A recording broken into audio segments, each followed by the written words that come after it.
Hello and good morning, everybody. Welcome to the stream. Wow, we've had two streams in a row.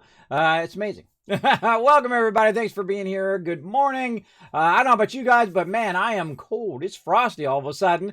It dropped from like 75, 80 degrees to about 40 degrees right now in my local area. I hope you're staying warm wherever you are. We're going to get into some Satisfactory today. We're going to be doing some battles and all of that. We're going to have some fun. I'm ready to get into it. Now, I've switched over from the experimental because they have patched in the early access version, so I've switched over to that now. So if you are going to join me today for some Satisfactory, welcome to come in and jump in and work together as a team. We've been starting to work on some oil way out in the middle of nowhere. I know Reaper and a couple other people were helping me. Sorry if I forgot your name. We're in here starting up a bit of Update 4, and we're unlocking a bunch of stuff and working on that. Very, very fun. So yeah, Fox Vera in the chat said, yeah, cool multiplayer. Yeah, we've been doing a bit of multiplayer. Works pretty well. I don't have any problems with it so far. One of the things, though, is that it's one of the same thing as like Astroneer games like that. Other people can progress you through the game pretty quickly, so we have a little problem with that. But that's okay. We'll keep on rocking, keep on rolling. Because I like, I like to go. I like to go and experiment with stuff as I go along and discover what it does as we go. And so we've been working with the new power systems, like that power storage where you can store like a battery as you're going along, as well as a lot of things are now like the coal power is at maximum amount right at the very beginning. So I'm creating, instead of creating like 12 of them, which I normally do, and then I ramp them up over time, basically you want to create like 8 of them, and then they'll be going at max power and using the max amount of coal. So got to watch out for little changes like that. That'll throw your whole factory off as you go. But of course, I've started over again, and we were taking a whole big adventure, going through the forest and making a big long line that we actually made it all the way to where our oil is. And River did a genius thing. He actually came toward me while I was working my way back. We met in the middle, and bam, that's teamwork for you. That's working together, as opposed to stepping on other people's toes and saying, hey, I'm already done that. I already did this, and look at how amazing that I am. Let me show you how to do this. Let me show you how to do that, and that kind of. You don't want to do that. That's not working together as a team. That's just show it off. I like to work together with other peeps. I feel like that's my favorite thing to do in games. You'll just do it like in Valheim, 7 Days to Die. You'll just do it here in Satisfactory as well. If you are a great team player, you like to work together on this sort of stuff, feel free to come and join me from some Satisfactory today. If you already are a Teamwork Tycoon, you can have access to I'm on the Epic Game Store. My info for the Epic Game Store. You're welcome to jump in the game as we go. And of course, we're going to be playing some Stream Raiders as well. The event's over right now, but there is a new event coming down the line, but we're still going to get in some battles while we're waiting for that, build up some gold, get you guys some units built up a bit for the next event. Then we're going to fire that up as well. It's going to be pretty fun. Pretty fun. Oh, and I got to make sure to set a timer as well. I've been forgetting my breaks, everybody. I've been very bad about remembering my breaks. So I'm going to try to set my timer today. Otherwise, I'm going to forget again. Man, yesterday was so fun that I forgot to do my sponsored event. I'm so sorry. That's my awesome sponsor over there, Team 17. I was going to play some Overcooked.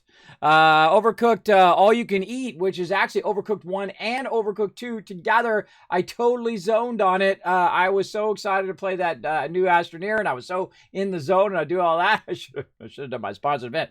My bad. I apologize, but I am a 50-year-old disabled man. So sometimes I do forget stuff. It does happen. My bad, but I will definitely make that up. We'll probably play that on Thursday. I'll move that to Thursday. We'll play that on Thursday because today we got another game, which is First Feudal. So don't let me forget about that. That's a cool looking game. I see these games and I'm like, oh, that's a cool looking game. I think you guys would dig that. And then I'll play them on stream. So very cool. So we'll play that later. Hopefully I remember. You guys will be my memory in the chat. Hopefully remind me. So Kismet, don't forget. My mods will also remind me hopefully later. I'm totally surprised they didn't remind me, hey Kismet, you got to do the thing. But I forgot. That was my fault. Nobody else's fault but mine. Always take responsibility for things where you make mistakes, everybody. You'll live your life much better when you just say, you know what, that was my bad. That was my bad. That was all me. That kind of thing. Creates a lot less animosity between people too. See, when you try to, BS your way through it, or you give an excuse, or you're just like, oh, well, this, that, and the other thing, it's not going to work out. Not going to work out big time. Have a little hydrate action there. All right. Well, hey, I don't know about you guys, but I feel like getting into it. First, I'm going to give you guys some love in the chat here for being here at the top of the stream. Let me press some buttons right there. Bam! There's 1,000 Kiss Cats for everybody hanging out. Big love to Fox Vera. Thank you so much for hanging out in the chat. So, ooh, cool, multiplayer. Yeah, we're going to have some fun with that today. You're welcome to join me if you got Satisfactory. Again, I'm going to be switching to the early access version, which is the more stable version. We were playing in experimental. The game will carry over. I looked it up, and we'll see how it goes. Richard G saying, afternoon all. Good afternoon to you. For me, it's early morning, and it's frosty. Let's play some games.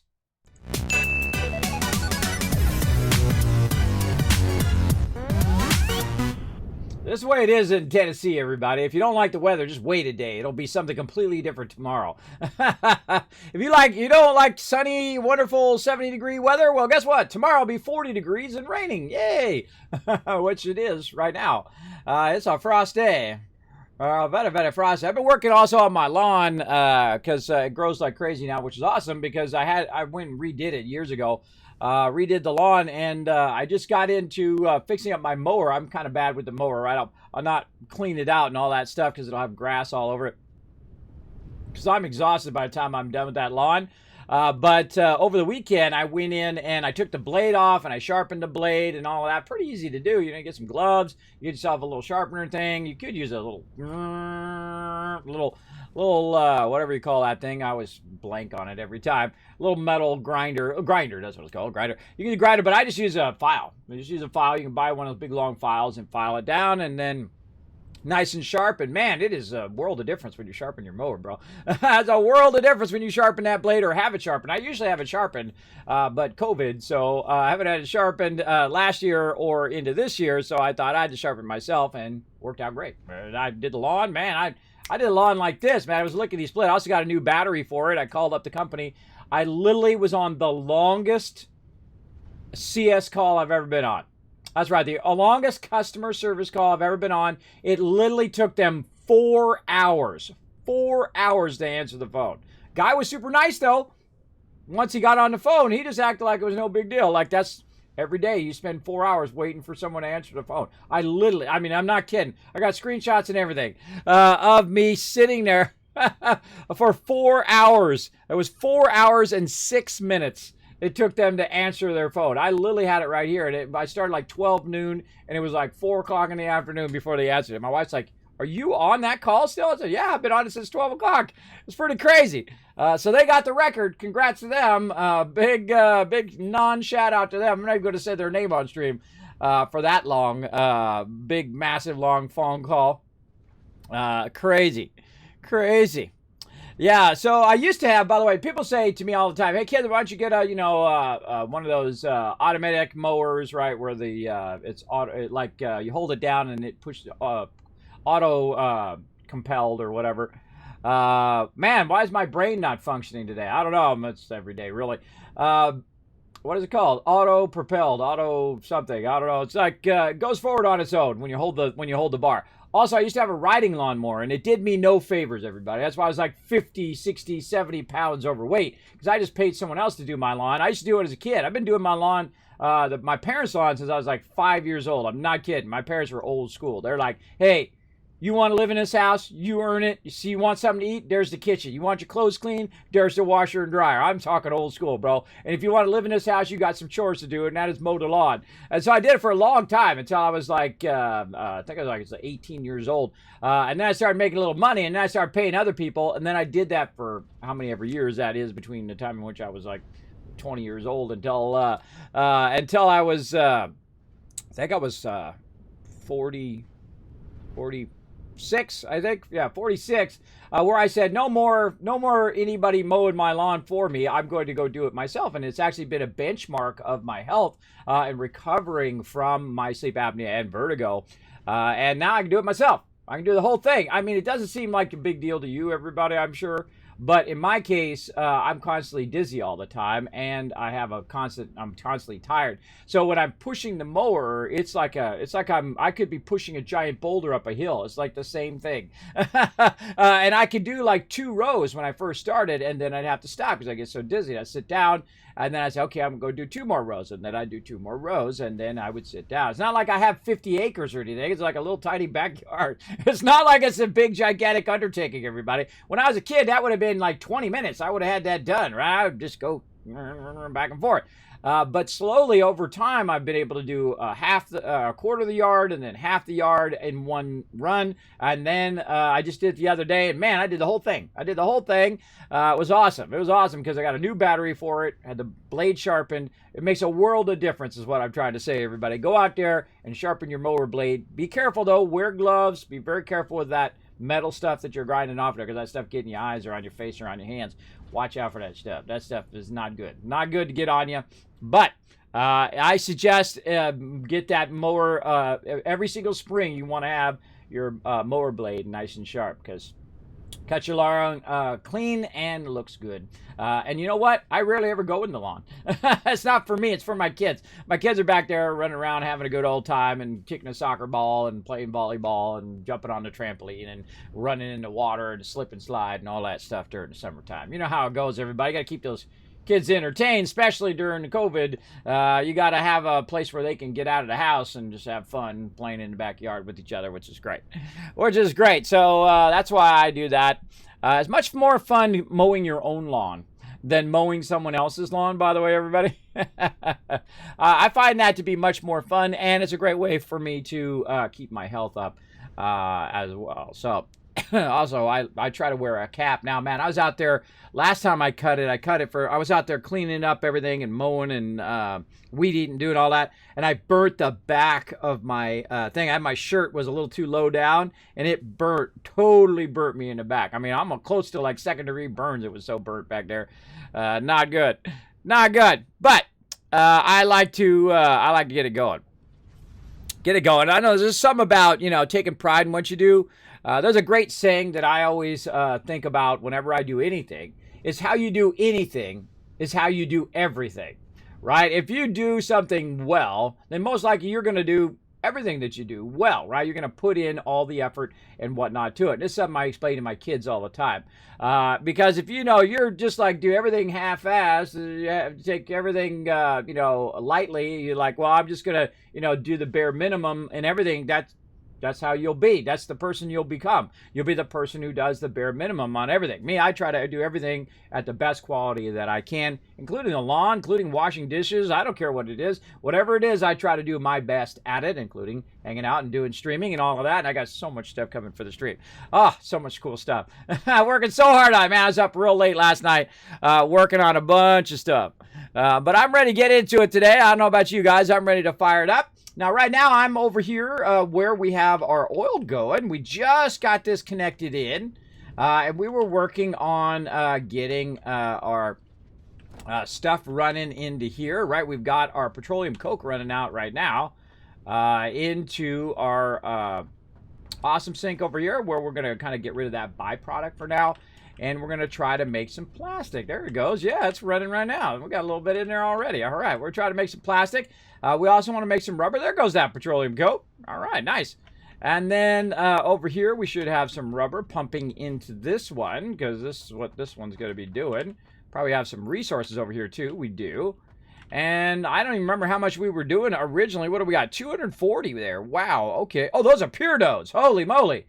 Wow, I forgot those were pure nose right there. These are both pure nose, if I remember correctly. Yes, that's 480 oil. Hey, wow. Okay, that's the way to start the day right there, everybody, with some oil pure nodes. Crazy stuff. All right, so we need some plastic and some other materials, and we are way far away from our base. We can see our space elevator way over there. Now, again, this is me, Reaper, and a couple other peeps working together. And if you want to come join me, make sure that you like to work as a team. And don't be like trying to show off. And Kismet, look at this. Kismet, let me show you how to do this. All that kind of stuff. You don't need to do that, everybody. We work together as a team. So if you want to come in, try to find something that I'm not working on in the moment and go work on that some other thing. Because if you're doing the same thing that other people do, it's like you're stepping on their toes. It's like going in someone's house and rearranging their furniture without saying anything. You don't want to do that. Don't do that. That always leads to a, okay, what the heck are you doing kind of situation. But if you want to work together, if you have a question on what you want to work on, always a great thing to work on raw resources, progressing our thing and whatnot. Now, we over on our space elevator over there, we have got some of our progression going of some of our materials are being fed into the space elevator. And we'll get back to that in a moment. You can see we've started to use our hypertubes now as well, especially this far away. This is pretty far away right here. It's about 1,000 or so away. And so we're trying to get our oil online so that we can start to unlock the next tier. Now, one of those things, again, is the plastic. So I'm going to grab a bit of this plastic over here and put that on me. And the other thing that we're going to need is some oil, and we got to find a good balance. And they've re-changed a whole lot of stuff. We haven't even got into the upper tiers yet, man. I've been so busy and dealing with the people trying to do my bathroom and IRL stuff all over the place that we haven't even got to the new stuff. At least we got a little bit to the new stuff, right? We've seen a few new things, including the power switch that's in there, the power storage, as well as there's something else in here. The zip line. We played around with that. That's new. Let's see, what else? And somebody calling me. I don't know who you are. I'm going to decline you, bro. Let's see. What else? I think that's it for now. We've unlocked some stuff in the MAM, too. That's right, like the zip line and things like that. I remember them unlocking that previously. I think that's about it so far. Yeah, we have not got up into the higher level tiers yet, but we'll get to it. We're never in a hurry in the game. I feel like some people get like in a giant hurry and they're like, oh, let me show you I did everything in 5 minutes and look at how amazing that I am. I'm like, all right, whatever. I'm like, okay. That doesn't make you amazing, bro. You know what makes you amazing is how much fun you're having, right? And if that's your type of fun, you want to get everything done in 5 minutes, well, hey, that's more power to you. It's your game. You play it however you want. And me, I like to take my time and enjoy the journey along the way. Look at all this in here. Wow. Oh, we bought a bunch of fuel, most likely for our vehicle over here. I see we got the buggy right there. Let's go ahead and zoom back and get some materials. I think that's where I was last time. You guys can take a look at this build. I built basically a basic road on the way here, and I was starting to build back the power and the hypertube. And while I was building it backwards, he was building it toward me, which is pretty cool. And one of those things was we needed more materials. That's as far as I got, I think, right there. And so we're definitely going to need that vehicle to make our way back. Look how foggy and spooky it is. Spooky. Spooky. There we go. Very smart, teaching your kids that. Burn all the good attitudes into their brains. Right. Well, you know, I feel like as a parent, you want to, teach them that stuff they're not going to teach them in school, right? You want to do your best in everything that you do, including your relationships with people and how you treat people. It doesn't matter how they treat you. It's all about how you treat them, right? Because that's on you. That's the only thing that you can control. You cannot control how other people treat you, no matter how much you try and how much you try to be their best buddy and they try to be your best buddy or whatever. You have zero control over that, everybody. You have control over how you treat others. And if you treat others great, well, hey, they should treat you great back. And if they don't, then get rid of them out of your life. You don't want to go through your whole entire life with people just bringing you down. I'm going to the buggy. That's where I'm going. People bringing you down all day long. It's exhausting to deal with people who are like that, who are constantly negative and constantly bringing you down. Or causing some sort of drama all the time, always in that drama mode, right? Now, if someone, has a, bad day or whatever, there's nothing wrong with that, but it's like every day is drama. Every day is the worst ever, and every day is the thing, right? That could really wear on you. And you guys know who I'm talking about. I'm sure you're thinking about somebody right now. I'm sure you are. Because I've had a good amount of people like that in my life, and I'm like, hey, bro, I love you, man, but, too much drama. Too Too much drama there in your day. Okay, so let's turn this around. I just realized what I need to do is I need to just dismantle this. Boom. That's what I should do right there. Yeah, let's dismantle that. Do we have enough to put another storage right here? We'll just put a small one because that's what we got resources for. Yeah, we can just do this. And let's put the concrete back. Take a little bit of that with us and take the rest of this. There we go. Now we're thinking. Now we're getting it going. What I'm going to do is dismantle the vehicle. Then I have the resources on me. And then I'm just going to take the hypertube because that'll get me there quicker.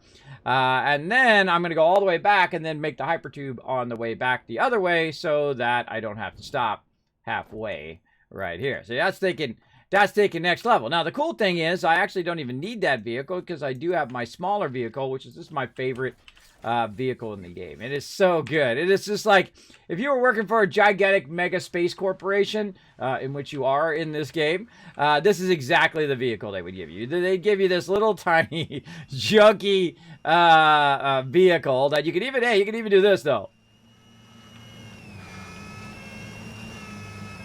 Like that. See, red alert, got to get those resources.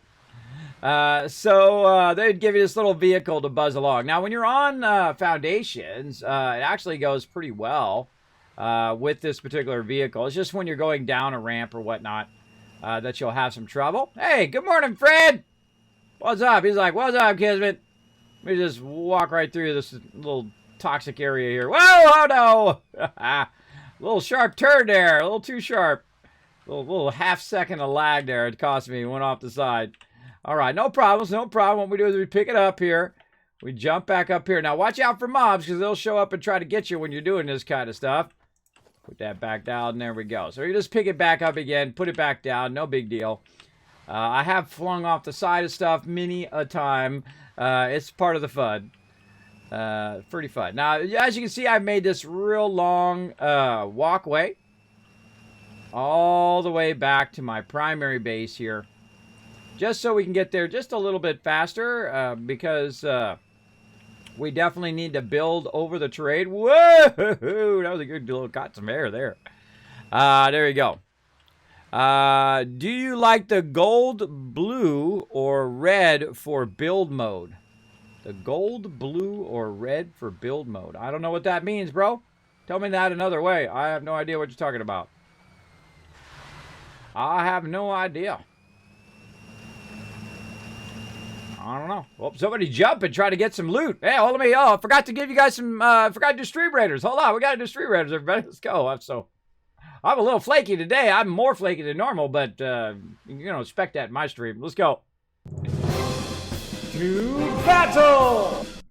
It's sleep apnea for you, everybody. I tell you, it's a struggle just to get out of the bed every day. Let's go ahead and do a battle. Let's get it good and fired up. You know, usually I do wait about 30 minutes usually to do the battle, but let's get it fired up so we get some peeps in the channel. We're going to get some battle going on. Let's see. Oh, what do we got for our quest today? Now, it's a little side game we play called Stream Raiders. Very fun. We play for about a minute or so every so often. Oh, healers today. All right, I can do that. I can do healers. Let's get Norbert in there. Let's get my buddy Norbert in there to heal you guys. I'm feeling right here in the center.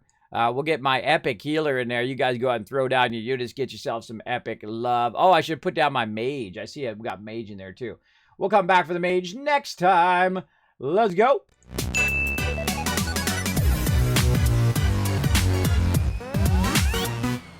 All right, so I went ahead and started that battle, everybody. Feel free to come in and join me.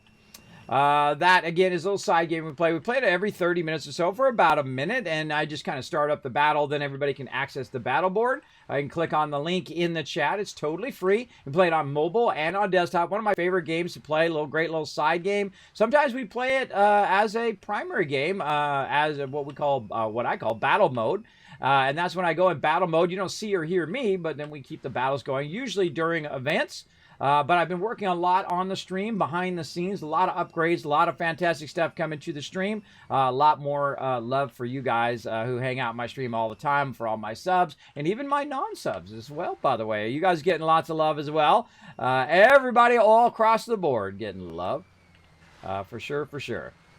So we're going to go ahead and buzz our way all the way over here down into the depths of the forest. Look at this. Look at that. See, this is kind of real awkward to go on your vehicle because it does that. See, it does that spin out and it does that over the thing. I try to make as few transitions like that as possible. But I'm also trying to keep it at the... Oh, I just remembered. That's right. On this playthrough, we cannot do any platforms up in the air. That is one of the limitations we have set for ourselves this time. To make it more like a lot of other building games that actually do fall down if you don't put supports. So I forgot about that part. That's why you'll see I have supports on everything. Like our walkways here, they'll have supports under them, holding them up from the ground. And we've set the precedent of every 4 blocks is as far as we can go before we're going to need to put a support under it. And that's kind of a fun thing. Now, it's not actually required in the game. It's more of a we decided to do that kind of thing. We put that in the game just as a bit of fun. This is way over here. I forgot how far that was out. That's really far. I'm still going. Still going back to my base. I feel like right here, too, I just want to build that straight across. We'll come back to that later on. But you can see it over there. Man, this game is so awesome. I've been playing this game for years, everybody. I've played it every time they come out with a new update. I typically will restart. I don't get fixated on a single playthrough. Some people do. They get fixated on their one single playthrough, and they want to just keep playing that one. But you got to understand, this is an early access game. So at some point, they're going to break your save. For sure, because they're trying to put new stuff in and try to make the game better. I never mind restarting. I like a good new adventure anyway. Because then you can see the game from a new player's perspective, as opposed to seeing it from that same game and just starting from the end, which a lot of people do, right? I don't like to start from the end. I like to start from the beginning and see the whole gameplay all the way through. Nailed it! That was some epic nailed it there stuff. There we go. Very much like other games, you can just get off your vehicle and click the button and it flips it back up again for you. No big deal. And then you just keep on rolling. Now here we are getting back to this part of the base anyway. This actually is not the primary part of the base. Oh, he was over here building this. That's right. I forgot. He was over here building this out. Let's take a look. Oh, look out. We got Ubersoul coming in, getting the sub love, unlocking a brand new sub badge. Show him some love. Uber sold that. Thank you so much for bringing the love in there, showing some love. Thank you so much for getting on that Kismet love train today. Appreciate each and every one of you who come in and keep this stream going. Now, oh yeah, he was over here building out a bit of this coal resource and running that in here last time, and he was building out some metal and whatnot, adding to our metal production, which is pretty cool over here. And then looks like he's feeding that in there to up our metal bar production. And maybe what do we got over here? Metal pipe production. Very nice. Very nice. So went over there and grabbed that thing from on high up there where we found some coal. No water over here, by the way. When you started the forest, I haven't done the forest in a really long time. I've done all the other starts, including the forest originally, but I haven't done the forest in quite a long time, and I realized that the forest biome is actually one of the hardest biomes now because there's not that much water. So because when they did the forest originally, there was no fluids in the game back in the day. You had to do everything old school back then, where you basically, you had to run stuff clear across the whole entire thing, and you had to use your vehicles and things like that. Now you got a whole bunch more stuff you can use, hypertubes and stuff like that, help you get around. But he's making some additional metal there, and that's good. Some pipes and stuff we're going to need later on. This is one I built over here, including the Kismet Rule of 8 on how to master this entire game. Finding that equilibrium in each and every game is always a great thing, especially here.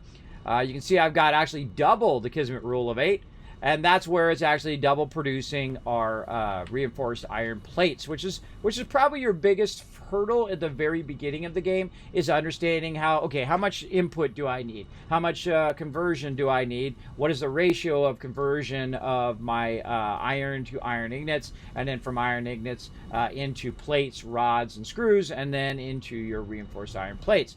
Once you master that, and I have a video of that on my YouTube channel, if you do want to help support the stream, go over there, hit that subscribe button. You'll find the link right there in the chat. Also, go on to that Twitter, everybody.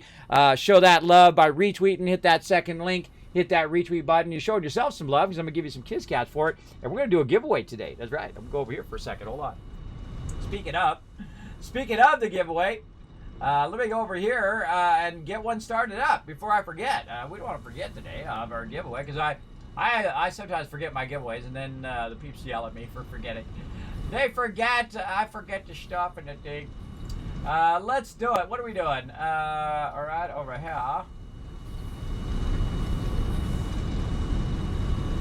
Why do I have only one of those? Oh, right there. Okay, my bad. Yeah, I got to get this giveaway going. Hold on.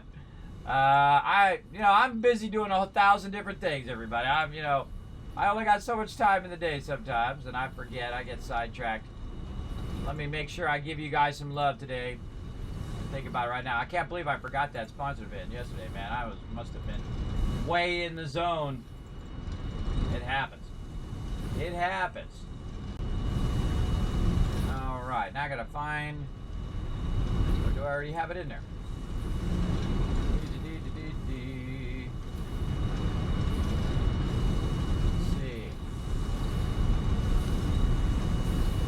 Not have it in there. All right, hold on, everybody. I gotta set up this giveaway. Gonna be a minute. You can watch my factory run over here. Right there.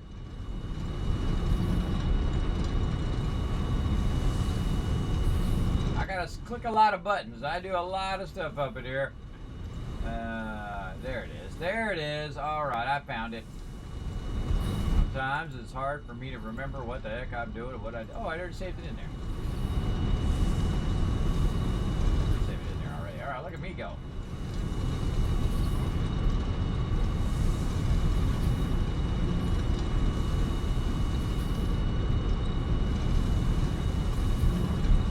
So I press the upload button. There we go. Trying to get the image in there.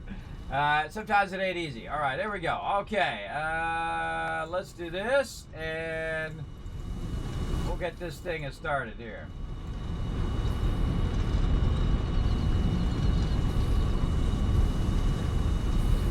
All right. Well, that was a lot hard. That was a lot harder than it should be. I got to jump through some hoops there. All right, giveaway underway, everybody. I'm on my buddy Saltbot to save my voice. Come up and tell you a bit about how to be part of the giveaways. If you are new to the stream, you don't know how to do it. If you do know how to do it, go to it. But if you don't, here comes Saltbot. Tell you all about it. Let's go, Saltbot. Hello, this is Saltbot. You might be wondering, what are Kiss Caps and how do I use them? They are loyalty points for watching Kismet stream. There are many ways to earn Kiss Caps, whether you are a streamer or viewer. Some free, and some are for above and beyond supporters. Let me show you how. The easiest way is to hit the follow button and earn an instant 1,000 Kiss Caps, or by hosting by going to your channel by using the Twitch menu in the upper right corner, open your chat in a new window and type /host space Kismet. Another way is to team up with other Wasteland Tycoons in the chat and earn 500 caps for every 5 retweets on Twitter. Each time you unlock another 5 retweets, the amount increases by 500 each time. So you get 500, then 1,000 more, then 1,500 more, etc. Use the RT command in the chat at any time to find the right tweet. Earn even more bonus Kiss Caps by participating in the chat with some GGs. If you want to go above and beyond, you can donate to the stream or subscribe using your Twitch Prime. Or choose one of the 3 levels of sub support.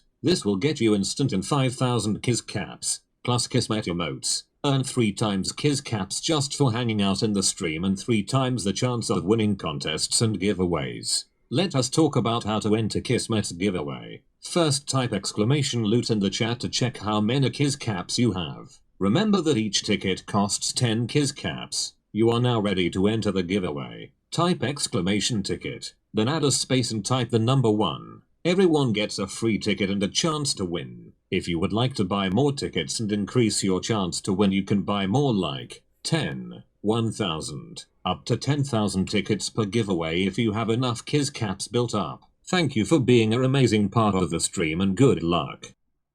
Absolutely. I agree. Thank you for being an awesome part of my stream, everybody. This is for you guys. We're going to go ahead and give away that Stream Raiders skin. Thank you to everybody over at Stream Raiders and Stream Captain, which are now becoming Captain.tv. So big love to them. Thank you for all their support here on the stream, so I can give out tons of love to you guys right here. Now, again, if you want to be part of the giveaway, remember everybody does get a free ticket. So all you have to do is go !ticket space 1, and you automatically will be entered in that giveaway. So you never know. I've seen people win tons of stuff. I give away literally thousands of dollars worth of free stuff here in my stream every single year. So make sure to be here as much as you can. Lurk in the channel. Be building up Kiz Caps, so when it comes to this moment, you'll have plenty of them. Now, the way you can tell, by the way, is just go !loot. It's going to tell you how many you got, right? And say you have 1,000 Kiz Caps, right? It's 10 tickets per one, or 10 Kiz Caps per one ticket. So basically, if you have 1,000, you just take the 0 off the end, you buy 100. There you go, right? !ticket space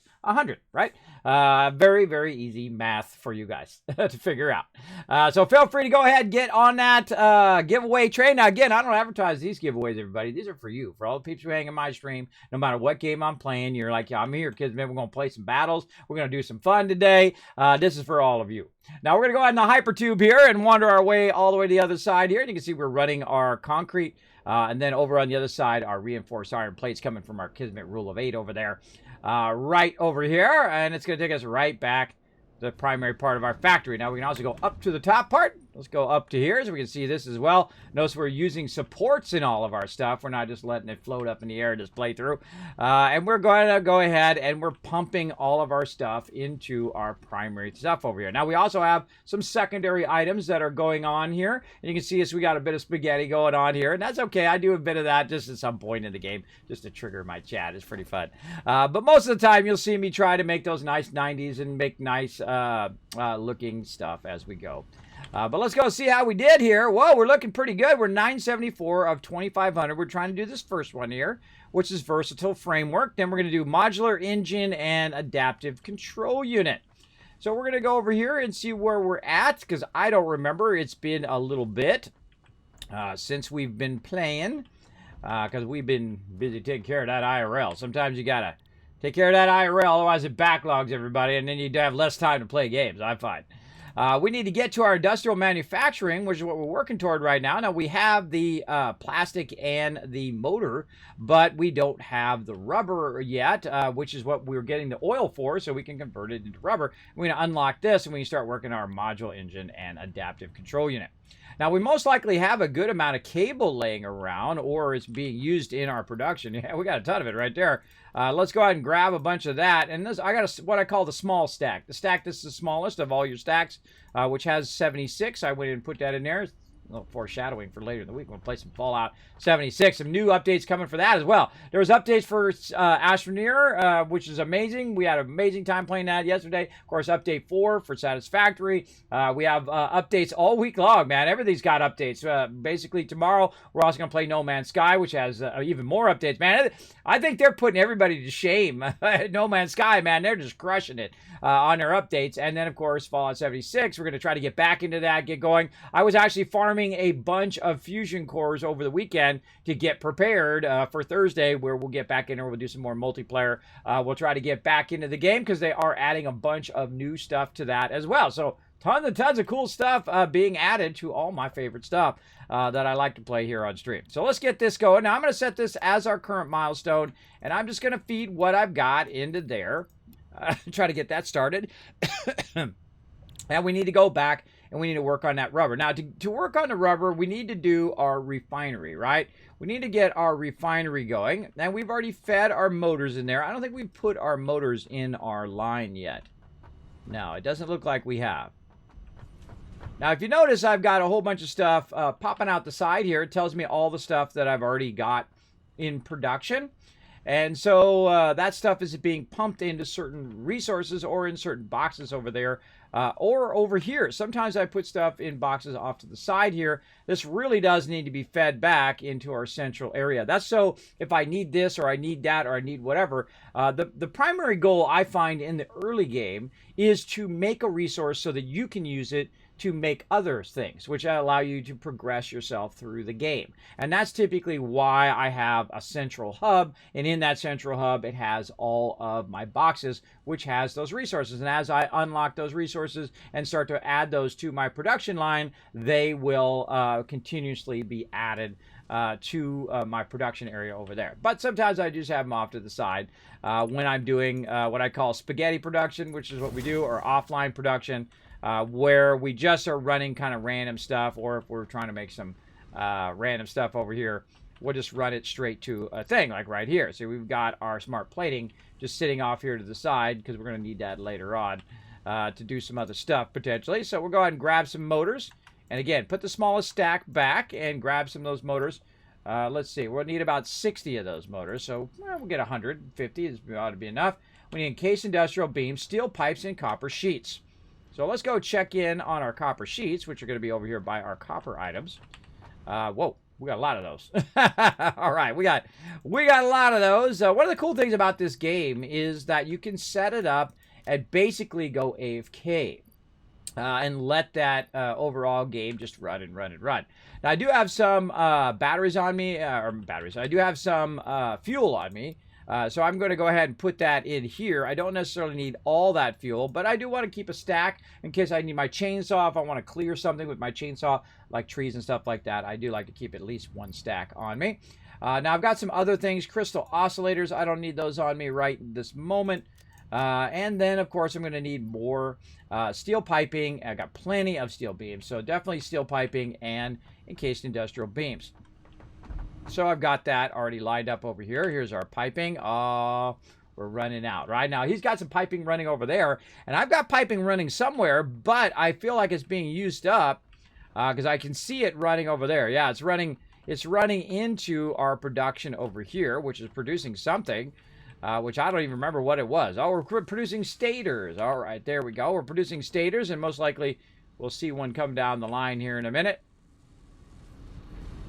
I'm old school. I like to run along the lines because they didn't have Hyper 2s when I first started playing. There we go. Here it comes. We used to use the lines, the actual conveyor lines, as our transport system back in the day, even more than vehicles. All right, so that's running down here. Oh, it's got a whole bunch of them backlogged over here. Lots and lots of stators. Running in here. And what is this working on? This is working on automated wiring. I have it turned off right now, I can see. So that's really producing a bunch of stators that are not being used. Automated wiring. We'll come back to that. What do we got over here? Here's our versatile framework, and it's waiting on steel beams right there. Let's go see what's going on with our steel beams. We're definitely going to want to up that production to keep that running. Yeah, that's cleared out there.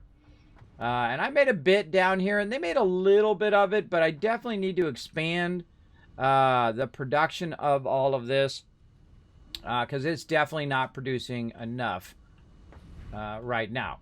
But that's okay. What we're going to do is we're going to dismantle this one right here, and we're going to let it backlog into this box because it's basically making stators, and it doesn't need to make the stators right now.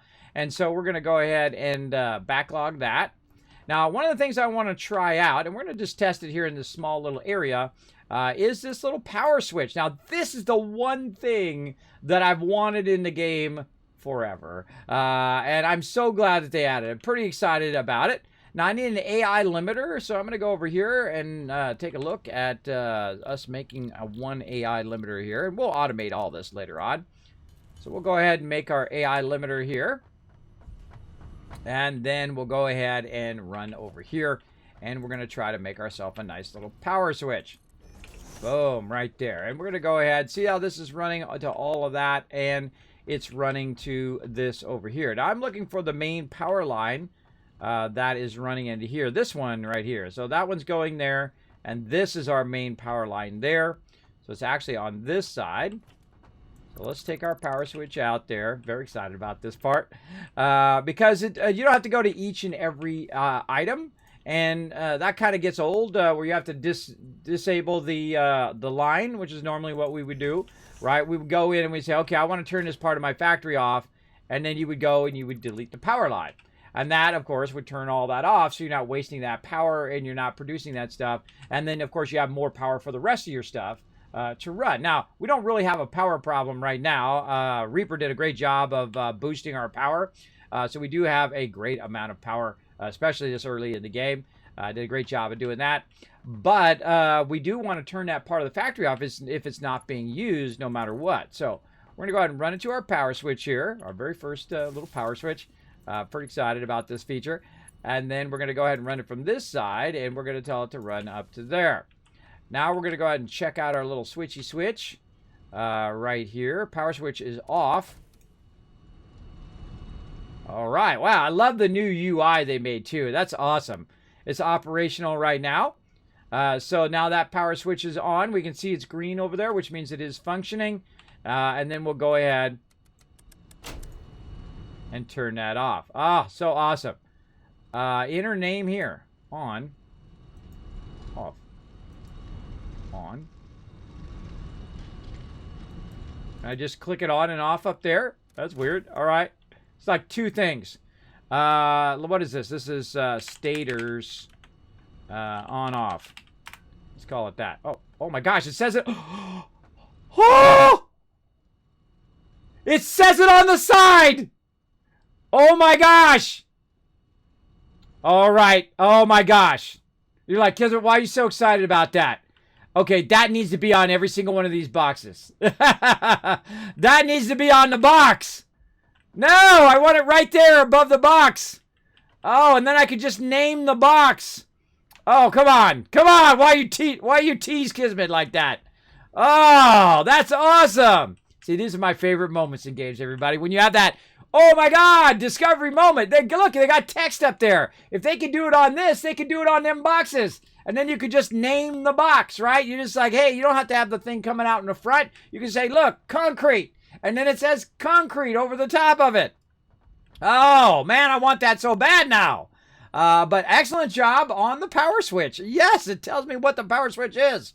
That is awesome. Now, one of the cool things is that I think this is just a label. I think that's a label. What is that doing? What is that on-off switch doing? I don't know. Configure the switch. Off. So this is the sign module, right? So this is the sign module. Let's turn it off. But it still shows it. It is early access, everybody. I don't know. You'd think it would go off. I don't know. I'm expecting it to just disappear off the screen, but maybe if I log out back in again, I don't know. I'll leave it on. I want to see it. I want to see it right there. That's awesome. That's a great change. That's really good. They should put that on the boxes, though. They absolutely should put that on the boxes. Please, please, please. Coffee Stain, you guys have been crushing it with both Valheim and, of course, Satisfactory, one of my favorite games of all time. It's 11 out of 10. Please put that on the boxes. Put that on the storage boxes. I will love you forever, even more than I already do.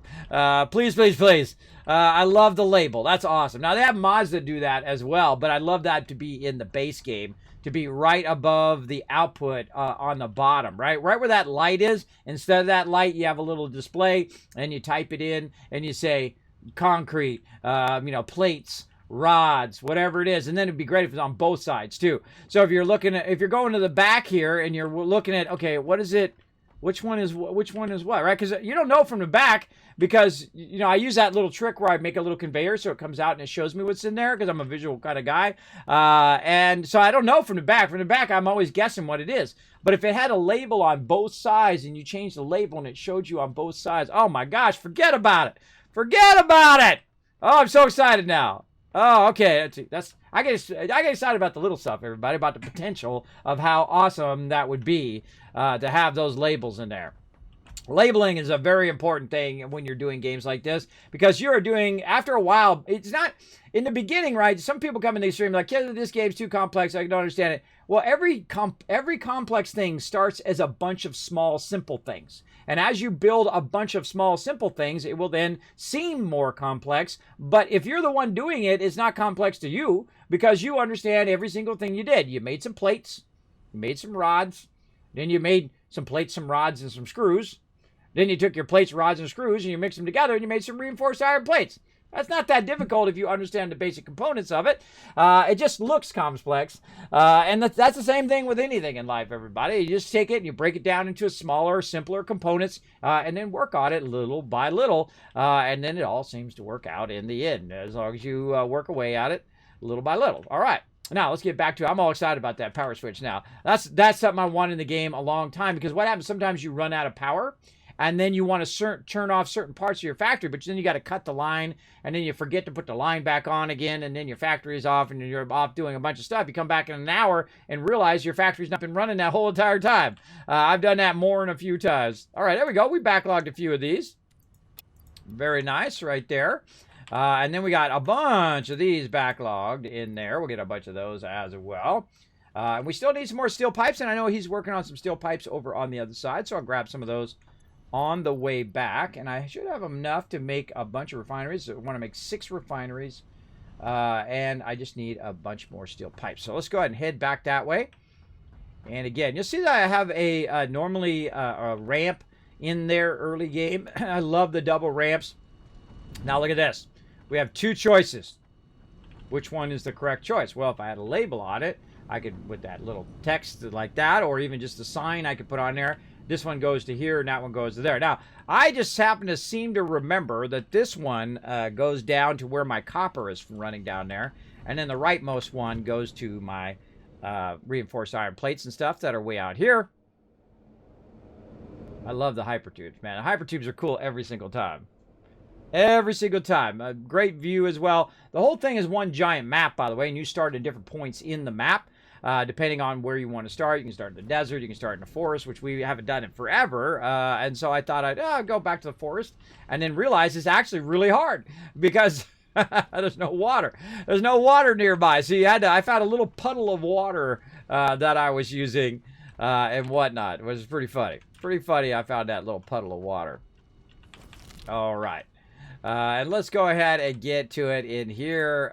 Let's get this going on as well over there. There we go. Okay, now we also want to go ahead and build our hypertube on the way back. And I like to put my hypertubes by the end of the other hypertube. So I have like what I call stops, right? Just like you would in a train, you'd have a stop, or a bus. You're on the bus, you'd have different stops on the bus. I do the same thing with my hypertubes. Like right here would be one of my stops, and then I would start another one. Probably right above this or around this corner, kind of like where we're already traveling, so I could head back down in that direction. So we're going to go ahead and switch over. Now you're going to see down there at the bottom there is a bunch of different sets that I have for different things that I'm doing. You can set those by simply going in to your build menu here.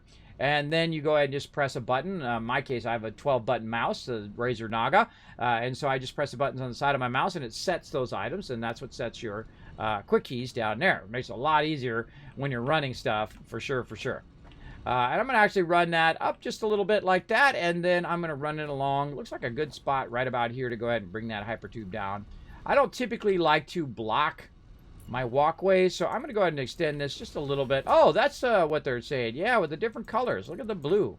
Now, see, I haven't played it since then. I've been out for a bit because I've been taking care of the IRL.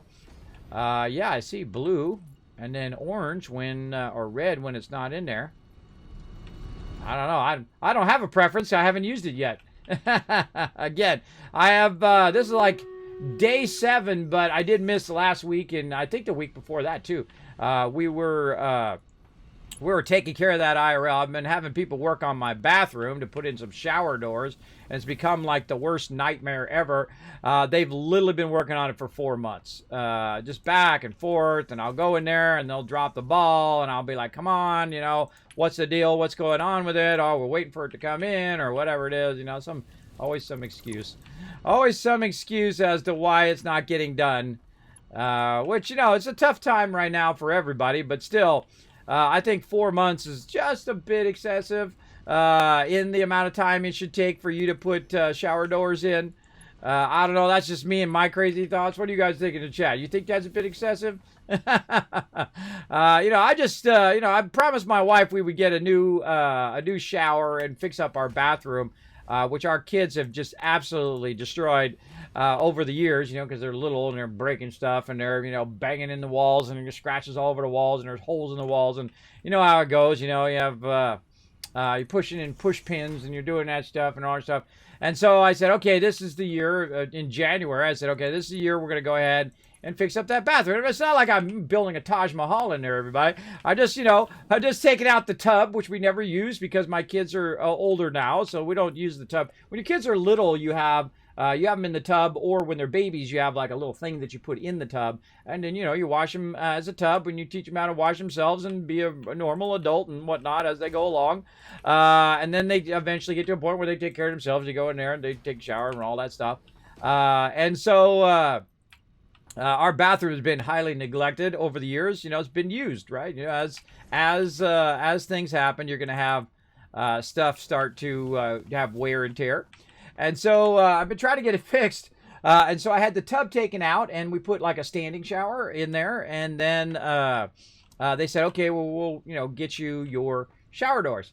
And so I literally have just been fighting with them to have them follow up. The worst thing in life, everybody, is not being bad at stuff. I feel like the worst thing in life is not communicating. Is not communicating what the heck is going on.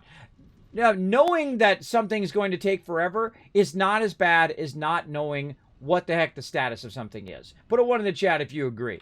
If you don't know what's going on, especially like with a relationship, if you don't know if you're in the friend zone or you're in the romantic zone with someone, there's nothing more torturous than that, everybody.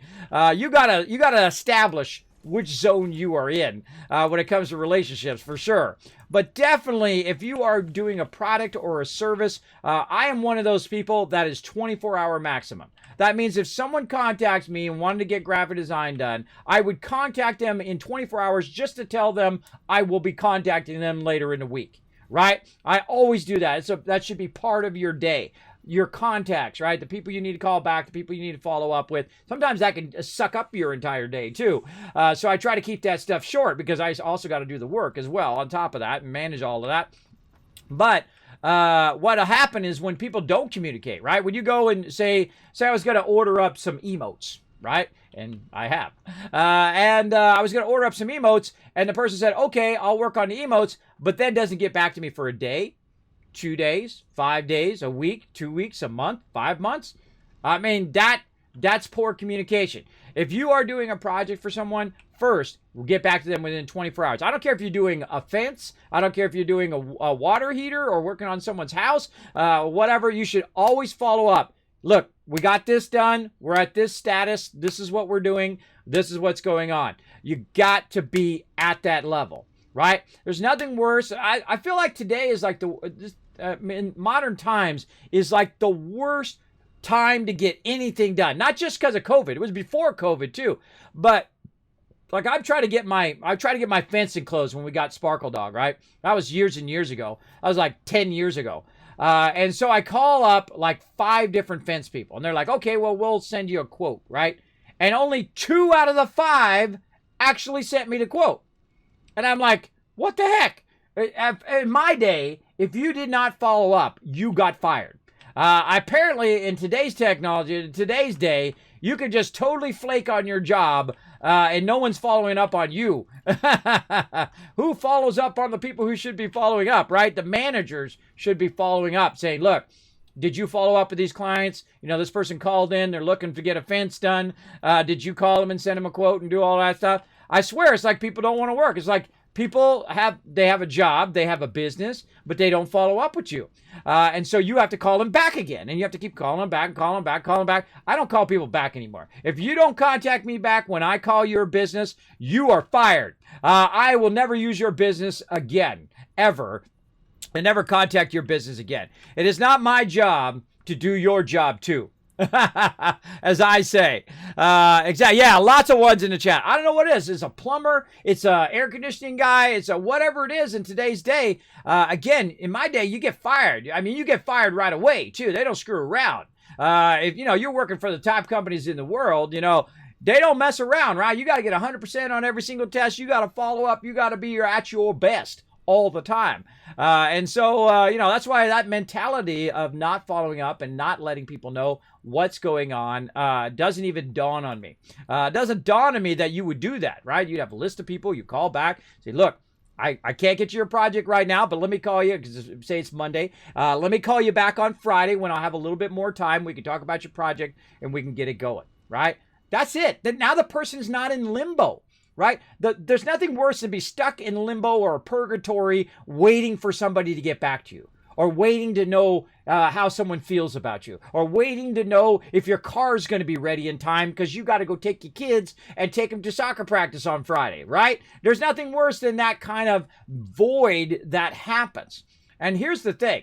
I was definitely not the cheapest designer. And I don't do graphic design for other people anymore, by the way, in case people want to contact me. Kismet, I need some design done. I don't do graphic design for other people. I do it for me now, which is great, which you'll see it here on the stream from time to time and whatnot. But you got to focus also in your life, right? You got to focus on the things that you want to do, right? So in this case, I'm doing streaming right now. So streaming, I'm focused on that and doing videos and following up and working with sponsors. And I'll follow up with sponsors and I'll do that kind of stuff. Now, if you don't follow up or you make a mistake along the way, the best thing to do is say, my bad. Like I forgot my sponsored event yesterday, but then again, I do have conditions that cause that. It's going to be no big deal. They love me over there, so no big deal. I just move it to Thursday and I'll say, my bad. And then I'll follow up on it again after that, right? That's what you do when you make a mistake. Nobody's perfect. It's okay if you make a mistake. It's when you drop the ball so tremendously, like day after day after day of no following up, right? I can't stand it when people don't follow up, because you know what it does? It transfers all that responsibility back to you. Now it's your responsibility to follow up and, hey, where's my doors for my bathroom? Oh, there's nobody there I can talk to? Well, I know someone I can talk to. Let me talk to the manager. And that's exactly what I had to do. I literally had to call 3 different managers to get this under control. Oh, well, the computer wasn't sending it over and blah, blah, blah, blah. I'm like, is this your first time installing doors? Is this your first time doing an install? Because it sounds like that to the customer. You don't, like if someone was sending me a project, I wouldn't say, well, I don't know what's going on with it. Imagine if I'm a professional at what I do and I don't know what's going on with their project when they call me. That you never want to say to a customer, especially a customer that's spending millions of dollars with your company. That is a no. You do not want to do that. It basically makes it look like you're incompetent in what you do, and maybe you are. I don't know. They certainly are, because they were not following up. They weren't getting to it. And finally, they come in here. They have to measure first, right? When they do in your bathroom. And I'm just going to run some hypertears while we're talking. They're got to measure your size of your bathroom, make sure the doors are going to fit in there, right? Because they have to install it. And so it's taken so long for them to get to the point of installing it that they finally came in, they measured it, said everything's good, except for, they added this little angled thing in the bathroom. So it makes it so I have to put the doors a bit further in, so the actual circumference inside the shower is closer together. I don't know why they put that there. It was stupid. Stupid, but then again, I don't design the stuff, everybody. I just use it. I just use the doors. So not only do I got that problem now, is that they say, okay, we came in, we measured it, everything's good, blah, blah, blah. And then the guy comes in to actually finally, after weeks and weeks and weeks of waiting for the doors to come in and all of that, the guy comes in and says, hey, your side of your thing is not lined up. So they have to literally tear out the whole, and I've already painted it and everything and sealed it, everything's fine. I had that all done, and so they had to tear it all out again. We had to readjust it so that it lines up. And now that it's readjusted, the whole entire thing's tore up, and then they can put the doors on, and then I got to have the wall put back in again and fixed all back up again. So not only is it costing me time and effort and then loss of time of streaming and all and doing other projects I could be doing instead of screwing around with their incompetence, I could be doing that instead. Speaking of needing my chainsaw, look at that perfect example right there. I don't like stuff to clip. I don't like stuff to clip. Boom. So that's been my experience, everybody. It takes forever.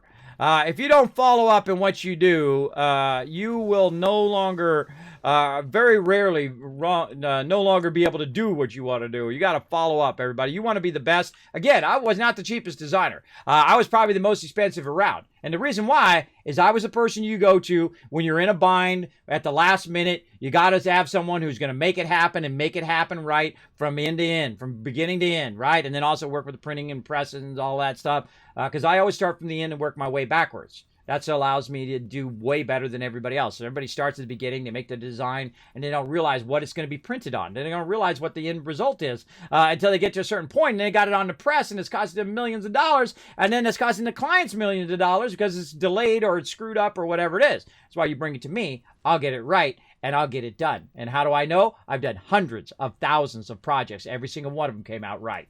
Every single one. Try to get that achievement in your real life, everybody. That's a hard one. That's a real hard one. That's diligence right there. That was when I was in my prime. Now, not so much because my medical conditions make that really hard. But that's why I don't do that anymore, because it causes undue stress on me, which of course affects my medical conditions and whatnot. 4, 5, but been there, done that kind of thing, everybody. Been there, done that. 100% real life achievement. In graphic design there. I've done everything you can do, which is pretty cool. Pretty cool to go out there and just, kind of follow that passion, follow that love you have for something. I've loved graphic design since I was 7 years old. That's when I first discovered printing and press. I was in printing and pre-press, which is the highest end of the highest end, where you got to know design, you got to know printing, you got to know presses and all of that stuff, including a whole bunch of other technical requirements that go along with that. Which is my favorite thing. I live for it. I live for it every single day. It was pretty awesome.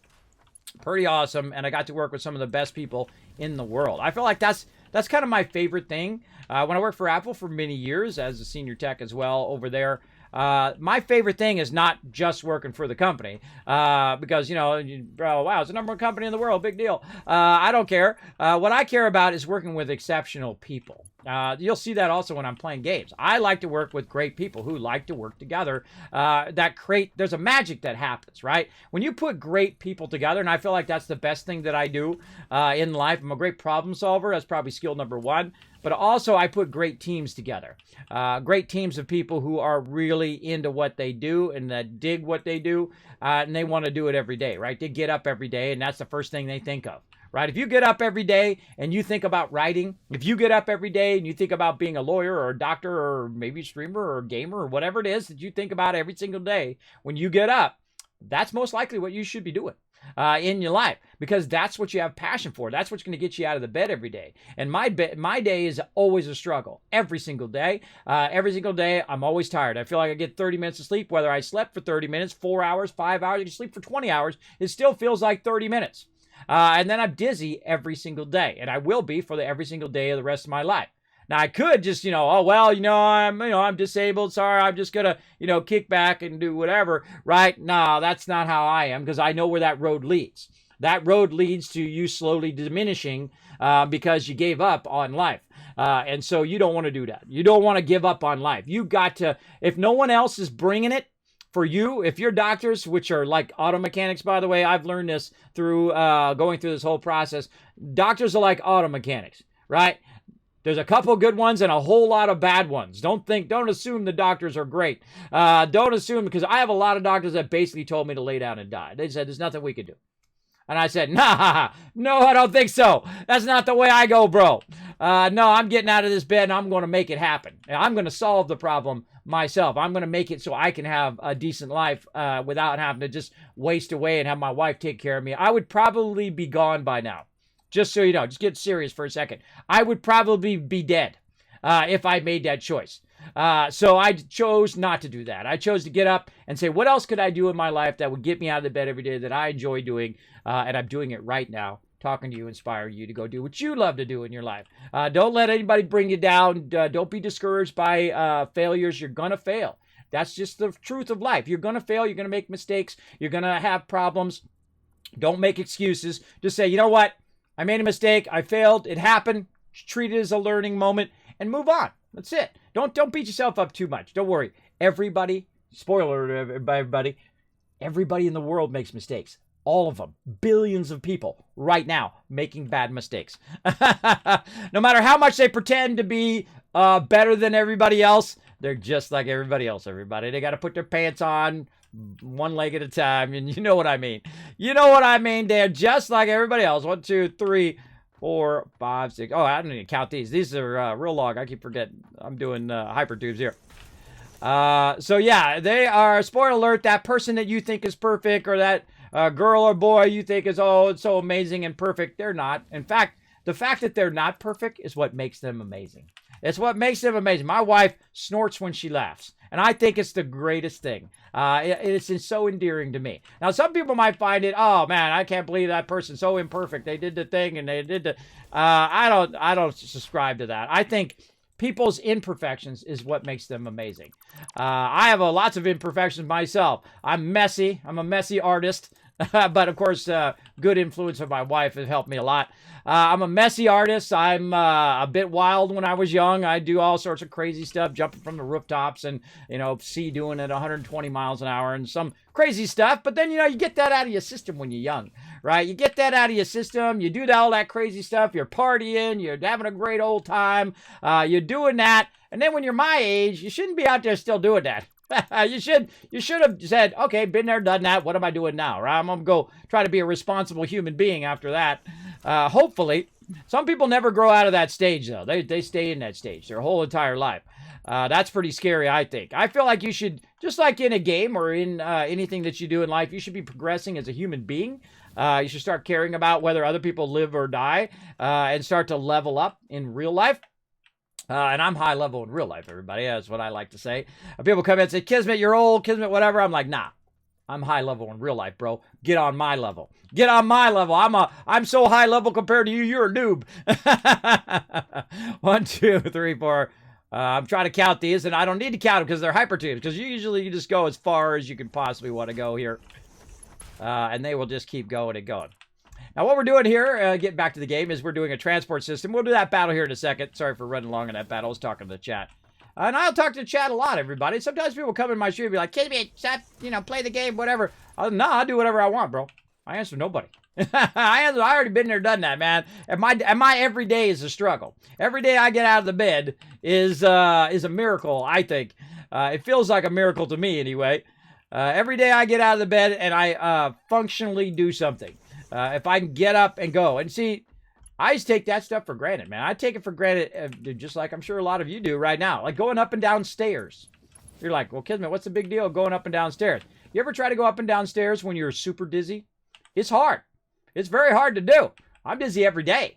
So I have to do that every day because I'm in the second floor up here in my office. So I have to go up and down stairs every day, and they become like my nemesis because I don't. See, normally when you go up and down stairs, you don't even think about it. You just walk up and down the stairs, right? I never held the handrail, never even thought about it. I'd run up and down the stairs. Now, when I go up and down the stairs, I have to hold the handrail. And I do the stairs like an automated thing, right? Like a muscle memory. And the reason why I do that is because I'm dizzy. When I go to press, I don't know where that press point is. And so when I'm dizzy, I don't, it's a really awkward going up and down stairs. Same thing with escalators and things like that. Things you never think about it, right? Now it's like a struggle every single time. So I have to hold the handrail and I have to go up and down the stairs slowly. Otherwise, one fall at my age and that's game over, everybody. I take my time every single time because that's a dangerous thing for me. And again, never thought about it. Never thought about it once. Never thought about, that stuff. Never had any medical conditions. Never big stuff like that when I was young. And then as you get older, you get some miles on you, everybody. You get some miles on you, and then you start having all sorts of problems. Like I had a really terrible gallbladder pain. I mean, I had it for years and years. The type of gallbladder pain you pass out from. I passed out over 400 times from it. Incredibly painful. And then I didn't want to have it out, right? And that's, being stubborn.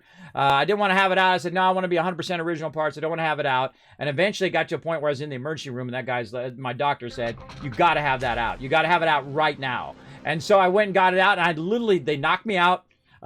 They took it out. A couple hours later, I woke up and never had that pain again. And I suffered for years with that pain. That was stupid.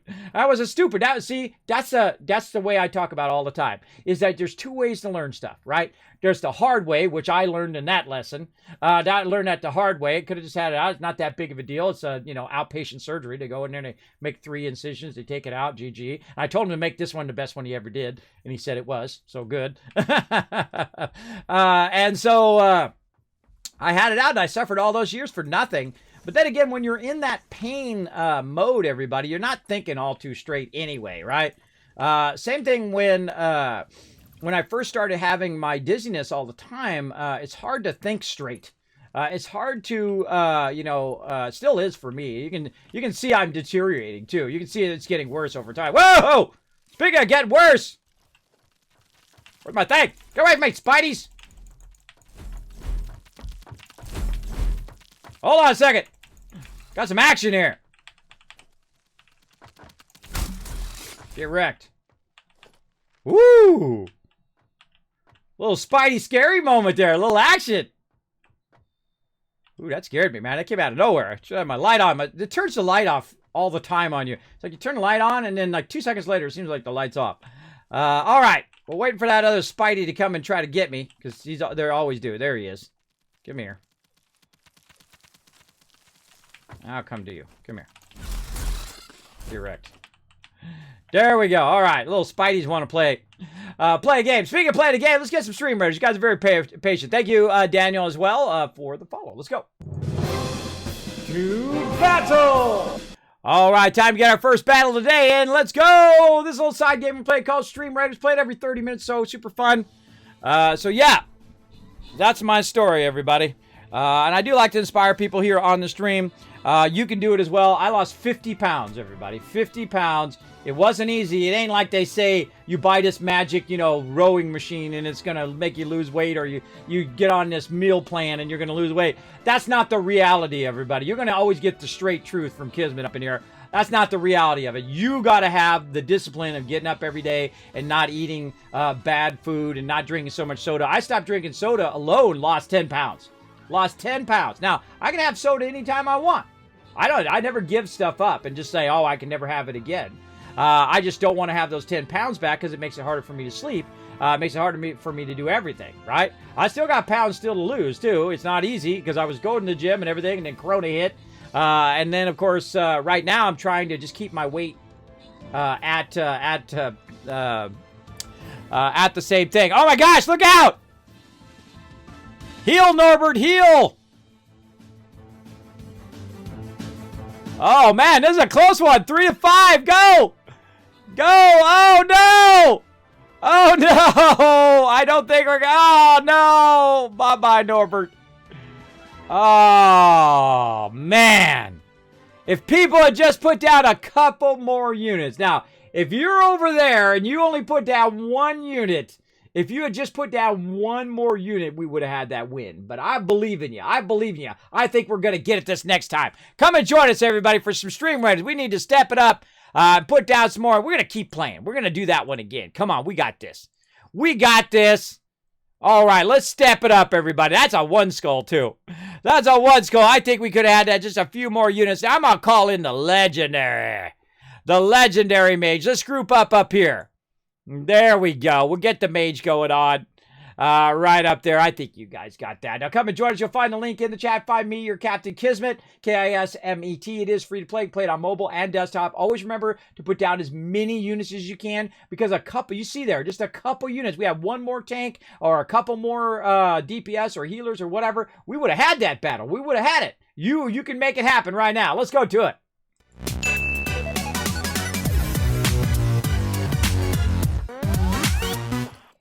All right, let's keep on running our hypertube here. Now, this is a long way this hypertube is going to be going. So it's going to take us a minute or two. And usually when I'm doing stuff like this, where I'm just running lines and whatnot, I do like to talk to the chat and inspire you guys to go do what you love to do. And so, yeah, I've been working on my health for about 6 years now. I make a little progress in one way and I lose a little progress in another way. Usually it has to do with my memory, and making sentences and talking and doing stuff like that, which is like what I do now. Oh, here we go. Bring it.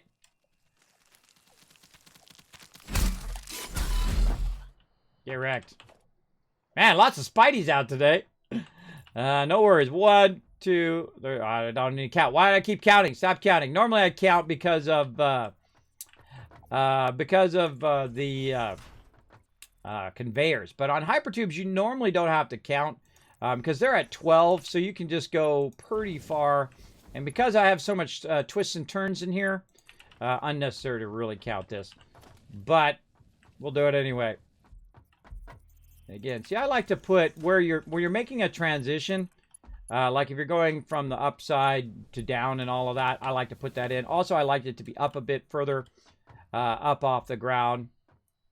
And we'll say right about there. I also don't like to clip through anything if I can avoid it. If it's like a power line, then maybe I don't worry about it. Or if it's through the, you can't take this stuff out. So if it clips through like the wall or something like that, I typically don't mind if it clips through like the ground or something. I just RP in that I cut it out and all of that. But other than that, I don't like it to clip at all. Now here's a great way to do measurement is you just act like you're going to run it. And then when you get to a certain point, what it's going to do is it's going to separate. So when it separates like that, you've gone beyond the maximum distance. And so, you know, kind of right about there is about the maximum distance that you want to run that. And then this game is awesome because you can run stuff really far. Look at that. I clicked on it from over here. I clicked on that thing and I ran it way over here.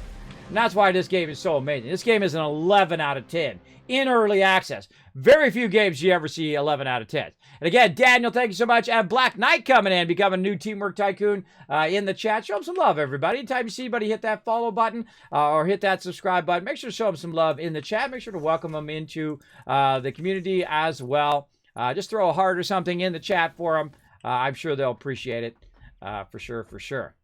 Now, again, if you are new to my stream, I am a partner streamer here on Twitch. My name is Kismet. We play a lot of various building games and stuff like that. I'm probably most known for Fallout. I am called the Wasteland Tycoon. I not only make millions, but billions and trillions of dollars in games because I like to crush them economically. If you ever played some Civilization, you probably understand what I'm talking about because there are different modes and different ways of winning that type of game. Thank you, Little Miss Daisy. Thank you also for the follow. You got wings. You got wings. You're probably familiar with those different kind of victory statuses, right? Like, so say you might get it economically, you might get it religiously, you might get it a whole bunch of different ways like that. Now, my stream is not only about games, but I also love to support artists here on Twitch because I am an artist, been an artist for 30 years, been a graphic designer, worked for some of the top companies in the world. I'm also a gamer and a guild leader. That's right, I have one of the longest running guilds. We've been together 18 years with over 800 members. We're going to play some New World this year. Still running to this day. We're going to play some New World when it drops. Pretty excited about that from Amazon Studios. I am also an official New World creator as well. Pretty excited about that. Love the demo. The demo is really, really fun, even in its early state. And I'm so glad that they delayed it to just make it great. It's okay. It's okay if you delay a game to make it great. Don't drop it when it's not in the right state. It's just going to tick off all my members anyway. Don't do that. Don't do that. And don't screw around with the loot rules afterwards. You know what? I should probably give them that feedback. Like, look, learn from all these other people, all these other companies, that if you screw around with the loot rules after you've established your game, they're going to be very, very ticked off. Great example, Star Wars The Old Republic. Fantastic game. Really, really good. But they kept screwing around with the loot rules. And they're like, well, we're going to make it super grindy for you now. Here you go, super grindy. And then my members are like, peace out. You got to remember that back in the day, I had, 300 members in there and they were all subscribed. I'm talking a lot, bro. A lot of members. And of course, we played World of Warcraft. We played Guild Wars 2, which is pretty awesome. Probably collectively, among all of my guild members, we have played just about every single MMO game along that way. I have not. I only have so much time in the day. But I have played a lot of them, and we used to do dual 40-man raids. If you want to go hardcore, everybody, that's running dual 40-man raids at the same time. That's a lot of fun. A lot of fun. What is up with this? We got to get some more wire, I think. I'm out of wire, and I can't connect the end of my hyper tube because I'm out of wire. But that's okay. Here's a little trick. You take this wire out temporarily. We can just turn off the oil for right now. And we'll go ahead and put this into there. Now we can go ahead and jump up here. And we can take our hyper tube back to get more wire. See, that's a little trick there for you along the way. You're going to have a lot of Kismet tips along the way. Let me catch up on chat, everybody. Sometimes I do talk for a while. We call it Kiz Talk, where I try to inspire you guys. I feel like that's also a focus of my stream. It's to inspire you, whether you're a creative person or whether you're a gamer or whether you're just out there in the world, you're having a tough day, you're welcome to come in here. We appreciate you being in here. We're going to show you some love every single time. All right? And we're doing a giveaway right now. If you want to go ahead and win a Stream Avatar skin, or Stream Raider skin up there, we're giving away the Pizza Mage. I give away literally thousands of dollars. I have huge sponsors like Bethesda Gear, Elgato, Blue Yeti. Yeah, I'm talking about the big boys. I'm talking about the big boys over there. I do appreciate them supporting the stream. Big time. Make sure to show them lots of love. You are looking at some great products. I only promote great products, especially Elgato, which is incredibly fantastic. Of course, I do love the entire Fallout line, even Fallout 76. I like them all, everybody. I don't play favorites, but I do love Fallout 4. Because it has building, and that's what I like. What about the bathroom guys? Fire them. I don't know what that was for. I missed it. Dance party. There we go. Hey, what's up, Dovey? Dovey Riverdog hanging out. My awesome mods got my back. I hope you guys are doing awesome. Appreciate you hanging out in the chat. Yeah, look at all that love for you guys in the chat. There we go. Thanks for coming in. I love 76. Me too. I'm a big fan of all the Fallout series. I played them all, everybody. And I have probably 10,000. I'm not kidding either. 10,000 plus hours. In fact, if you were here just a minute ago, you realized I was a graphic designer.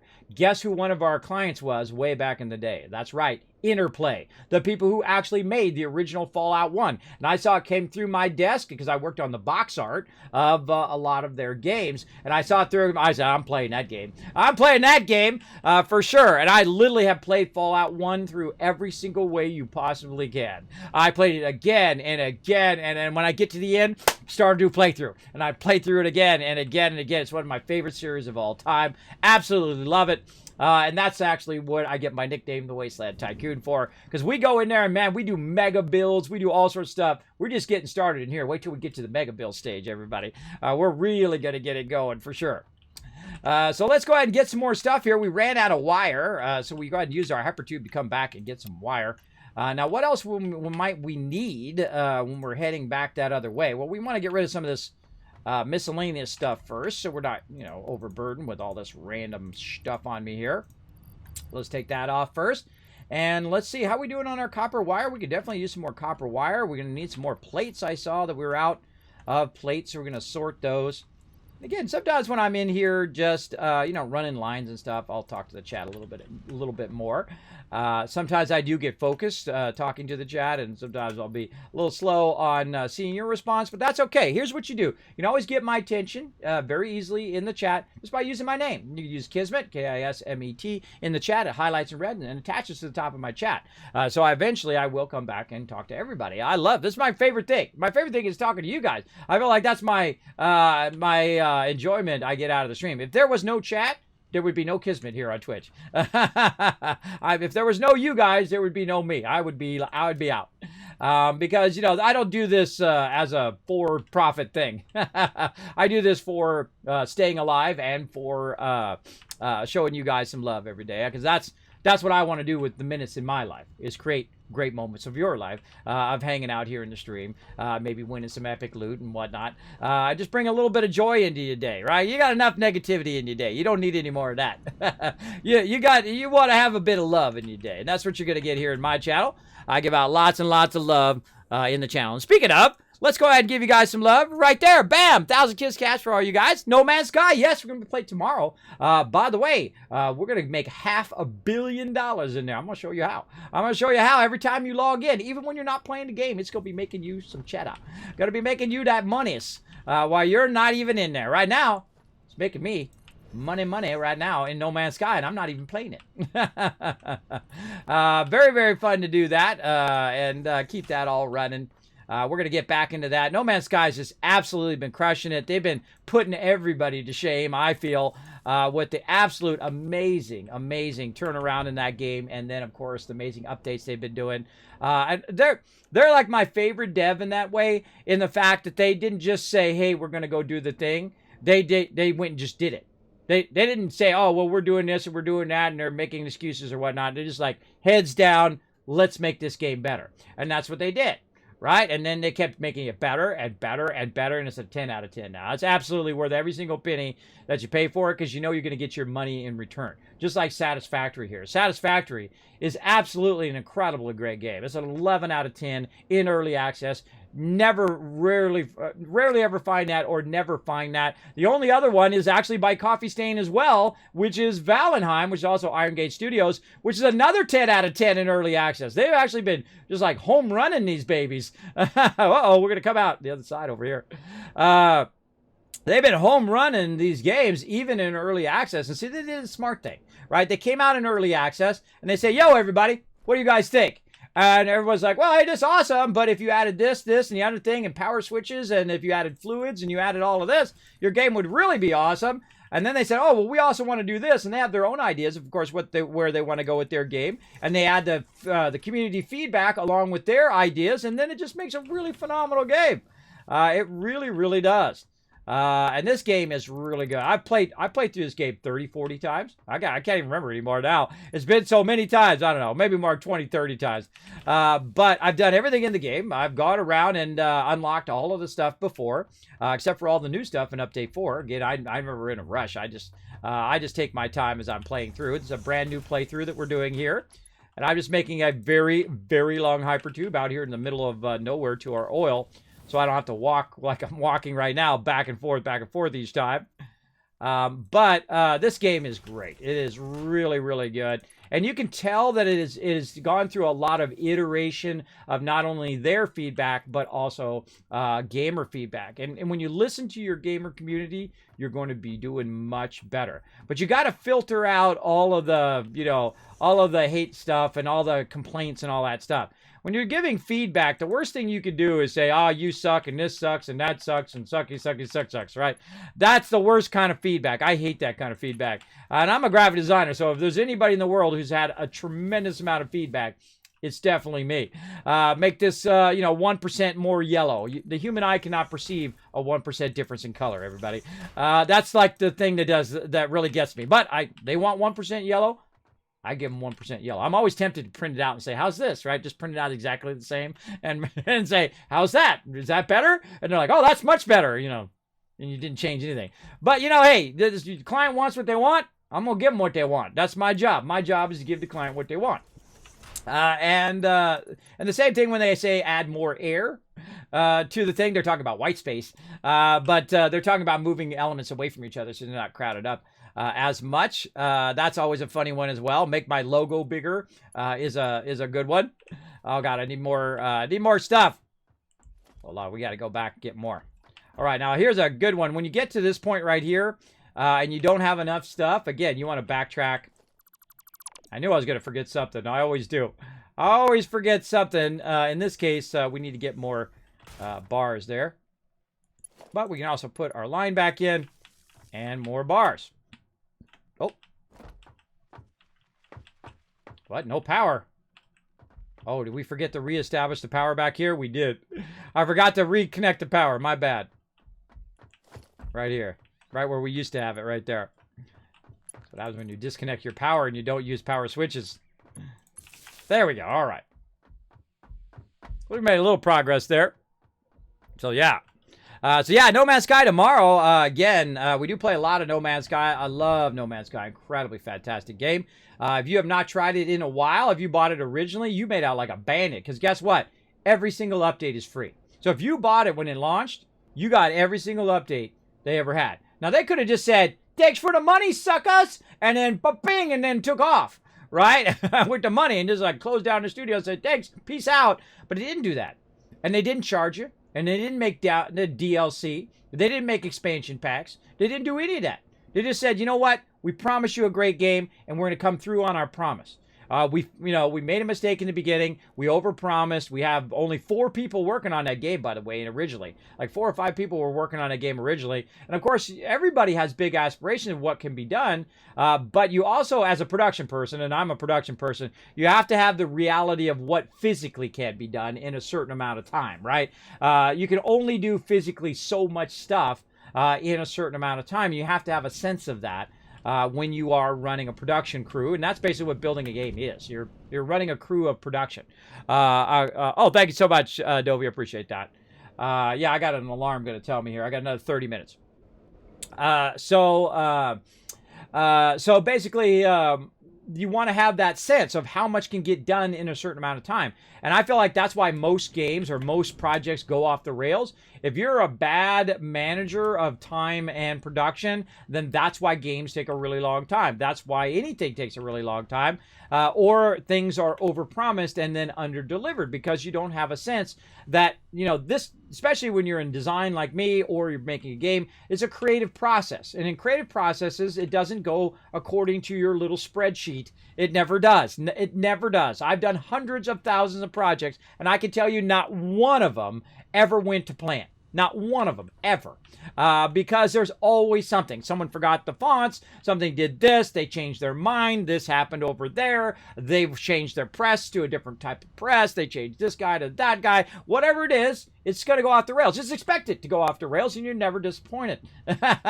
But you'll also be more inclined to be able to move with it and change as you go along. Like this game right here was going to be a tower defense game.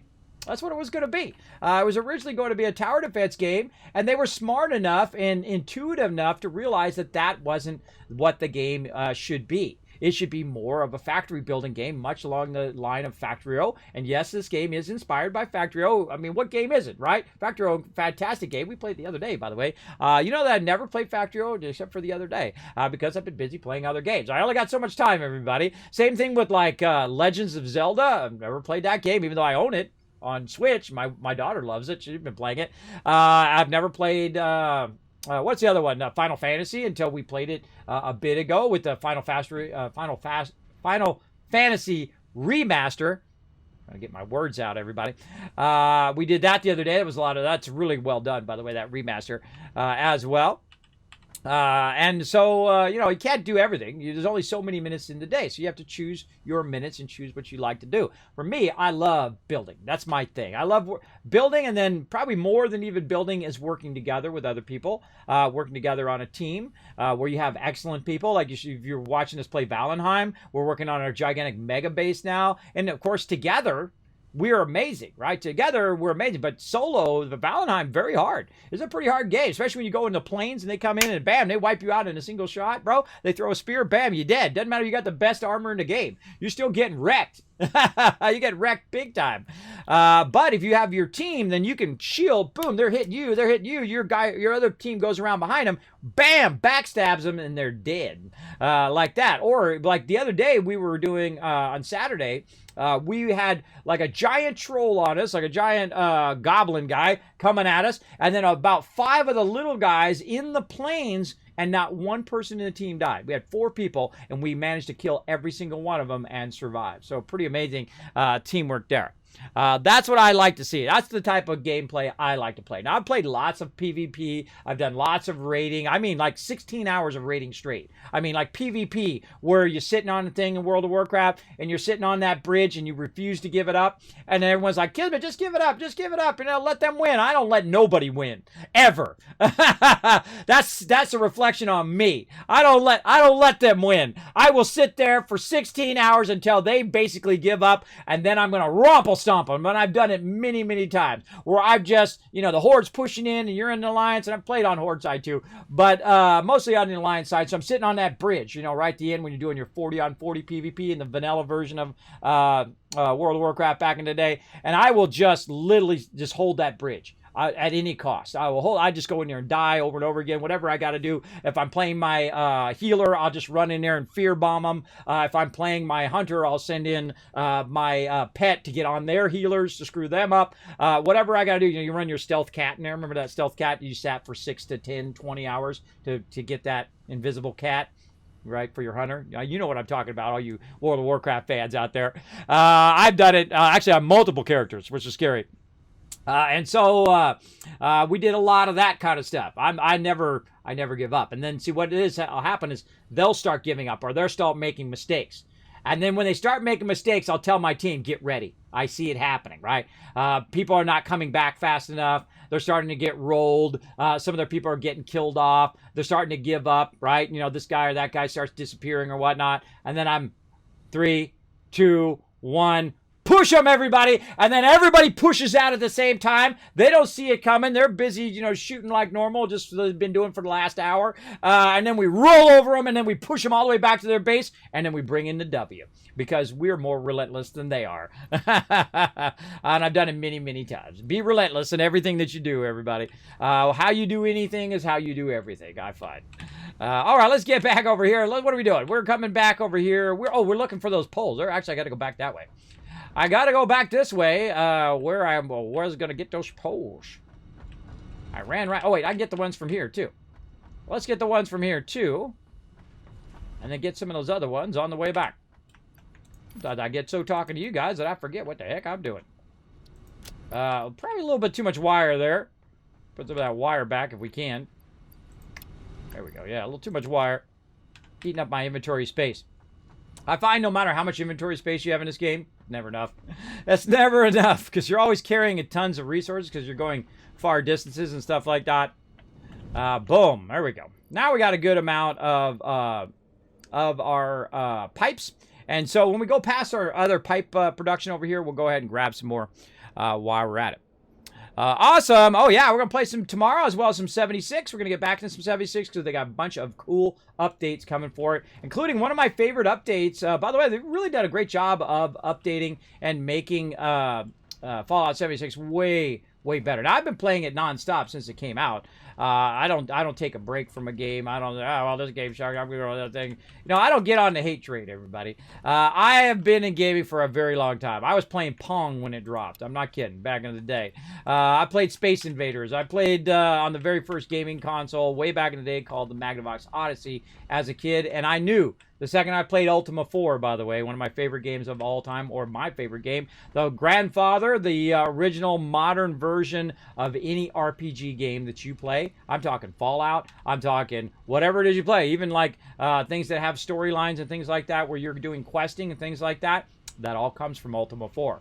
That's where that all started by the amazing Lord British, or Richard Garriott, who actually got to go into space, everybody. Imagine that. You make games, and then you get to go to the space station. That's awesome. His father also, by the way, was a little known fact. His father also was an astronaut. Pretty cool. Oh, look at it. There's Reaper. What's up, Reaper? All right, multiplayer is underway. Reaper coming in, hanging out. That tree's back. I thought I cut that tree down. Maybe not. The tree is back. So we're going to take our hypertube way over here. Awesome. Yeah, we'll definitely be playing tomorrow. We're going to catch up a bit more on getting our $500 million going. Again, one thing I like about No Man's Sky is there's lots to do in it, too. Same thing with Satisfactory, right? You're always in the middle of doing something. You got a lot to do. You got to run your lines. You got to run your power lines. You got to get your factory going. You got to get oil. You got to get this. You got to get that. All going. Really great also on multiplayer. When they come out with a mega server for this, forget about it, man. We're going to fire up a mega server where you can have your own private server. What I'm doing is I'm hosting the game, and then Reaper's jumping in the game, and he's playing with me. Reaper plays very well together, where he's working together.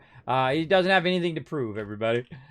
Sometimes people come in, and I don't know what it is. I think it's because I'm streaming or whatnot, and they'll come in and they'll want to make everything for me and give me everything. And I understand that mentality. I appreciate it, but you don't need to do that. We're trying to work together, right? How can we work together? Should be your thought. How can we work together in a way where we can go in and one person's working on this, the other person's working on that, and we're working together toward the same common goal.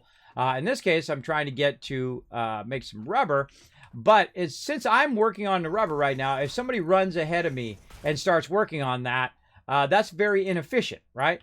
Very inefficient what we're doing. And also, you're kind of stepping on other people's toes. Keep that in mind, everybody, that sometimes when people are talking about something, they don't necessarily want you to solve their problem. They're just talking about a problem that they're working on. In my case, I'm working on the rubber right now and also this hypertube. So if I'm working on the hypertube and someone comes along and says, Kismet, I'll run the hypertube. I'm like, dude, I'm running it right now. I appreciate the help, but if you want to, start on that end and I'll start on this end and we meet in the middle, that'd be good. But to literally walk right where I'm walking or do the same exact thing that I'm doing is basically I compare it to going into someone's house and rearranging their furniture, right? If you went into someone's house randomly, or even a friend of yours, and you start moving their furniture around in their house, if someone did that to you, how would you feel, right? You would be like, what the heck are you doing? Why are you doing that? And that's really rude. And I feel like that's the same way when you're playing games, right? You don't want to take away someone else's fun. And I like to do whatever everybody else is not doing, right? Say we're playing like 7 Days to Die, or even say this game, right? Like earlier on, Reaper was working on some more coal power. And he was working on that coal power, and it's in my game because he's logging into my game. And what I could have done offline is I could have went over there and I could have took over the power and I could have made the power and done all of that. But then that sucks away his fun. He wants to make the power. He went and did the power. He found the power. He started working on it. If I go over there and then start doing the same thing that he's doing, he's going to feel like I'm stepping on his toes. And Reaper's pretty cool. I'm sure he wouldn't mind that much. But still, that's my point of view on that. Is you don't need to show off. You don't need to show how amazing you are at the game, or tell me, look at Kismet, you got to do this. Kismet, you got to do that. I feel like some people get in that mentality, and that's usually when you're younger.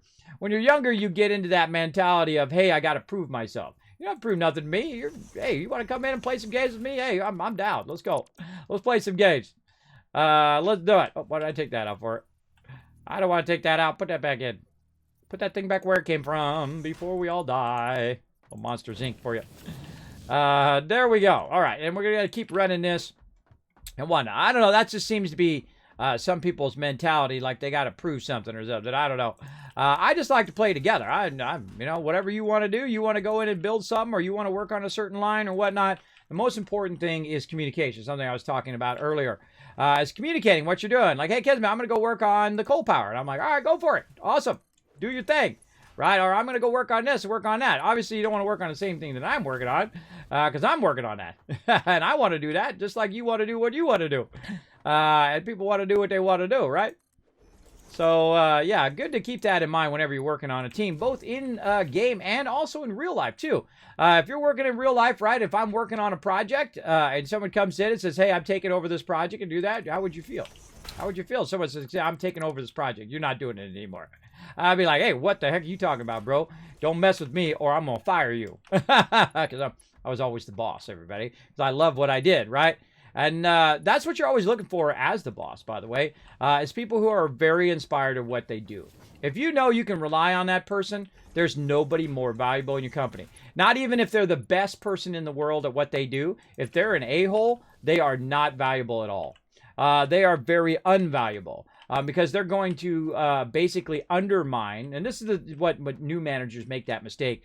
They're going to undermine the teamwork of everybody else, especially if they're very egotistical and they're like, hey, I'm the best. Look at me. I'm the best thing since sliced bread. There's nothing worse than working with people like that. I don't get into that mentality. I just like, hey, I'm going to do my best. You do your best. Let's rock this, right? Let's rock this. And I do expect people to be great at what they do. Right? It's the least you should do is expect people to be great. Right? Expect them to be great at what they do and put effort into being good at it.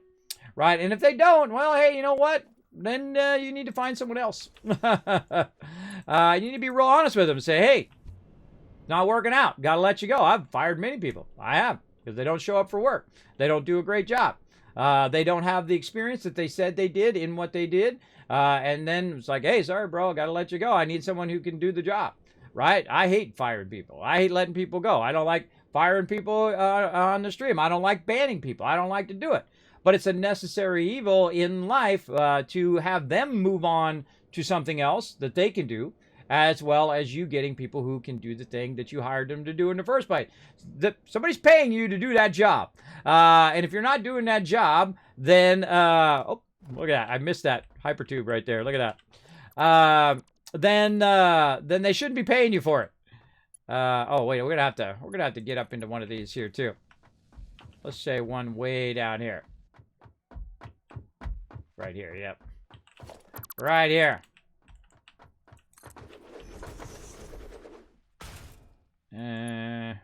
Yeah, that's gonna be fun because now it's gonna have that break. So when I come back, I'll have to find a way to make that work. That's okay. We'll head back again. Now this is gonna happen a lot. You're gonna go back and forth and back and forth. This is why I talk to the chat a lot while I'm going back and forth running these long hyper tubes. What's up, The Last Splash? How you doing? How about we play some battle while we're running back here? Let's do some battle. And again, Little Miss Daisy and Architect, thank you so much for the follows. Appreciate that. Let's do a battle. To battle! All right, here we go, everybody. Time for a battle. Let's see if we can do it this time. I believe in each and every one of you. Let's go. Come on. You put down way more units. Good job. Good job. Let's do it. Let's see if we can get her done. Oh, we're romple-stomping them now. Rolling over them. These guys are actually fairly tough. Even for a one skull.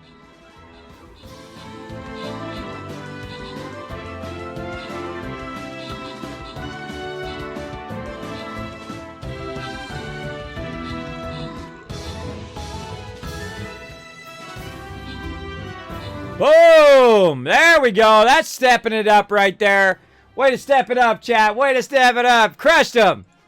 Oh, look at that. We have 44 units left on that one. All right. Grant rewards. Reaper crushing it. Hair Luna getting some love as well. Riverdog MVP with the 16 kills there. Fantastic job. All right. Let's get into our next battle, everybody. Try to get you guys some more loot. Never give up. Never surrender. Let's do it. What was the other thing? Oh, healer. All right. We'll get another healer in there. Try to heal you guys. Don't forget to put down those tanks when I put my healer down so we can kick some booty. I say we go right up here first so we can get rid of this spawner right here. Let's get up there. We'll push into that spawner, try to wipe it out, and get it going on.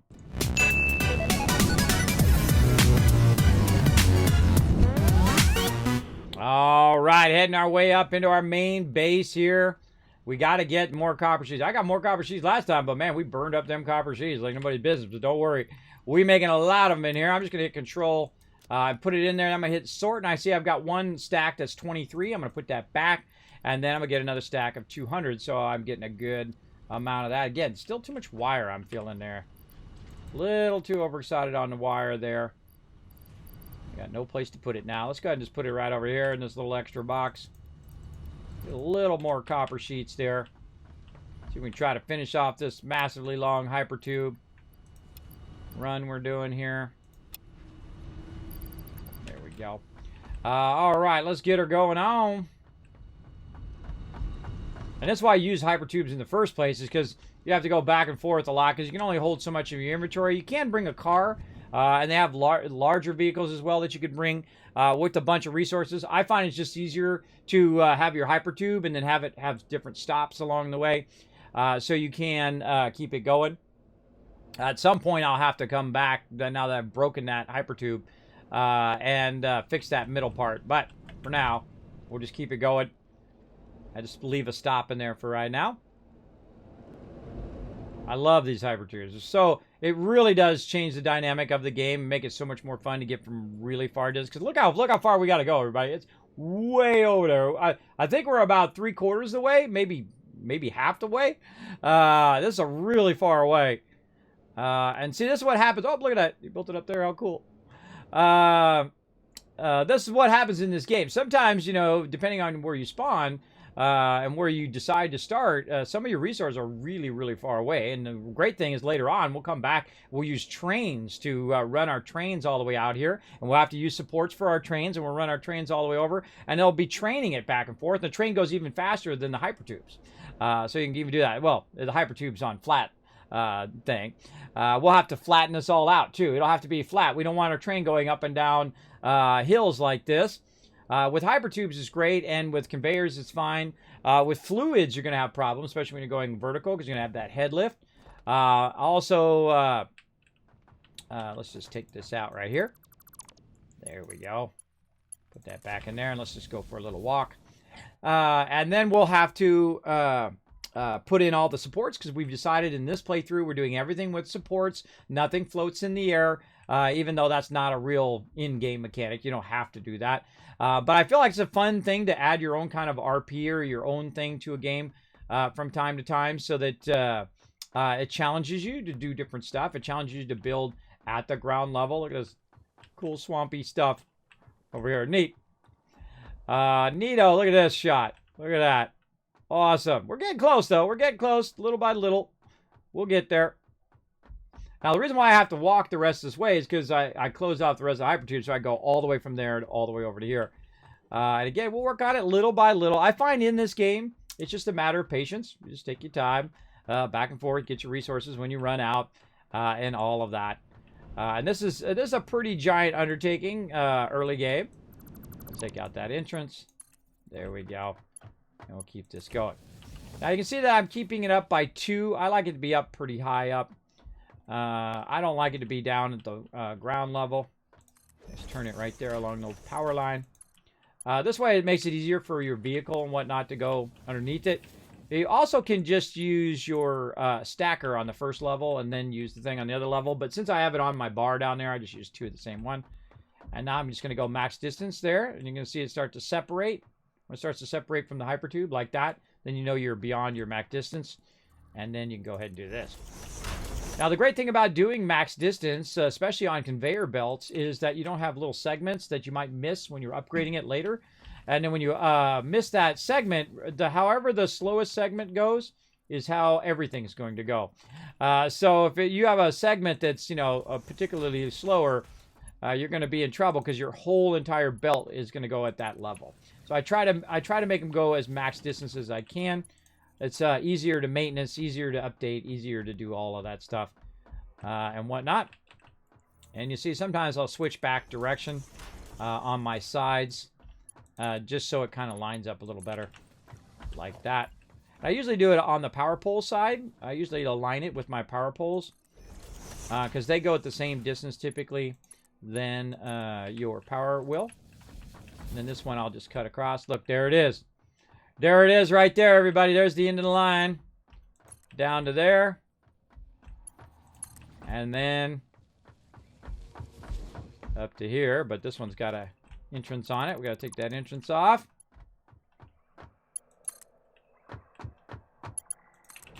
Viola.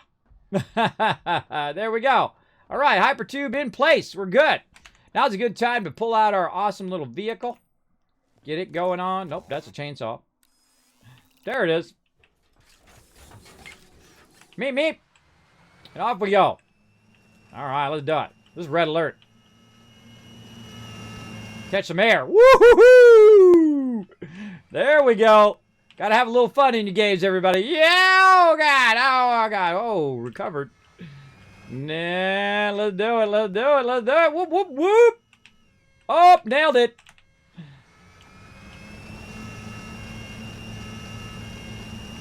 Red alert. We got to get this going on. We got to get some rubber going over here. Whoop, whoop. All right. Now, don't forget to pick up your car, everybody. Always a smart idea to do that straight away.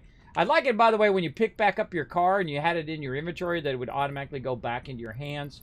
That would be a great addition to the game, too, like a little quality of life thing, where it'd put that back in your hand. Because you just had it in your hand. You just put it down, you pick it up, it should go back in your hand if you have an available hand slot. I think that's just me and my crazy ideas. All right, now we have 2 pure nodes over here, so pretty sweet spot. That's why we're putting all this effort into this. This is 240 per item, per coal node. And we got 2 coal nodes here. That's 480. That's a lot of oil coming out of there. And so we got our oil coming out. Now we need to find the ratio of what we want to make. Now right now I'm just making some plastic while we're doing all this other stuff. And you can see we got a nice bunch more in there. And so it's coming in at 30. We have 480 to start with. We're only using 30.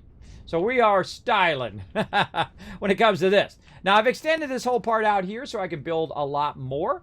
And so what we're going to do is we're going to work a bit on that manufacturing while we're also moving our stuff out of the way here.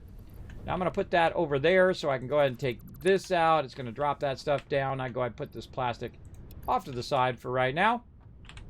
And we're going to grab all of this stuff we can and put it nicely off to the side here. Like so. Okay. Now we're also going to take out our production because this is only temporary while we're working on other stuff. And so we'll take out our power lines. We'll take out all of our stuff, and we're going to redo a bit of this. And now we've established our transport from here back to our main base as well. So it'll make it easier for us to get to A to Z.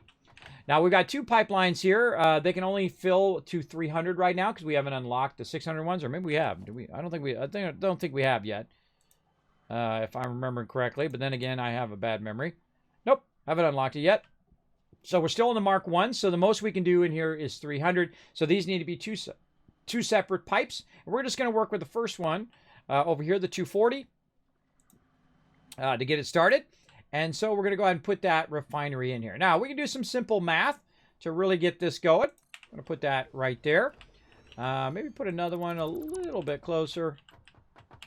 Let's say.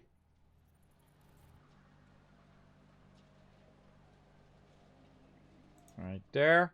Oh, encroaching another's clearance. Oh, we got our line right here in the way. Take that out. Right there. And someone said in the chat they added new coloring in there. I don't know. I just logged in for the first time in a little while. So we're just getting into that. Now, what we want to do is we want to do plastic. Now, plastic is going to come in at 30, and it's going to go out at 20. But the real thing you want to watch out for is your residue here, right? And so you're going to have a certain amount of residue, and you're going to need to process that residue either into something else or store that residue or completely get rid of it. Now, in my case, I like to get rid of it. Hello, little tree. Come here and give me that stuff. My light on. Why does it keep turning my light off every time I get on the hypertube? It turns the light off. Drives me crazy. No. No, no, no. All right. Now this thing, no matter where I put this thing, it's always in the way. Doesn't matter where I put it. I put it way over here, it's going to be in the way. Now over here, we've also got some other stuff. We're going to go ahead and store all of that in there temporarily. We're going to grab all of this out of here now and transfer it right over there. It's in my way. Let's take out our awesome sink as well. And now we're going to put one on the side here. And this one on the side, yep, I forgot my motors. This one on the side is going to be the one that's going to process all the waste material of our primary one. And then we're going to run that into the awesome sink. Now, the reason why I run in the awesome sink, just to make it easier. Let's get, oh, did I not bring? Nope, no stuff from my chainsaw. Maybe I get enough to get it out of there. Yeah, there we go. Nice. Just enough. And so we're going to go ahead and put this one off to the side. And we're going to figure out the ratio that we need of inputs versus outputs, right? That's what this game is all about. Your original resource versus the inputs and then your outputs and then making all those match. In this case, we're going to bring in 30 crude oil if we're making plastic, but we're not going to do plastic. What we're going to do is we're going to make petroleum coke. Now, petroleum coke can come in at 40 per minute, and it's going to put out 120 petroleum coke at 40 per minute input, right? And so what's the output of these right here? Well, the output of these is going to be 10 heavy oil residue, which is what's going to go into here, right? The heavy oil residue. So that means that basically we can put 4 of these down, right? So 10, 10, 10. You get the idea. You get the idea. And we're going to recombine all of these together. And that's going to make a good amount of plastic. Now, how much original oil from over here is going to be used up? Well, if we go in and we do the math, right? We just have Suri do it for us. Hey, Suri, what's 30 times 4? 30 times 4 is 120. 120. So that's half of just one of those. That is going to be for all 4 of these. So that's going to work out very, very well. Now, this particular one only has a single input, which is our oil. We don't have any other items that we're feeding into there. So all we need is to run our piping here. And we run our pipes and we should be good. Now I'm going to go ahead and extend this out just a little bit here to give us a little bit more room to run this piping. Now, one of the great things about this game is the fluid update is just incredibly good. I'm going to switch my set down there at the bottom. If you're wondering how I'm going to pull up all these pipes and stuff, it's I have them programmed down there. And so one of the things you can do is you can bring it out. And then another great technique is to learn that you can make perfect 90s simply by bringing them out and then moving them to one side and clicking there. And you've got your beautiful 90-degree there, right? Now, the same thing on the other end, except for we got a bit of trouble here where we have the terrain. There's nothing I can do about that terrain. I can't take the terrain out. They're not adding that to the game. They've already stated that they're not going to add it, and that's okay. I'm okay with that. And so what I'm going to do, I'm going to need some more concrete first. What I'm going to do is I'm going to offset it a little bit and then match it here in just a moment. Need some more concrete. Let's just get all that concrete out of there. And so I'm going to match it by using this one, which is not going to run into the terrain, and then I'm just going to turn that one into that one. You'll see. So we're going to go out to here, and we're going to go out just a little bit extra. Try to do as straight as we can here. Right like that. Then we're going to use our merger. Oh, now it's time for a break. Then we're going to use our merger here to try to line this up along this edge. And I'm just going to eyeball it because it doesn't snap. It doesn't snap yet on that. And then we're just going to go ahead and have this one just come straight into there. Now, it's both a merger and a splitter at the same time. So you don't have to do mergers and splitter stuff with your piping, which just makes that awesome. For sure, for sure. Then we'll take out a little excess pipe here. And then we'll go ahead and put this across to there.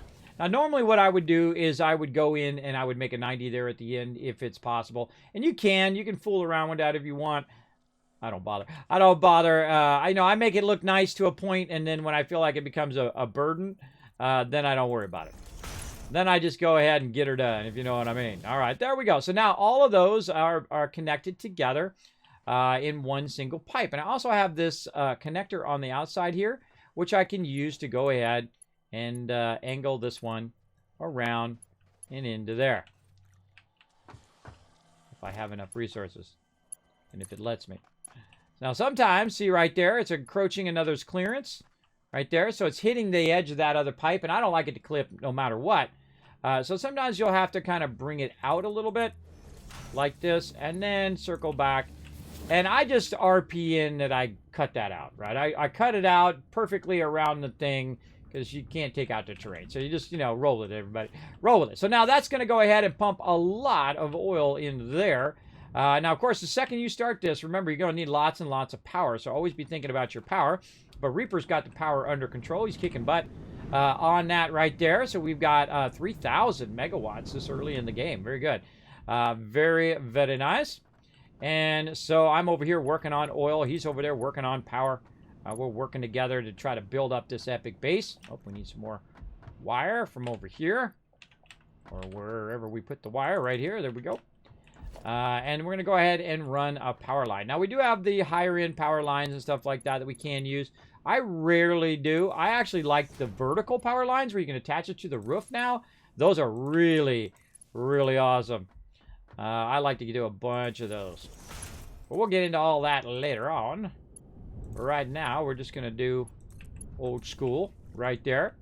Now we've got those all connected. Now, they all need to be something, so we need to tell it what to be. That one's on plastic.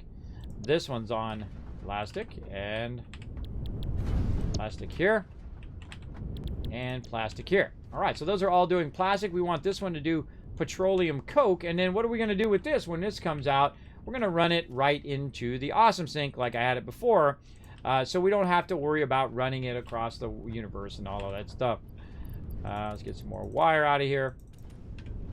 There we go. And so we're going to go ahead and make our awesome sink again right over here. If we can fit it in there somehow. I'll say right there is good. And then we got another line there. Nope, we got to take out this line. We can go ahead and add just another one there. Again, I just use the simple basic resources in the beginning, and then we'll get more advanced as we go along. And then we'll go ahead and use our conveyor. And we'll run our conveyor right in there, but it doesn't, never seems to fail. That always, my power pole is always in the way. It never seems to fail. That's the exact part where you put your power pole. There we go. Put that there, and then we'll run in the awesome sink. Now this belt I'm using right here. Sorry, I had to sneeze. This belt I'm using right here is actually a tier 3, so this is 240 that's coming out here, even though it's only producing 120. If you're at that level 3 tier 3 anyway, you might as well just use that, because steel, you can make a lot of conveyors as opposed to the lower level one, the tier 2, which is actually tougher to make, and you usually produce a lot less. It's much easier to make a ton of steel items and go with that. Now this is really close to this other thing, so we might have to move it here in a minute. But one of the things that we're going to have a problem with is that all of this stuff needs to merge together, right? And the thing you want to merge up is your any items you have, because your items are not affected by head lift and where your fluids are, right? So we got basically this tiny little area that we were going to try to fit this in. And of course, look at our power things are always in the way, so we'll take those out. And we'll try to take this and we'll try to run this down that line there. I'm going to move it back just a little bit and see if we can get it from here all the way to this other side. Like this. Again, back by 1, forward by 2. And then turn it. We got our nice 90s. And look at that. Oh, beautiful. That's a thing of beauty right there. When you can make that stuff all work together, right? Now, the big problem up here also is this is our residual stuff that's going to go into there. But this is our output here. This is our actual plastic that we want to keep, and we want to run it down the line, and it would be great to run it all the way back to the end of the base. But again, see, one of the things that happens, I see a lot in this game, is people get stuff too close together. They jam it together like this, and you know, it's a fun little quest to do early game, but it's really not necessary. It's not necessary to jam it all together so close together. So, you know, just take that out, give yourself some room.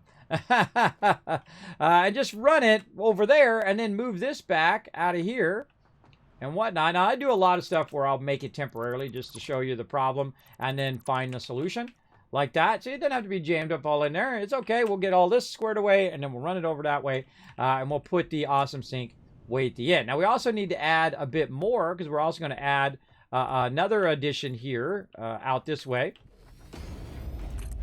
For this, and we're going to add our rubber production out here on this overhang, and then we're going to try to run all of these back to our base so we don't have to run over here every single time we need some plastic and stuff, right? That's the whole gist of this game, is that you're making production and then you're running it back to where you actually need that production. And so 4 of these are going to be more than enough for plastic right now. And so now what we're going to do is we're going to try to merge these all together. Now, I suggest that you got this figured out, but we'll go ahead and take this back out again. The reason why is we want to go ahead and work on our lifters first before we actually do our piping. And so we're going to go in and we're going to switch to our other set here. And we're going to go ahead and use our splitters using our lifters here. And we're going to move it out. So let's say about there. We'll just guess. It's about right. And then we want to change our direction so that it's feeding the plastic in the direction that eventually that we want it to go. At least that's how I like to do it. It's your game. You can do it however you want. Now, the only one that matters is the top one. This one up here. And there's actually a little trick that you can do. You can actually just put down the first one like that. And then the second one and then third one. And it will remember what the third one was from the previous one. Right? So a great little trick there for you if you are waiting. If you are doing this kind of stuff. Just do whatever the default is. That one's not lining up. My crossbar. There we go. Do the default one and then click, click, and do the other 2 in a sequence, and you'll get them in the correct direction. And so there goes our plastic across the top here, and I'm a big fan of lifters. And then we can just take this bottom part out because we no longer need the bottom part.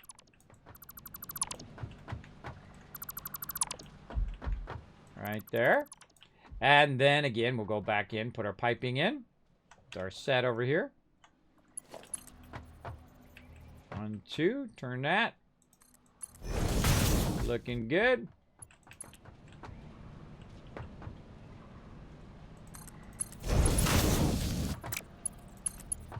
And if you make a mistake along the way, no big deal. Just roll on. Just roll on. Do what you got to do. Now, we're going to go in here. Now, this is one of the trickiest things to do because it doesn't snap to that. So you have to kind of line it up eyeball wise. After a while, you get it down. But you just kind of eyeball that a bit. Usually what I do is I kind of roll over it a little bit so it kind of lines it up a bit off of that. Or you can just turn around and put your back to it like that. And that'll help as well. Thank you so much for the follow as well. Thank you so much. Who is that awesome person? Games for Life coming in. Thank you very much for the follow. Thanks for becoming a brand new Teamwork Tycoon here on the Kismet channel.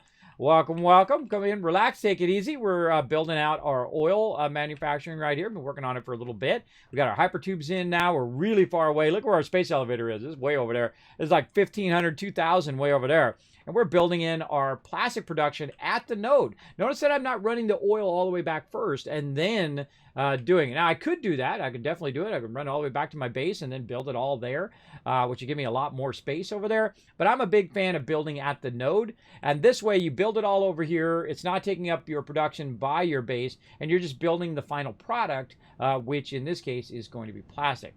And in the short run, that's a great way of doing it. Now, if you're going to build a gigantic mega factory and later on you're going to be doing that so you don't have to run back and forth all the time, then when you get in the later stages, it's actually a better idea to run your lines those long ways. In the early game, the problem is you have slower belts and slower pipes and stuff like that. And so those slower pipes mean you're going to have to run more pipes. So you're going to have to make more materials to run double lines, triple, quadruple lines, all these long ways. When you could just build it at the node and you're only running one line because you're running the final product or two lines. In this case, we're going to do rubber and plastic. So much easier to do that, especially if it's just a conveyor as opposed to water, because water does have a head lift, or fluids or oil or whatever we're doing right now, which is residual oil. Now, what I like to do to keep my base tidy is I like to put the kind of end product of all of this at the end. Right, so I've got 4 of these going, and each of these are going to be producing plastic, and they're going to output 10 per minute of heavy oil residue. And that 10 per minute is going to equal the 40 that we need for making petroleum coke. But if you want to do it really super clean, here's what you do. You put this one at the end. And the reason why is this is a merger and a splitter. So that means at the end here, I could go ahead and put in a junction. If I wanted to, if it was close enough, I could put in a junction. But you can see what the problem with the junction is we've got this one in the way, right? We've got this in the way. Oh, thank you, Ultra, for the follow as well. Appreciate that. Becoming a new Teamwork Tycoon here in the Kismet channel. Show them some love in the chat. Show all those peeps some love for hitting that follow button. So I could put it right there, but I have that obstruction. But I can also just come over here on the side here, just roll it back just a bit. These things right here, by the way, will obstruct your ability to split there. But I could take that out and then just connect it without that, and then it would work. But I don't. I do it old school. I do it old school here. So let's go ahead and grab this, and then we're going to go ahead and run that into there. Now, we could just run it like that. But, of course, we're always trying to make stuff nice, right? We're trying to make it look nice as we go. So we're going to go ahead and go along this. We're going to line it up straight across this way. Again, we want to practice those 90s. You want to line it up visually. Usually I stand and I look at it. That's usually the easiest way. And then you move back by 2. And there you go. You're going to get your beautiful 90 degree in there. Oh, well, if it feels like doing it today. Come on, get in there. There we go. And you're going to get your nice 90 degree. Makes it look a lot cleaner, and it's turning a lot cooler in there. So now we got all of our residual coming out of here into there. Now, once this starts up and I put the power back on it again, it'll start to pipe that into here. And you'll see it actually turn a different color. Other than black, it'll be that residue.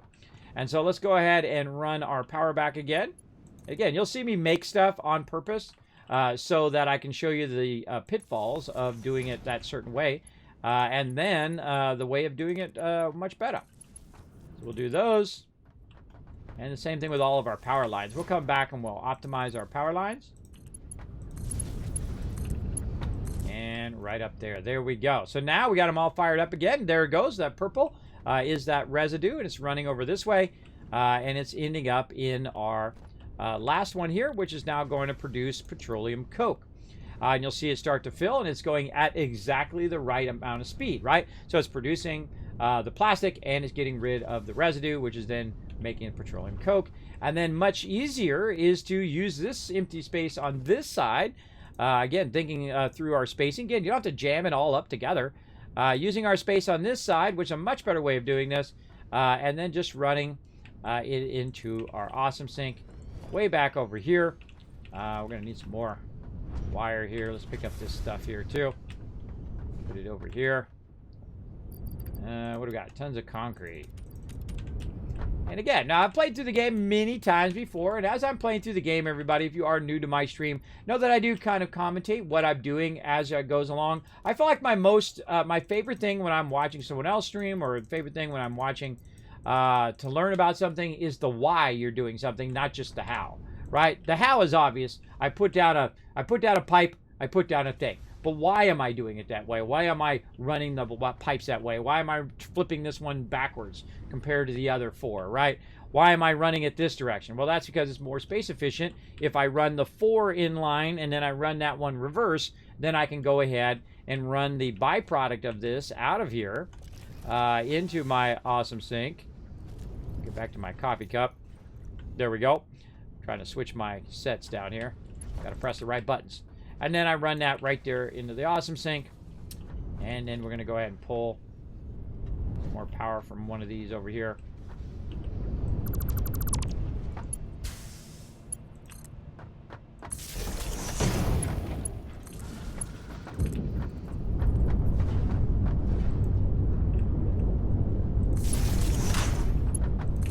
All right. So now not only is it producing plastic, but it's also getting rid of the byproduct. And why do you want to get rid of the byproduct? Again, talking about the whys. The reason why you want to get rid of that residue is because what happens if that residue builds up, it's going to stop your production. Even though you're producing plastic, you're also producing residue. And if that residue fills, then it will just turn the whole entire thing off. And thus you stop producing plastic, thus your whole entire production line stops. You don't want that to happen. So very often, instead of using this petroleum coke, which we actually use petroleum coke for other stuff later on, well, at least we used to in aluminum, but we really don't need it. We really don't need it right this second. And so I can build a backlog of it and save it and do all that stuff, but it's really not necessary. I just run in the awesome sink so it doesn't stop my production ever. I don't want it to ever stop. I want it to keep running and running.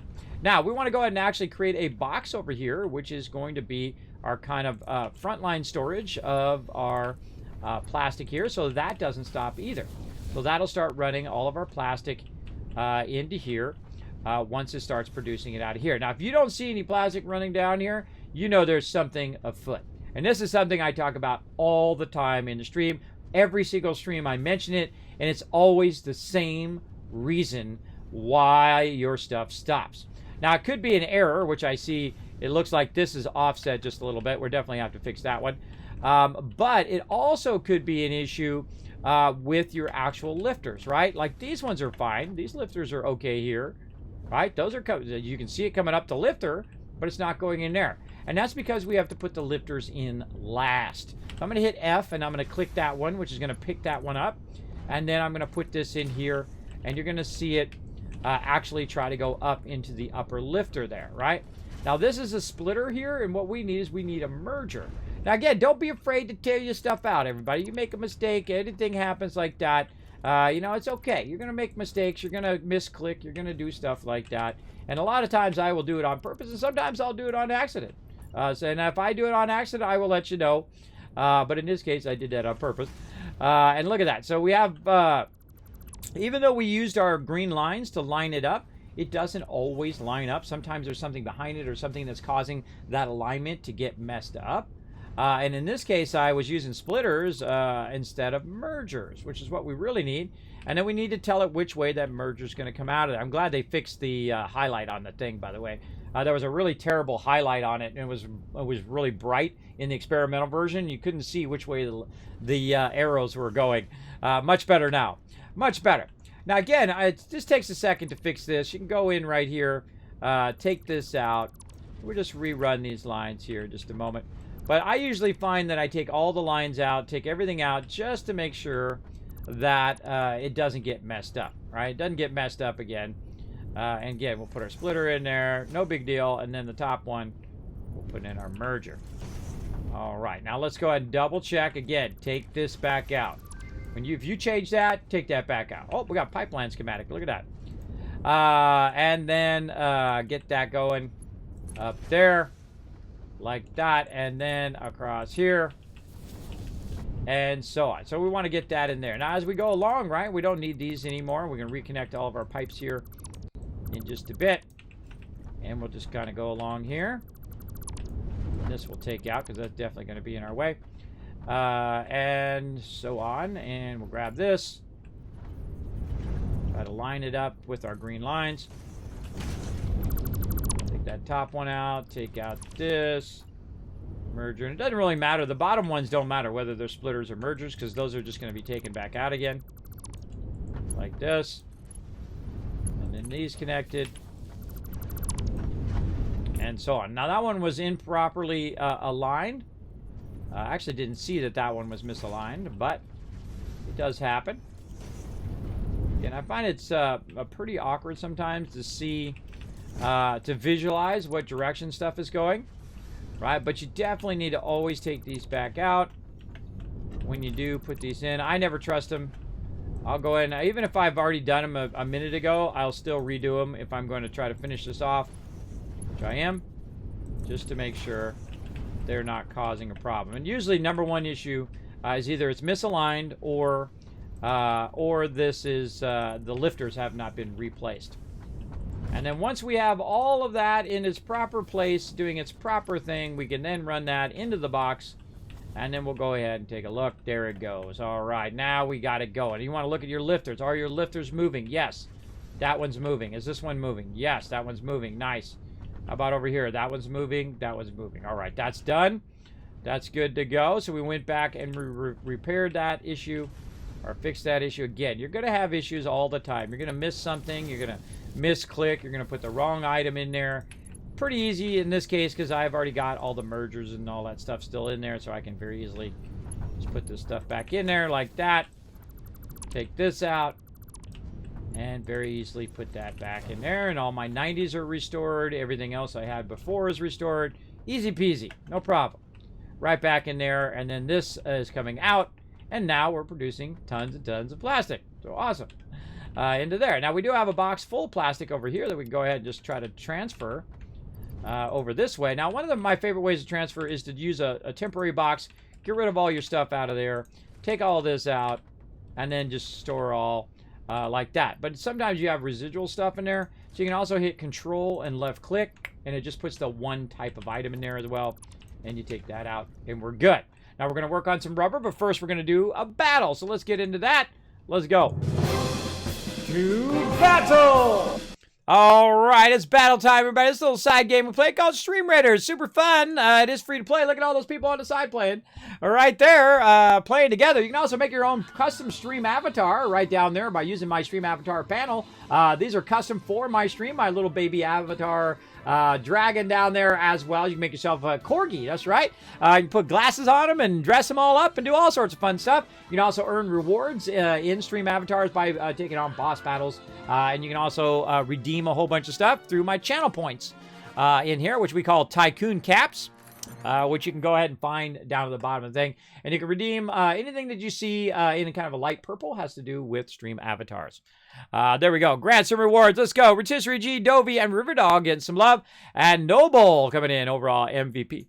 MVP with 11 kills. I got to take my break before I forget. I'm really bad about forgetting. I get totally in the zone here. We'll get into it here in just a second. This is definitely going to require the Wasteland Tycoon. All right, I'm going to try to drag the aggro onto me while you guys go get the loot. That's a tough one because the boss is at the high side. So I'm going to say right here, I'm going to try to go high side so I can sneak up here and try to drag that boss away while you guys throw your rogues down. Now, you can do this one of two ways. You can throw your rogues right here, and I'm going to accelerate the speed of them so they run in there real fast. Maybe you might get past the boss. Usually you die. But if you're really smart, like Reaper way back here, who's putting his units way in the back, putting his rogues back here, which run faster than everybody else, So what's going to happen is I'm going to try to draw the fire, me and Riverdog here.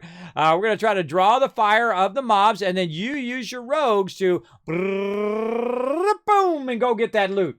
Right? That's the advantage of watching my stream. I give you all the best tips, everybody. Let's go for it.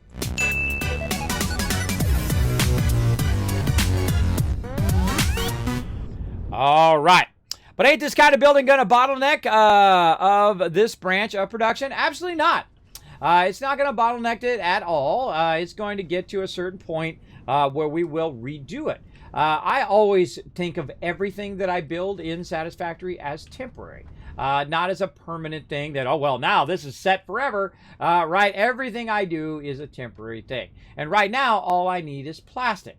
I need plastic and I need rubber so that I can make the next thing. There's a cool thing going in and out on the side there. That's cool.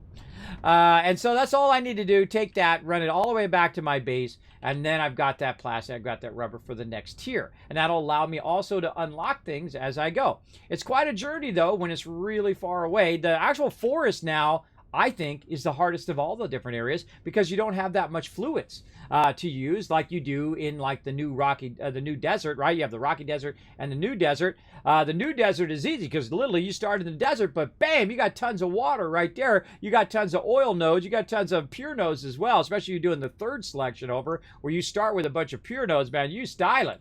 But here in the forest, actually pretty tough. Pretty tough because you don't have that water that goes along with your coal plants early on. I had to find a little pond and use that little pond of water early on, which is kind of fun, though. It's kind of fun to test yourself and see what you can do. So get that going on over there. Now, again, I do prefer to do it at the node.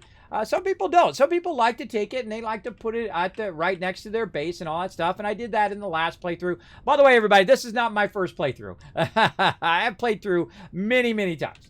I've played through everything in the game and done all the stuff that's been done, except for the new stuff in Update 4. Don't tell me anything about it. No backseat gaming. Don't say, Kismet, do this, or Kismet, you can do that, or that kind of stuff. I like those discovery moments, like I just discovered earlier, that on the electric switch where you can turn off parts of your factory, which is the biggest thing that I wanted in Satisfactory, is the ability to turn off certain parts of your factory so that if you do run low on power, you can just turn that off, and then you can still have your hypertubes, you still have all that stuff that still functions, and you go fix whatever you need or add more power, and then you come back and you turn that part of the factory back on again. I absolutely love that. Normally I do that by taking out the lines, and I run the lines in such a way that my transport and my factory is in a separate line, right? So that if I need to turn my factory off, boom, I hit one cord, it takes off the whole factory. But now I can do it via a switch. And it's also got a display on it now, which is pretty cool. I love the display as well. Very cool. We'll look at that when we go back to our primary factory. Now, again, I have done it multiple ways. I have done it at the node, or I've done it bringing it back to the primary factory. In the long run, bringing it back to your primary factory is actually going to be a great addition because you have more control over it and you don't have to run over here all the time to manage it. But when you're only making a certain amount, and what's more valuable than anything in the game is your time. How much time does it take you to get from A to Z, right? I'm all about efficiency and time. And time is my most valuable asset. It's the thing I have the least of. And so if I want to get this done and I want to get enough oil and then get enough plastic and then get enough rubber to go to the next stage, I need to spend the minimum amount of time for the maximum return. And so that's what I'm doing. Instead of going in here and running 2 lines of oil all the way back, that would suck. Now, also, I just saw that he unlocked some wall supports and stuff for our pipelines, which is great. That's pretty cool, too. We can run those later. And he's got Smart Splitter going on. Nice.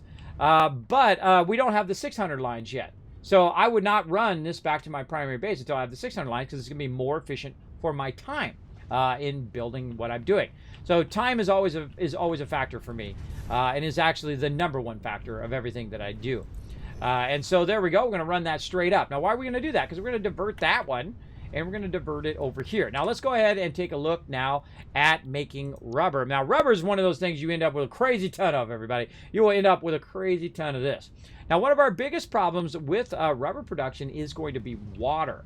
Now, we need to look around and say, oh, God, is there any water nearby? Oh, whew. Luckily, Kismet picked a spot by the water. But we're going to have to clear some baddies down there. Look at them all down there, just waiting for me to come down there. We got to get that water from down there, and we got to get it up here. How much water are we going to need? Well, it depends on how much rubber we're going to make, right? And so we're going to make this rubber over here. And so when we make the rubber, we need water and we need resin. Now, one of the things that I just noticed, because it's the first time I made rubber in the update 4, is the fact that you no longer have the residual oil when you're making rubber there. So let's go take a look at that. It's residual rubber. So I'm probably clicking on the wrong one, right? Because there should be some sort of residual. And so when I click on the regular rubber, oh, okay, this is the right one, right? Because this one right here would be a byproduct using the polymer resin. That's the byproduct, right? You can turn that into polymer resin. You can use it as a byproduct of another product and then turn that into rubber that way. But if you don't see the heavy oil residue, then you know you're probably clicked on the wrong one because you've got that extra output of whatever it is, right? So you've got your byproduct and your main product. What you're going to do, you got your extra fluid and you've got your main item that you're trying to run. So in this case, if I want to use, say, 120, I can make 4 of these again, right? So I can make 4 more of these. I've made 2 so far. And so let's go ahead and just feed this out, which is going to work great because we're going to want to bring our water up. And we'll get into water and how to do pumps and all that stuff here in just a second. And you'll see me explain stuff again. I've played through many times before, everybody. So it's not my first playthrough. Sometimes people come in and like, Kismet, you should click this, and Kismet, you should do that. I just explain stuff as I go along. I find that very entertaining when I'm watching other people. And obviously people find it entertaining because they're watching my stream right now. And also I got that purple check mark, so that probably tells you a little something too, that they like that style. And that's kind of my style, you know, that just kind of tell you what I'm up to. Because there's nothing worse than watching someone do something amazing in a game and then you don't have no idea what they did, and they don't bother to take a minute to tell you. I mean, the least I can do is just take a minute to, you know, talk about what I'm doing in a building game. You think at least in building games for sure, Kismet, why are you doing that? Why are you clicking the thing? Why are you adding the stuff in there? Why are you making so many things? Right? Because I'm using the 2 lines, this one line for the both things, for both production, right? So I'm using my 240 that I have, and I'm going to put 120 into there, and I'm going to put 120 in here, which equals 240. And then the other line is actually going to be power production, and I'm going to save that for power production for later, so I'm thinking ahead. I'm usually 20 steps ahead of whatever I'm doing right now. I've already built half this base already in my head. And that's how you know it's a great game. You know it's a great game when you're thinking about it when you're not even playing the game. And often, I know a lot of you do, and I know I do, think about, oh man, if I do this next time, we do that, and we do this, that, and the other thing, it's going to come out much better. There we go. Well, so what do you suggest for long transport? Trains. Definitely trains. This will be replaced with trains. Absolutely. I build what I call sky trains. And that's where I build the trains way up in the air, where they can just cover across the whole entire plane. And normally, by the way, I do not build them with supports because this is early access. I feel like supports is a later thing, but we've challenged ourselves in this playthrough. No. Every time we go 4, right here, 1, 2, 3, 4, oh, we got to put in our supports, right? We got to put in supports because that's the way we playing it right here. And again, we go out 4 that way. If we go out more than 4, right now we're at 3. We got more than 4. We got to bring it all the way from the ground or from the level below in the same exact support, straight up from below, and bring it up and have to do that. A little extra fun RP that we've added to the game. The game will not fall down. I have taken foundations and I've run them clear across the entire zone before without ever having to do it. It's an easy way just to bypass all the danger is just literally just run your foundations out as far as you want to go and you get to where you want to go. Take out those mobs, grab your loot, get your resources, and off you go. But we're not doing that in this playthrough. In this playthrough, we're playing legit. We're playing with supports. So that's really fun, though. It's really fun to challenge yourself in that way. Now, we've got some stuff in here. Again, no matter where I put these supports, everybody, they are good, or where I put these boxes, they are always in the way. So let's go ahead and extend this out a little bit this way. There we go. And now we go ahead and make just boxes off to the side here. Like so.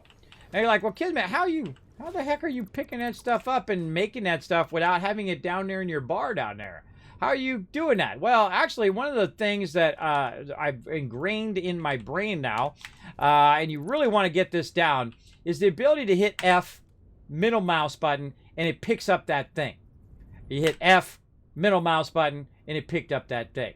That is way faster than any other way. Even your keys down there, because you're not going to have 47 keys on there that you can switch to. You got to hold down Alt. It's actually a little awkward to switch those because normally when you're in a mode, right, when you're in build mode, you can't switch your things down there. Even if I hold down Alt, they don't switch. So I have to get out of the build mode, then I have to hold down Alt, then I have to change. That's much easier if I just hit F, middle mouse button, and bam, I'm good to go. What about that? What about this pipe over here? Boom, middle mouse button. Now I can do hyper tube. What about this power pole? F, middle mouse button, now I can do a power pole, right? Or even the power lines, which is a better way to grab it. Middle mouse button, power lines, now I can run the power lines. If you learn one thing in my stream and you learn that, then you're way ahead of everybody else.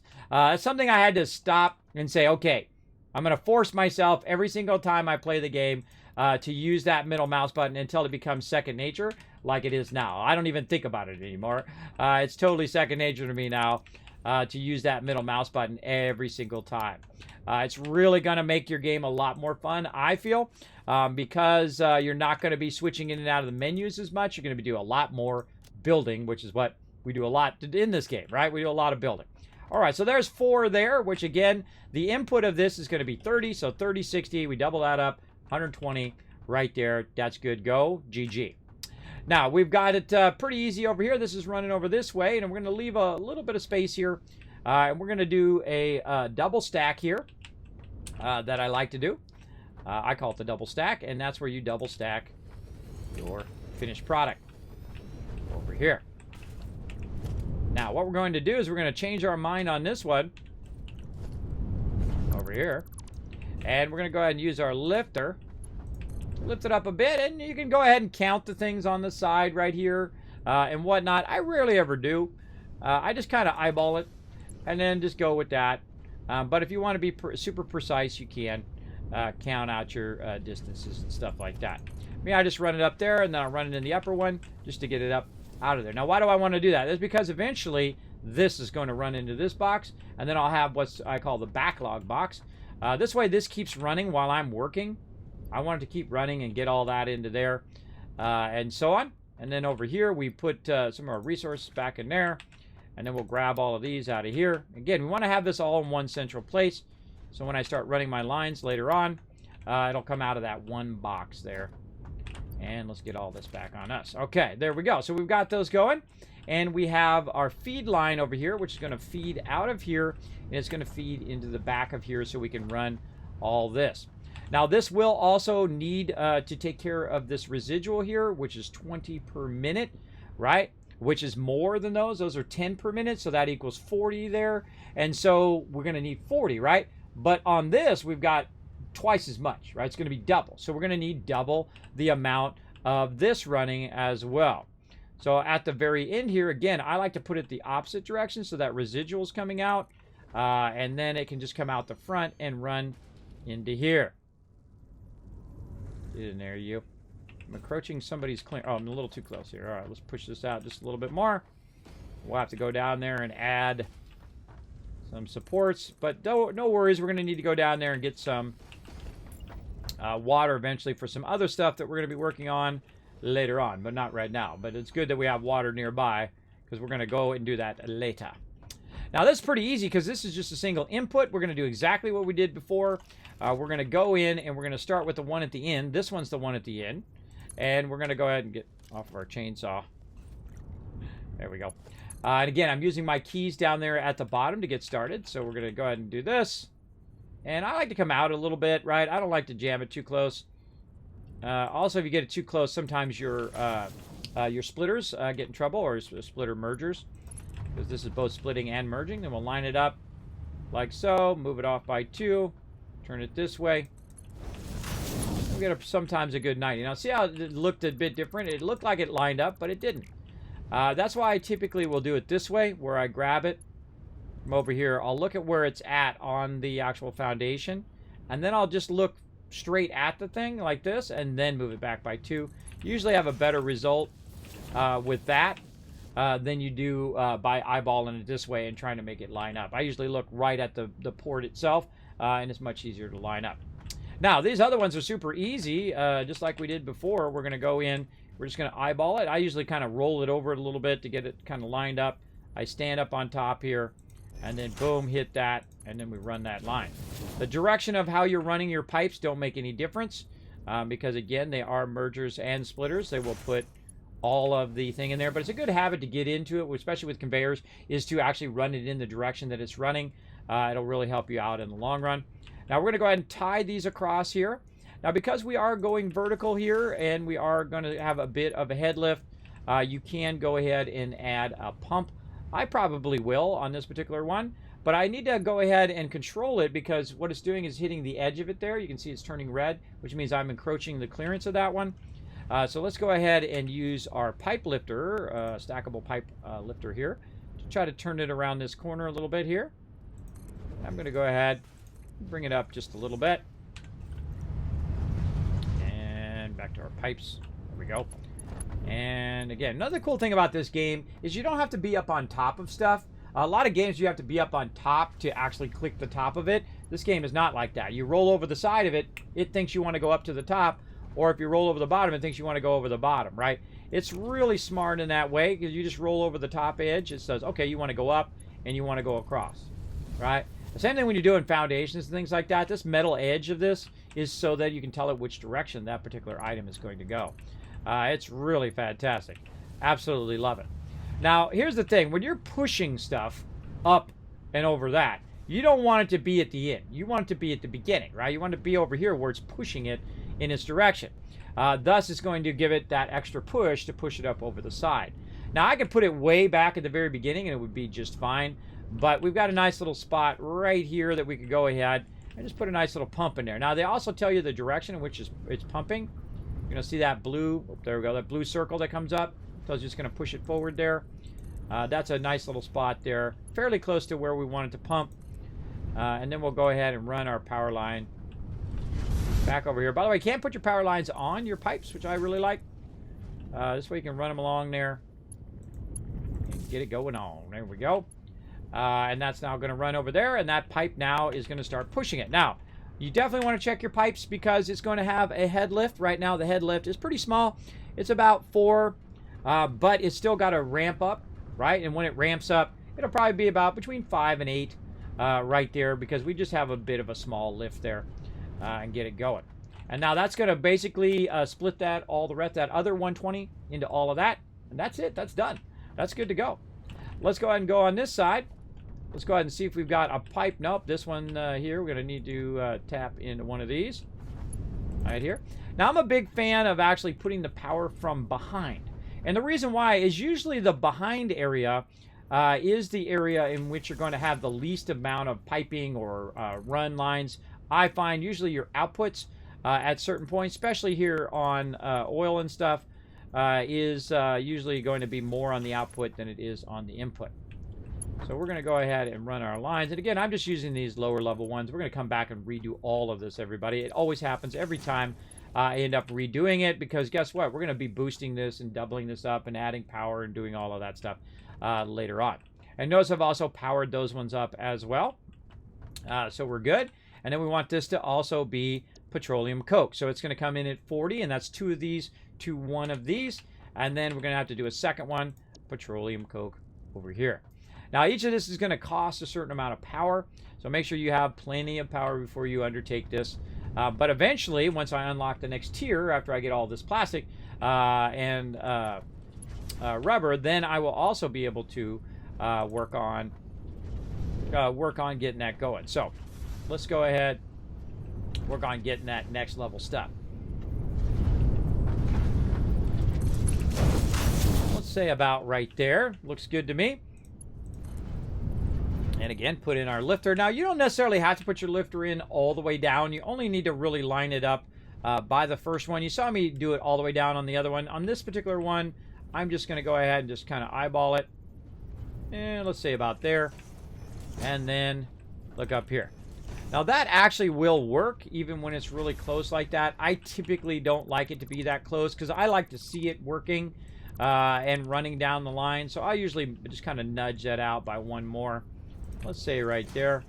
But make sure you don't nudge it out so far that it doesn't connect. All right, let's go ahead and see if it actually will connect.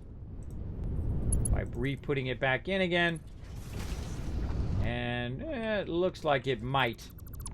Let's actually put it in the correct direction so we can see if it runs out of here. Now, we're going to go ahead here and tell it what we want to be. We want to do rubber and heavy oil residue.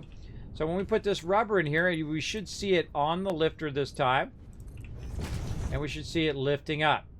Now, there we go. See, that looks definitely more connected in there because we have it also the right direction. And then we can just run this down to see if the rubber comes out on that side if you're worried about it before you do all the rest of it.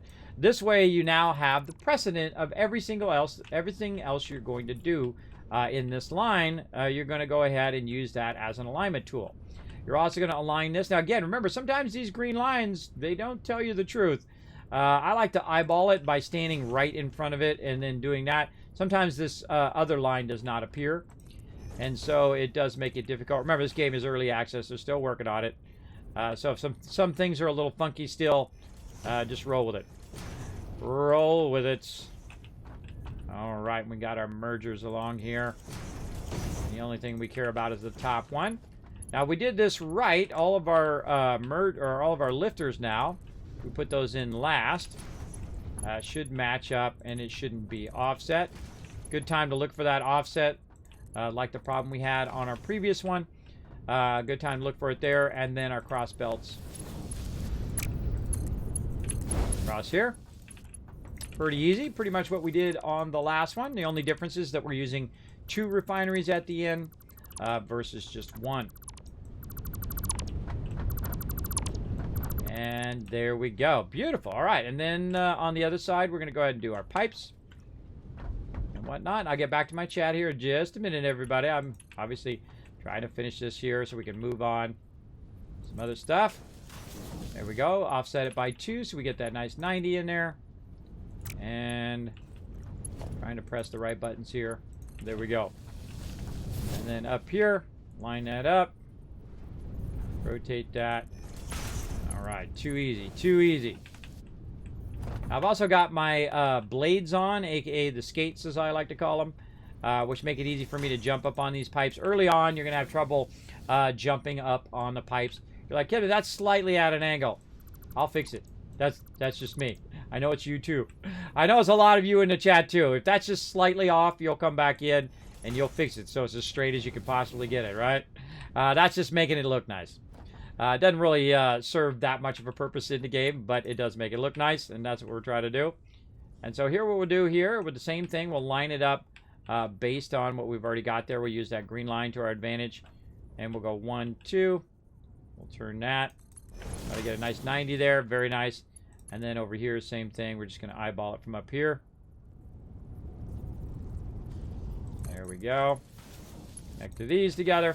Now we want to pipe this into that. Right? So we'll just go ahead and put a merger right here. And notice that I'm keeping all of my piping at the same level. I'm keeping it all at the same level on purpose so that I don't have any further head lift, right? And had I not have that other thing in the way over there, I could have just left that on the ground too and not did the overlift. But I wanted to show pumps off so you get the general idea. Now, this is our final product up here at the top. And so what we've done is we've run it this way to the end here. Now, we want to do a double lifter here, but since we're going to be running this off the edge, probably a good idea to say, you know what, I don't want that way back there. I want that to be way up here on the edge, and I want it to be facing in the direction I want it to go. And then what we can do is we can go ahead and lift this up to the top, or even better, I like to, whatever is the closest to the box, I usually put at the lower edge. It just seems to work out better logistically when you put that on that lower edge. And then now we can see that going into that lower box. And then this one will say, okay, never mind, we don't want this to go here. And we'll have to get that plastic back here in a second. We want this to go up, over, and all the way across into that top one. Doesn't quite make it. Doesn't quite make it, but that's okay. We'll go ahead and use our lifters here. We know right about here, or stacker poles in this case. 1, 2, that's going to be your first level. 1, 2, that's going to be your next level. And so on. And then 1, 2 again, way up there. Good enough. Let's go ahead and get that way up off the ground. Run that across halfway into our lifters and into that top box. All right, now we're making some progress, everybody. We're going to have, again, some of that stuff in there that we're going to need to move. But no worries, we'll get it done. We'll get it done. Let's go ahead and store that. Let's go ahead and grab this. Now, I'm going to also show you how to get boxes when they're up real high. Thank you so much for the follow. Appreciate that. I'm not familiar with trains. Oh, my goodness. Trains are awesome. Oh, man. I'm going to show you how to do a push-pull train, too, when we get to them. I'll show you how to do a push-pull train where you put an engine on both sides, and then you have your stuff in the middle, and you only need one track. You don't need to go around in a circle. You can just have it go back and forth. I'll tell you all about it. I love train games, by the way. I'm a big fan of trains. I'm sure a lot of you are as well. We played a lot of different train games in this stream, that's for sure. All right, we'll put our plastic in there. All right, we got that going. And that's pretty much almost done, everybody. We have one more thing. Now we're running our residue into here. And that heavy oil residue is now running into here, becoming petroleum coke. Now, we already have our awesome sink down here. There's no reason to make another one, because how much petroleum coke is this producing, right? This is producing 120 petroleum coke, right? So we think, well, hey, we'll just run the other 120 right over here, and there's no reason to make a second one. Well, there is actually a reason. And the reason why, and this is why I try to make you guys think, is because this is going to be double. This is going to be 240 residue coming out of here. And thus, we're going to be faster than the conveyor belt that we're using. So if we wanted to run this residue clear across the whole entire zone, we would be running 2 lines instead of just 1, right? So there's no reason to run that all the way across the zone. And this only takes 30 more power. It's more than enough. We have more than enough power to make that happen. We want to go ahead and make another one over there, or we can make one on the other side. If we want, probably put it on the other side so it's closer. I don't have to run those extra lines. I'm always thinking of what's the minimum amount of resources I need to use to make the final product, right? What's the minimum distance I need to run, the minimum amount of time that I need to spend, that kind of stuff, and everything that I do. And so we're going to get that going. We're going to grab that awesome sink, and we're going to run it right there. And then over here, this is super easy, because remember, the output of this is literally just petroleum coke, and so it's a single line. And so what we can do is, sometimes I do this. I don't do as much anymore, but sometimes we do what's called a center merge. Right there. This is old school here, and this is where you try to run it in here. Now, one of the things about this thing is that's not the center, as you can see. We want to go ahead and move this over. Now, normally you do not want to block your outputs, but in the case of this, we only have the single output, and that's what I'm kind of showing you. So we go ahead and run that there, run this here, and run that nice and easy into our awesome sink. And again, this keeps it from stopping your production. Your production, you don't want it to stop. You want it to keep on running as much as anything. Now, later on, of course, you're going to want this petroleum coke. You want to use that and so on in there. But for right now, we don't want that. All we want is our end result right now, which is our rubber, which is going to fill up very, very quickly. You're going to have a lot of that. And then over here, our plastic is looking pretty styling. We're good. That's it. We're done. We did it, everybody. We built it up. We're good to go. And guess what? We still have 240 oil we haven't even touched yet. We're going to come back. We'll make tons of power with that in just a moment. Now, one of the things we also want to do is get our thing going. We need 200 of the rubber here to move on to our next milestone. And then we can start doing power and stuff like that. And that's going to happen pretty quickly. I'm already at 192, so it's a smart idea for me just to wait for it to make 4 more before I leave and go back to my primary base. Now, am I going to run the plastic and the rubber back right now? Probably not, because I don't need it at a real urgency, right? I'm not actually putting it into another manufacturing. I'm going to just take the 200 that I got now and run it back and upgrade to the next tier. So let's go to it. Let's do it. Dropping those bombs. Dropping those fat bombs. Wow, cool tips. Thanks. You're welcome, Games for Life. That is probably one of my best tips. It will really help you a lot. It really changed my gameplay in there, is just using that middle mouse button and just force yourself to do it every time. Even if you feel slower in the beginning, after a while, it will just allow you to build. Now, I actually build slower on stream than I typically would if I was playing the game. Oh, take it easy. Thank you, Dovey. Then if I was playing, I forgot to take my break again. than if I was playing the game offline, right? I play at like 10 times speed than you see on the stream. And the reason why I slow down is because I've had this problem when I go into someone's stream and I see them doing something and they're like, you don't even know what the heck they did. And that's why typically I'll slow down a bit just so you guys can see what I'm doing. Because otherwise, you know, it'll cause 10,000 questions in the chat. And then also, you guys miss out on something that I'm doing along the way, and that might have been that one thing that you were looking for your next build, like using the middle mouse button and stuff like that. So we're taking our Hyper 2. We're way out here, everybody. Look, we're going through the jungle. We're so far out. Now, while we're on the way back, everybody, let's go ahead and do this battle. To battle! Perfect timing on that battle. All right, we got this, everybody. We got this. Let's do it. Let's do it. I believe in you. Oh, look at that. 79 units on this. We get to 100 units. I'm going to give you guys 1,000 kids caps in the chat for future giveaways like the free skin we're giving away right now for Stream Raiders. You can be part of that by going exclamation ticket in the chat. You can also look down in my panels down there. Oh, I added a new panel. I forgot to mention that today. I added a new panel down below everybody, which is artists that I recommend. So if you are looking for emotes or cheer motes or stuff like that, feel free to patronize their Twitter over there. Show them some love because, you know, artists need some love here on Twitch as well. So feel free to show them some love for sure. Just follow those links down in the chat. I highly recommend them, and I made a note of what they did for me here on the stream, whether it's emotes or cheer motes or stream avatars. All of those artists are excellent, and they actually follow up and do a great job. I know, those are the hardest people to find. Finding people who do a great job and who follow up and get back to you and do all of that. That's not an easy thing to find sometimes. Oh, look at you guys getting all that gold. Tons of loot. All right, boom. What do we got? We got how to Roblox, Roblox TV. There we go. My brain wasn't working there. Dovey and Riverdog getting some love. And Cedar coming in overall MVP with the 14 kills. Let's see, where are we going? You know what? Let's do a tough one. I could have just went across this way. I feel like we want to do a tough one. Screw it. We're going to do a tough one. I was going to go up and pass the least resistance. I feel like we get the gold there. And then the rest of this is path of least resistance. But we can get more battles in if we go that way. Well, let's get more battles in. That's going to be more loot overall. I say we go vertical just to get more battles in. Oh, okay. Now it's actually tougher.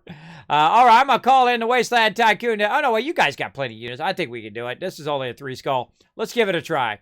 I'm going to bring in my archer right there. Lend you guys a hand. Oh, wait. I should have probably put Norbert in. Did I finish that quest? I can't remember. Oh, I should have put Norbert in. Darn it. All right. I'll do it on the next one, hopefully, if I remember. That's okay. I'm still trying to work on my archer or two, trying to get him to level 30s, level 29s, get real close. Let me go ahead and check and see if there's any skin stuff in here or scrolls. Let's see. No. Yes. Oh, gosh, he's so close. 25, 29. Yes, very close. Yes. No. See, I have to look at the number because some of mine are maxed out, and sometimes I buy the wrong one, and then it's a waste of my gold. I liked it when it used to say maxed because I already have 2 level 30 tanks, so I much preferred it when it said max, so I don't accidentally purchase the wrong stuff. Much better. All right, let's get back to it, and then back to some Satisfactory.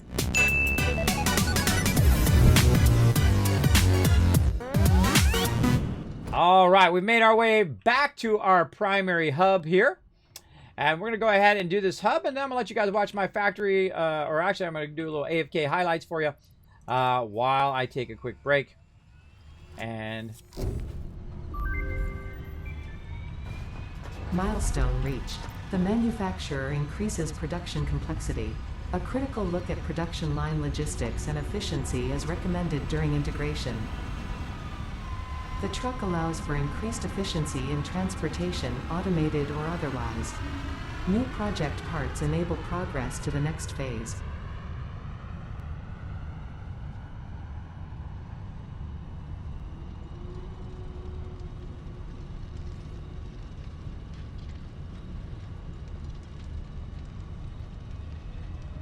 I can still see it right there. I still see it up there because I'm playing in 4K, by the way. You can see a little tiny pixel. It's still way up there. But there you go. All right, we want to put some of this stuff away too. Some of this random stuff that's been taking up our inventory here. Back into there. There we go. Now we got a little bit of our inventory slots back. Let's put our vehicle in here to get that slot back. There we go. Oh, we got some limestone on us there, I can see. Get that off of my character. Coal, a little bit of what looks like silica, yeah, in there. All right, we got all that stuff off of us. And now let's go ahead and see how we're looking on our manufacturing over here. We're running stuff into our space elevator, as you can see. And I build what I call temporary or offline production, where I'm just running it into here. Whoa, we're almost halfway there. We're 1,000 in, looking good. We definitely, if we want that to go faster, we could boost that production and do all that. We got plenty of power for all that. But I'm rarely ever in a hurry to make that go faster, because you're still unlocking the various tiers of your stuff anyway. So it's not like you're really hurting for tier 7 right now. We're still unlocking this. And so we need a bit more production down here, especially production of our heavy modular frames, and then eventually our computers as well. But what else can we unlock here? Oh, some fabric. Okay, some fabric and more rubber. We had more rubber, we could unlock that. Tier 6 here, we're going to be working on computers, what I just talked about. And then over here, well, we needed some fuel, which we're going to be doing a bunch of that here in just a moment as well. And then here comes our monorail. Yeah, here comes our trains, right? We're going to get into our trains. We're going to get into that higher level stuff as well. Now, there's other things in here that we do want to take a look at. And in the back here, I have the thing that's called the MAM. Wherever it is, right here, is the MAM. And this is where you unlock some other items based on materials that you find around the world. Right, and we've unlocked a bunch of stuff along the way here. And there is some new stuff that we've unlocked, like the zip line, which is very fun to do. We've tested that out. And let's see what else is down here. We got our blades already. We got our smart splitter. We got our new power switch. That's new. Node available there. We got to unlock that first. We got to do our high-speed connector stuff, which we could probably do right now. Let's do that high-speed connector stuff. Let's grab some of this over here, and let's go ahead and run our high-speed connector just so we can get into those lower tiers. There we go. And that's going to take like 3 seconds. Bam, done. Just like that. Some of these just take a few seconds. Some of these take a lot longer and whatnot. That's going to put us down in the supercomputer, and eventually we get programmable splitter and then unlock that node there. Now we also got our MK3 poles. So we'll need to make a bunch of high-speed connectors to go in and do that. So everything is kind of like on the tier before leads you to the next tier, which is very fun. Now our flower petals we've already done. That allows us to color our walkways, which you can see I've got them colored. Purple means production, yellow means road, and these are just arbitrary ones that I picked. And then blue is storage, and then green is actually my trains. You'll see when I start doing my trains later on. So we got that going, and we are unlocking our stuff. Now, Marsilia here is where we go in, and we can unlock different boosts, like medical inhalers and things like that, as well as fabric, which is what we need right now. We're going to unlock some of that fabric. Now, along the nutrients here, you unlock several things, and that will allow you to unlock this, and we can use some stators for that. Now, I notice that we do have some extra stators back here. Let's go ahead and backlog and use those stators and just kind of unlock whatever we can unlock as we go along. I'm usually a huge slacker on that. I don't typically do those very early on. Sometimes those make you a bit OP early game if you unlock that really, really fast. I find, but I unlock it as I go. Once I think of it as I'm running around, I will go ahead and unlock stuff. All right, what do we got? Nutrients here. And boom, another 3 seconds. Now, am I going to use this? Probably not. But, I unlock it as I go. And let's see if we've got any of this stuff. Now, my little temporary thing that I keep in the back of my stuff here is usually where I keep all this random loot, right? When you're looking for your barrel nuts or your pale berries. What I need is those actual flowers, those little side flowers. They look like little mushroom kind of things. We need some of those. And I don't think I have any more of those. I think I might have put them in a box somewhere. Who knows where they're at. But we can always go grab some more of those later. No big deal.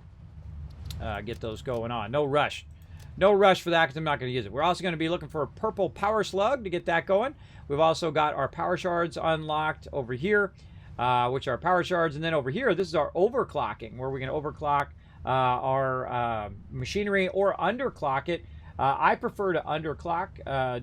Don't think that's just overclocking. It's also underclocking. So if you're producing more than you need, turn that down. It'll take less power. Really help you out in the long time. Great example is like water, right? When you are putting 3 of those water extractors down, they're producing more than the actual pipe can hold. That's right. The pipe can only hold 300, and it's producing 340, right? So you don't even need that, or is it 300, 320, 20, 20? So it'd be 360. It's producing 360, and you only need 300 because it says that's the most you're going to get through the pipe anyway. So that's a waste. It's a waste of power, waste of your time doing that. Now we're going to get into quartz here. They've already unlocked some quartz here. We got to unlock some silica here, which we need to make some of that to throw that in there. As well as we unlock the crystal oscillator, whatnot, frequency mapping here. The Explorer, which is always a really fun vehicle, which you saw me kind of fool around with earlier. Radar technology to try to track stuff down, and our radio signal. Do I really need this stuff right here? Probably not, but am I going to unlock it anyway? Yes, in the long run.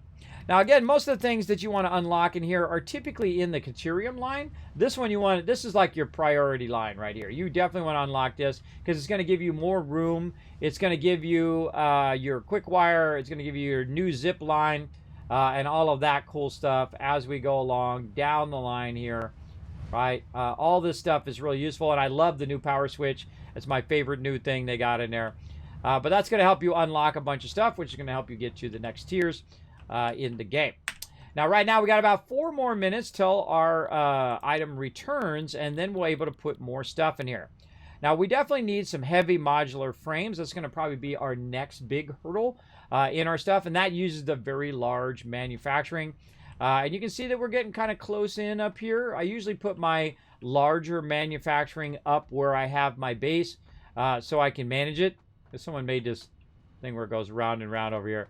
See, this is when you know someone has some free time, right there. They're thinking in that mentality. It reminds me very much of in MMOs, people would come in and they'd drop stuff on the guild hall, on the floor, and they'd spend hours making like little figures and stuff in there. Hey, that's your thing, more power to you.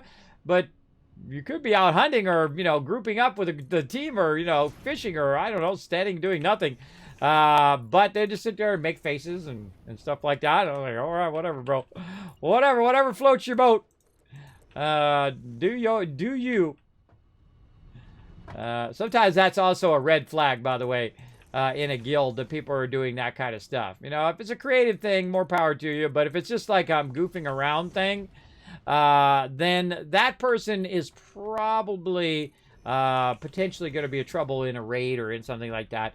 Because they're spending all their time doing this and not getting their gear and not getting all of that stuff. But I never rate people on their gear. If you need gear, I'll go get it for you. We'll go get it. Come on, let's go. Let's group up. Let's go get you that gear. I'm down, always down for going and getting people gear. But I'll take this out now because I'm going to use this whole side over here. Sorry, bro. Sorry, bro. It's got to go.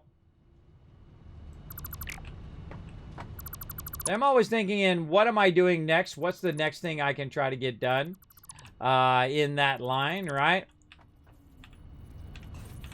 Pick that up, get that out of there. Now, this is actually my main thoroughfare here, so I don't want to build right here, but I can build off to the side. And what I call the play yard. The play yard is when I just throw stuff down. I'm not necessarily thinking I'm going to put it there. I'm just going to throw it down, and we're going to look inside there and get it going. Now, we need some heavy modular frames, which is a funny irony, because that's the very thing that I'm going to build in that thing, is the heavy modular frames. So we're going to go down here, and first off, you got to make them yourself, like this. And I got plenty of all these resources to make this for days. So we'll make some of these, like this. So now we got we got more in those. There we go. We got 10 of those. And how many do we need? Well, we can find out how many we need by simply going in here, pressing this plus button. It's going to tell you to-do list right over there on the side. We're going to need about 10. How convenient. That's exactly as many as I got. What's up, Reaper? What's up, bro? And then we're going to go ahead and we're going to go ahead and put our manufacturer down just so we can look in the manufacturer and get it going on. Now, our heavy modular frame is going to be using up to 4 items at once. Now, this is when you're really stepping up the game. This is when you're getting to that higher level of production that you're going to need. So you're going to need more resources coming in, as well as you're going to need more power, because these take a lot of power. These take 55 megawatts without it being overclocked. This is just its base level power. So you can see that right in the center. It tells you where that is. So we're going to need 200 screws per minute.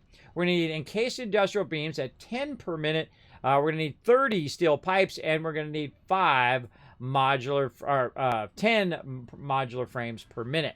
So we need to get all of that stuff into this manufacturer so that we can start making heavy modular frames at 2 per minute. That's not a lot. That's not a lot. It's going to take a long time. And this is one of those things that's good to set it up and just let it run and walk away and come back, go get lunch or whatnot, and come back. Now, I'm going to go ahead and take a break. Speaking of taking a break, I keep forgetting. Now we're, how many hours in now? 3.5 hours now. I'm an hour and a half behind. So we're going to go ahead and take a break real quick, everybody. I'm going to go ahead and do some AFK highlights so you can watch some of the highlights of my stream. It took a lot of work to put that together for you. I hope you guys enjoy that. Thank you, Xbro, also for that follow a little while ago. But I'm going to suddenly vanish. You're going to see me in the past of all the fun times we've had here in the stream, and then I'll be back in just a minute. That was pretty epic. First chicken dinner there. Yeah, we're crushing it, everybody. Welcome. Hello, everybody. I'm back. Hope you enjoyed those highlights. That was a lot of work to put those together. But you'll see even more coming rolling out, too. And even more features here on the stream that I'm getting going. And hello, yes, I'm live right now. That was those are past highlights. Something fun for you guys to watch while I'm getting up, walking around, getting re-energized to play some more games. So we're going to get into it right now. It's funny kind of sometimes look back. You can see I have all that extra weight on my face. My face is way more round back in the day when I had that extra 50 pounds back in the day before I lost that weight. Always funny to see that. Good to see how I look now, though. I look a lot better than in some of those older shots where I'm just like so dizzy I can barely sit at the chair. Yeah, big time. Okay, so what are we working on? We want to work on our alternative fluid transport. So we want to make a bunch of heavy modular frames.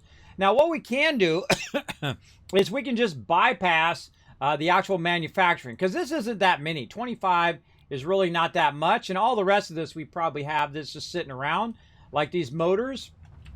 We can go ahead, let's see, over this way. We can go ahead and go see if we already have the motors just sitting over here, because it has been making motors for us.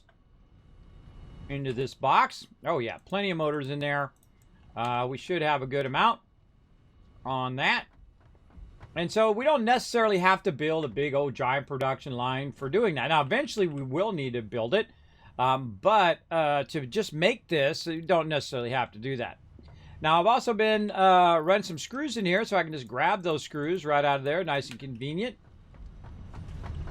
And then we come over here and make our own heavy modular frames. Now, again, we need 25 of them, but we can actually do this a lot easier simply by, going in and setting our milestone. There we go. And it will tell us what we need up there. Now, we can also just feed in what we've already got into there. Get in there. And we need some wire, which also we're producing. Again, this is why I read it right here. So I can just literally walk right over, grab what I need, run back, and then do the upgrade. Like that. Pretty easy, right? But we need more plastic, which is being produced now way off there. We worked on that earlier, so we got all that going. And then now we're going to go ahead and, again, work on our heavy modular frames. Right now we have none, it looks like. And how many can we make? Now, also what you want to do here in your listing after a while, if you're not making this stuff, you want to hit this minus button right here, because then you're just like scrolling through this stuff again and again and again. So what I'll do is I'll go ahead and start minusing that all out about this point. And just open up the one that I want in the moment and then close it if I don't need it. If it's making me have to scroll a lot. Now we're going to go ahead and make some heavy modular frames here, but it's only going to make 7. And I can tell you it's probably because of our encased industrial beams. So let's go ahead and get those over here. A nice amount of those. Now I don't need to run back in there every single time. One of the things that you'll see me do all over the place is I will put these crafting benches in a place in which is close to where my resources are or where I'm working, so I don't have to keep running back and forth. So we got plenty of those, but yet it still says 7. All right, let's try something else. Let's try our modular frames, right? Let's look around. Aha, modular frames here. Oh, yeah, we got a stack of those. Let's get a stack of those. Now, how are we looking? How many can we make now? Still 7. Okay. Well, we got plenty of modular frames. Let's go ahead and take a look at our steel piping. Maybe that's what it is. And it's usually a combination of all those things, by the way. It's not just a combination of one thing. It's a combination of not having enough of all the things. And there we go. So now we're at about 20. And that's probably good to get started because your inventory is going to get full after a while with that as well. So I'm going to go ahead and let this run in there. Oh, I think he left that purple power slug on there. I think he might have left that on there for me to do. Did they leave that on there for me to do? Because there's a purple power. They could have just did it. I've done it many times before. That stuff's all the old stuff.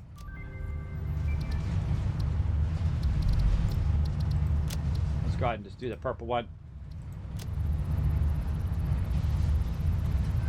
There we go. There we go. Now again, I don't do too much overclocking because it does burn a lot of power. I would rather just build more of that particular machinery than to overclock the machinery, unless it's something where I'm doing offline production, especially with big manufacturers where there's not a lot of space and I don't want to have to build out a whole big thing. That I will typically overclock manufacturers the most. Even though those do suck up the most power, they also suck up the most room, and they require the most line running of any other object that you're going to make in the game, is those manufacturers. So the manufacturers, I feel, time-wise, is more valuable for me to overclock it than to keep making more and more manufacturers, making more and more lines and running more and more stuff.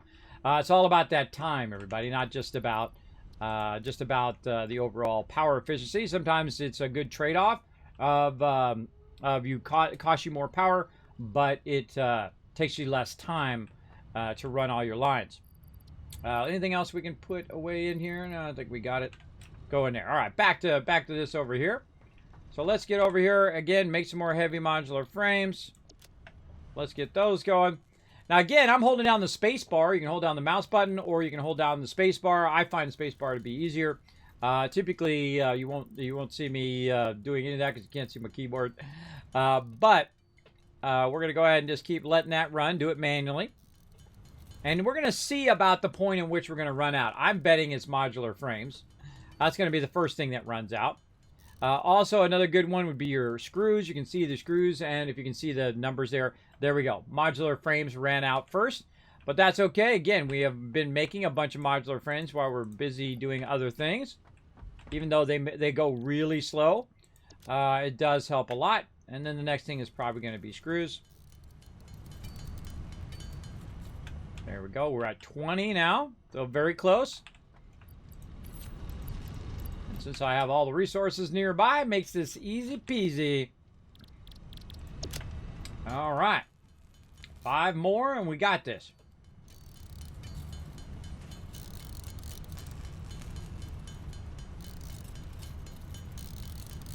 Boom. We're good to go. All right. We're going to go ahead and do that. Now, all right. Now, we just need about 100 more plastic. Now, had we ran the plastic all the way back here, we'd have it right here by our base. But really, that's a very time-intensive because it's really far away to run that line. I feel like at this stage, you probably don't want to do it because it's going to take you a lot of time. But if you have lots of time, go for it. For me, I just rather take the hypertube over there because it's going to take me literally a couple minutes to run over there, pick it up, put it in my inventory, and then run back. So that's much faster than spending a half hour or an hour running that line right now. Though you can run it pretty quickly because it is a conveyor. If it's something more like a hypertube, where you have to deal with the way that it runs, and you got to deal with the levels, and then run with power lines and entrances and exits and all of that stuff, then it's typically more involved than just running your lines. Your lines are usually fairly easy of all the things that you do. Those are going to be the easiest. The easiest your conveyor lines. And your power is pretty easy too, because your power goes very long distances, so you don't have to do as many. So you can just go real far, like you see here. And then I have it turning the corner here, and then it's going to go real long this way, and so on. Down the line. I love this little trip through the forest we keep taking. Pretty fun.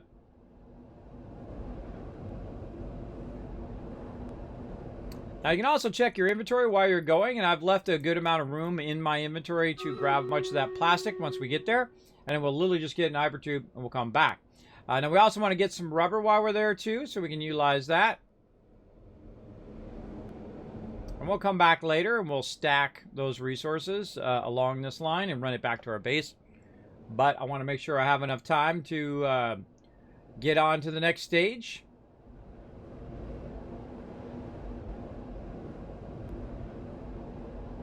And I really don't need that stuff right now. Other than these upgrades, it's not like I'm building a ton of stuff with plastic and rubber.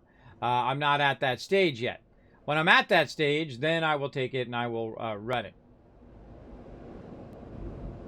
Yes, we're speeding up. See, every time you go down like that, it speeds you up a little faster and a little faster. Even if you start going upwards, it still has that momentum, and you start going way, way faster.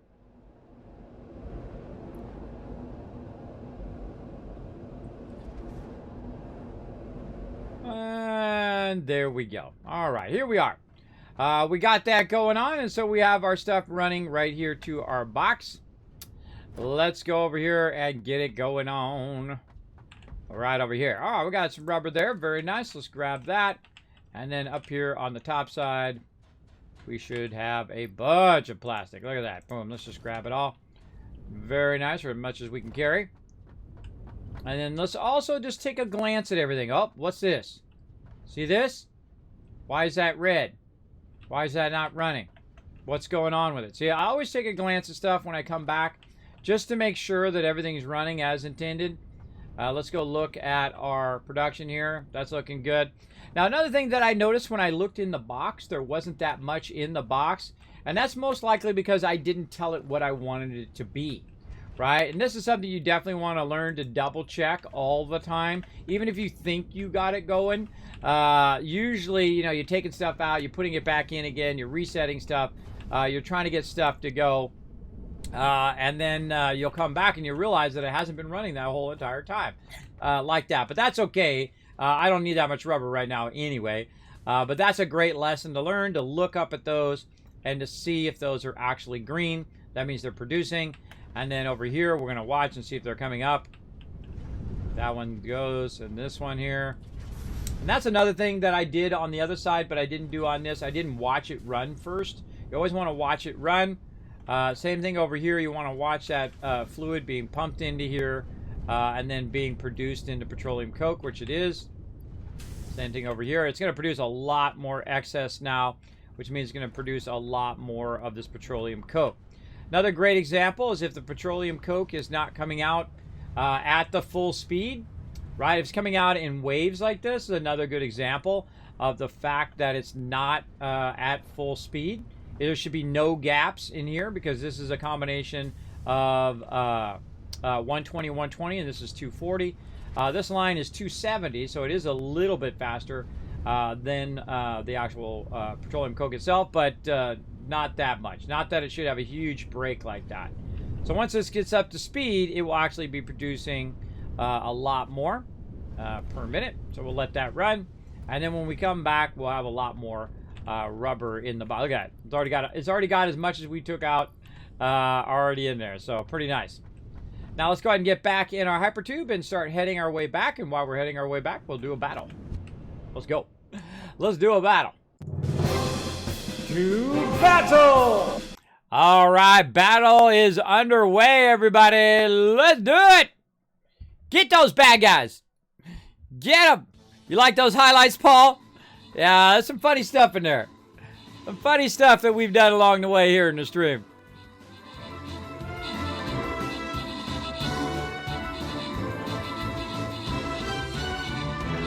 Oh, man, we're rolling over them. That was 84 units. We get to 100 units, I'm giving you 1,000 Kiss Cats for every time we're over 100 units. Give you guys some extra love for going to it.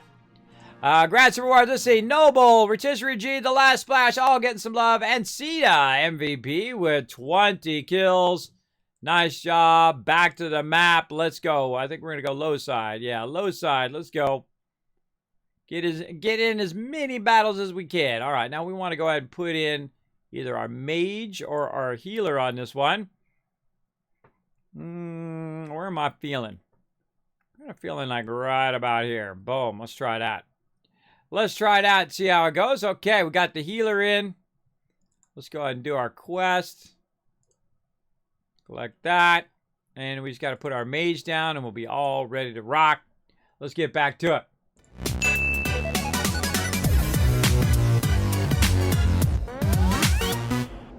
Still traveling on that hypertube. That's the cool thing about hypertubes. You can just like, you know, if you got to go really far, you can just start yourself going and then walk away and come back. Hopefully you don't end up in a dangerous area though. Definitely don't want to AFK if you're heading toward a dangerous area. My base probably not so dangerous because I've cleared a lot of the mobs that are already over here. But definitely dangerous if you're going way out the other way.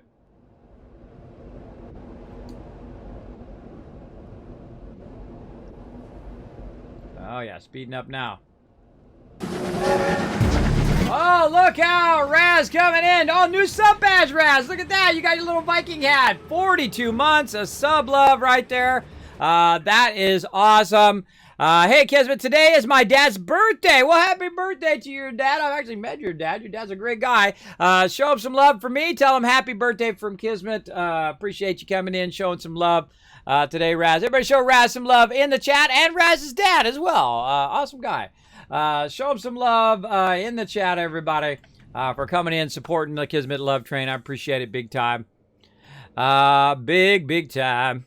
I absolutely noticed that in some of those clips. Looking well now. Thank you, Dovi. Yes. That's when I was very sickly back then. It's not like I'm not still a bit out of it. But not as bad as then.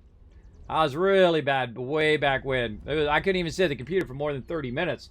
It got really, really bad. And then little by little, you know, you keep working on it. You keep never give up, never surrender kind of thing. And then, yeah, you never know. You might recover your back from that. Okay, so let's put that in there. We need literally 60 more of that wire. That's funny. Let's go ahead and make another box. Where are we putting these boxes at? I'll put them over here. Couple more boxes in our nice lineup of loots right over there, and then we'll put plastic into that one, rubber into that one, and now everybody can use it. See, everyone is running around here working on stuff. Come over here, grab some of that reinforce, and we'll run it all back over here so we don't have to run back over there eventually. We may or may not get that today. I definitely want to get into the higher manufacturing. So we want to get over here and we want to get this unlocked so we can start to work on our space elevator as well. And let's put that in there, and now we're ready to press the red button. Or not. There we go. Milestone reached. Fluids can now be packaged to allow for transportation via vehicle and conveyor belts. Additionally, highly improved biofuel can now be produced. All right, we got the biofuel. Probably biofuel, the coolest of those two things, because the biofuel really will help you out in the long run. This right here, this packaged fuel right here. It's also going to help us out here in just a moment when we go ahead and we try to get our industrial manufacturing and other stuff running. Now, what I really want to do is over here is expanded power infrastructure, right? And I want to get a bunch of computers and a bunch of heavy modular frames going. And so if I can get those going, it'll make those in the meantime. And so I've got about 7 minutes before it comes back again, and then I want to start working on additional power by using our extra line of coal that we have. And we'll definitely need that water that's out there as well. But it's also going to give me level 4 belts, so we can start making our level 4 stuff. And then we can also start working our way toward our trains, which is really good. The interesting thing about trains versus infrastructure is they're flipped, right? 50 modular frames, 100 computers versus monorail, which is the other way, right? You got 100 of these and 50 of those. I find that the computers are typically a bit tougher because they require that extra logic board to make those work, where the heavy modular frames, typically by this point in the game, you usually have that production already going. So let's go ahead and have it do some of the heavy modular frames for us, utilizing some of the resources we're already running back to our primary base over here. So let's go ahead and take a look at what we need. We need modular frames, steel pipes, encased industrial beams, and screws.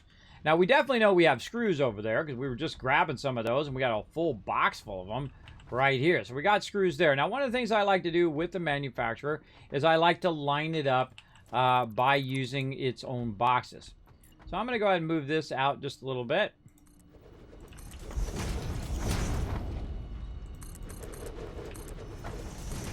We'll go in and put those supports in later. Right now, we'll just move that out just a bit so we can put in both our boxes and our manufacturer. Say right there. I like to vertical stack them just because it leaves more space for me to do other stuff and to run by. There we go. And then manufacturer. Again, I've already built all this before. I've played through the entire game multiple times, everybody. If you are new to the stream, know that I have played before. Sometimes I get that in the chat. Like, hey, Kismet, I'll do this, do that, do the other thing. If you do this and that and the other thing, I'm good, everybody. I'm good. But I do appreciate it. Let's go ahead and try to run that down. I'm not going to be able to do that without a lifter. So we're going to need to get our lifter on. I'm just going to bring that down, and I'm going to turn it sideways just like this. And then we'll run that nicely into there, and same thing over here. Bring that down. Like that. Not quite. Not quite. A little too close there for that one, but that's okay. We'll do this. See if we can sneak it in that way. Nope. Well, we're going to have to do a little matchup then.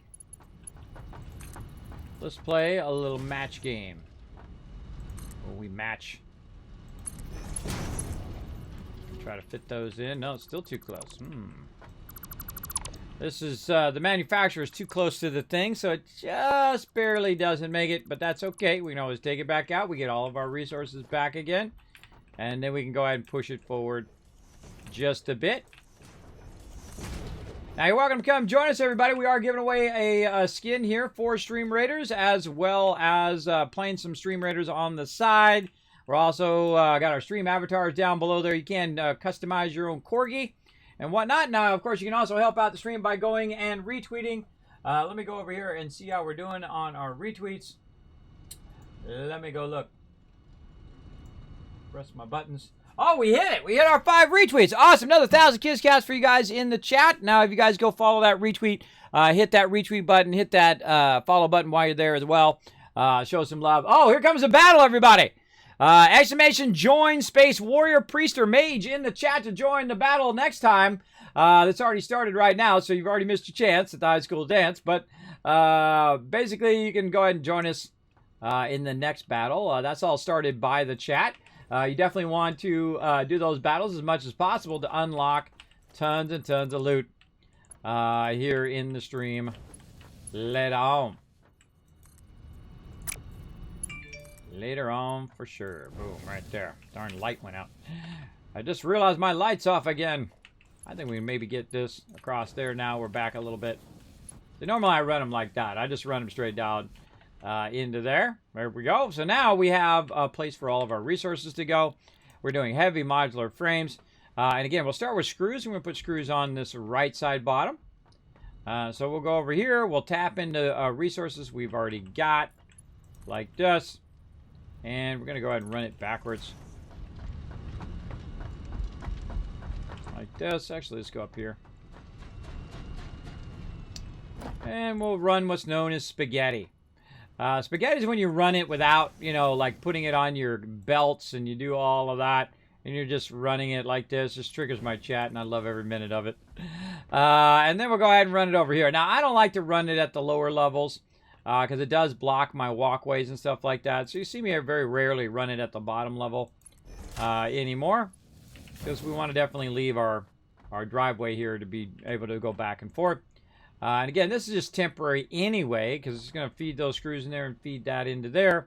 And we're going to try to make some of these, but eventually we'll make it part of our production line. Same thing with all that stuff over there and the space elevator. I usually feel that the space elevator is a temporary thing, because eventually you get to a point where you've unlocked all the tiers. You won't even need the space elevator anymore. Now, we do want to put the power in there so it'll start feeding those screws in, because I don't think it's necessarily feeding in there at 200 per minute right now. It definitely looks slower than that. But we want to get that going. Now, our encased industrial beams, same thing, right? We want to get those from over here to over there. And so we'll go to that one. We'll use the output like this. Now, because we're going to use the same, multiple outputs here, we are going to go ahead and use some stackers. Now, I don't like it to be stacked where my actual base is. I'm going to go ahead and just stack it over here. Let's go ahead and set the precedent that we're going to send it right to there. And then if we go from here, oh, it's coming back. There we go. We go from there to over here. Sometimes it reaches, and most of the time it doesn't. 1, 2, 3, 4, 5, right here. Now, right here, since we're not using our stackers, this makes this really awkward. So we want to go ahead and just take this out and say, you know what? We changed our mind. We are going to, non-spaghetti it a little bit, even though we will leave some spaghetti there. Because, hey, spaghetti's good. If you don't know what spaghetti is, by the way, that's just the term that's used when you just run belts just kind of randomly in the moment, right? Like, oh, I need this belt to go over here, and I need this belt to do this. And so you're just running it randomly from one place to another, which means you have all this kind of messy conveyor belts all over the place. And I do it sometimes just to trigger my chat. It's very fun. It's very fun to trigger them. Like, Kismet, no more spaghetti, please. And run that right up there. And we'll do a little bit of conveyor because it drives me crazy too. For sure, for sure. All right, there we go. Let's go ahead and get this into here. Wait a minute. Why are we? Wait, we're running the wrong take. What's this? Oh, that's the right thing. Oh, we're running in the wrong box. That should go up one. They're running that into the wrong box, right to there. And we were doing screws. It doesn't really matter, by the way. It only matters if you start to mix it. If you mix it together, then it's going to screw up your production down there. I meant to do that. There we go.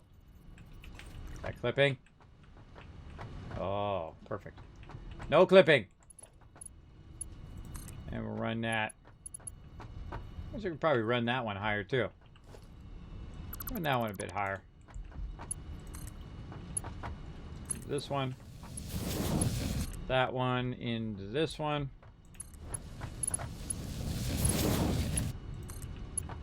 And that one into there. Now, because I mixed that, I definitely will have to fix that later.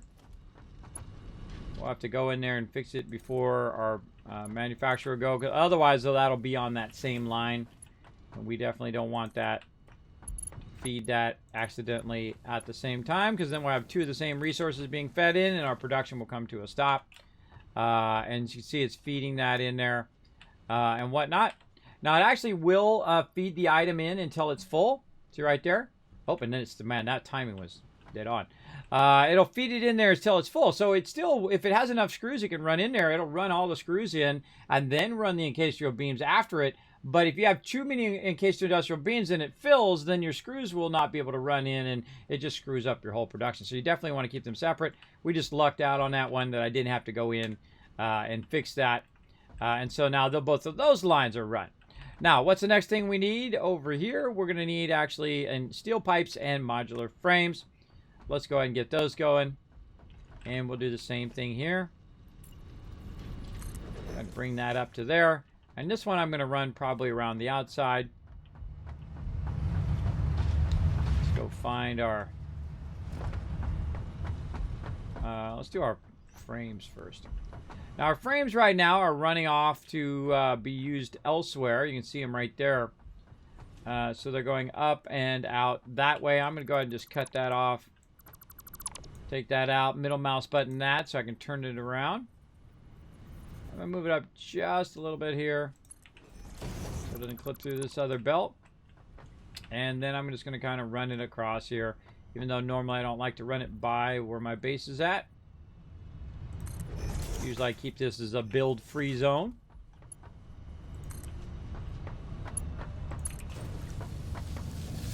Looking good. I was making sure it's not clipping. And then we'll go ahead and tie this over here.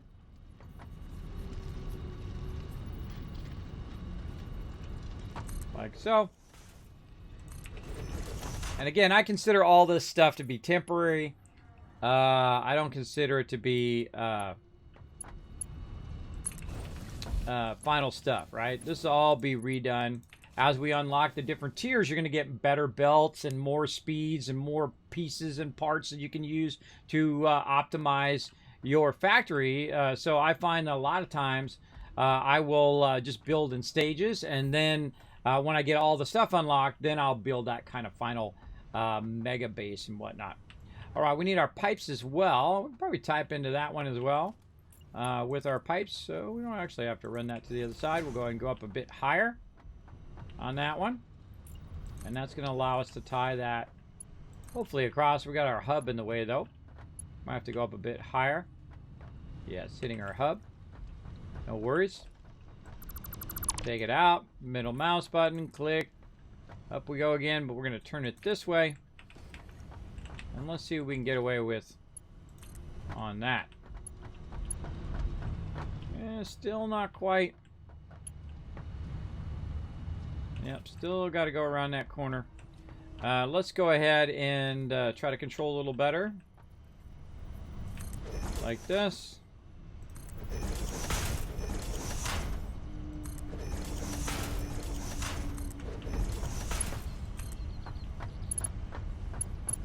Again, this is what's called in the moment, right? In the moment, you're just adding this thing and that thing. You're not really thinking it through.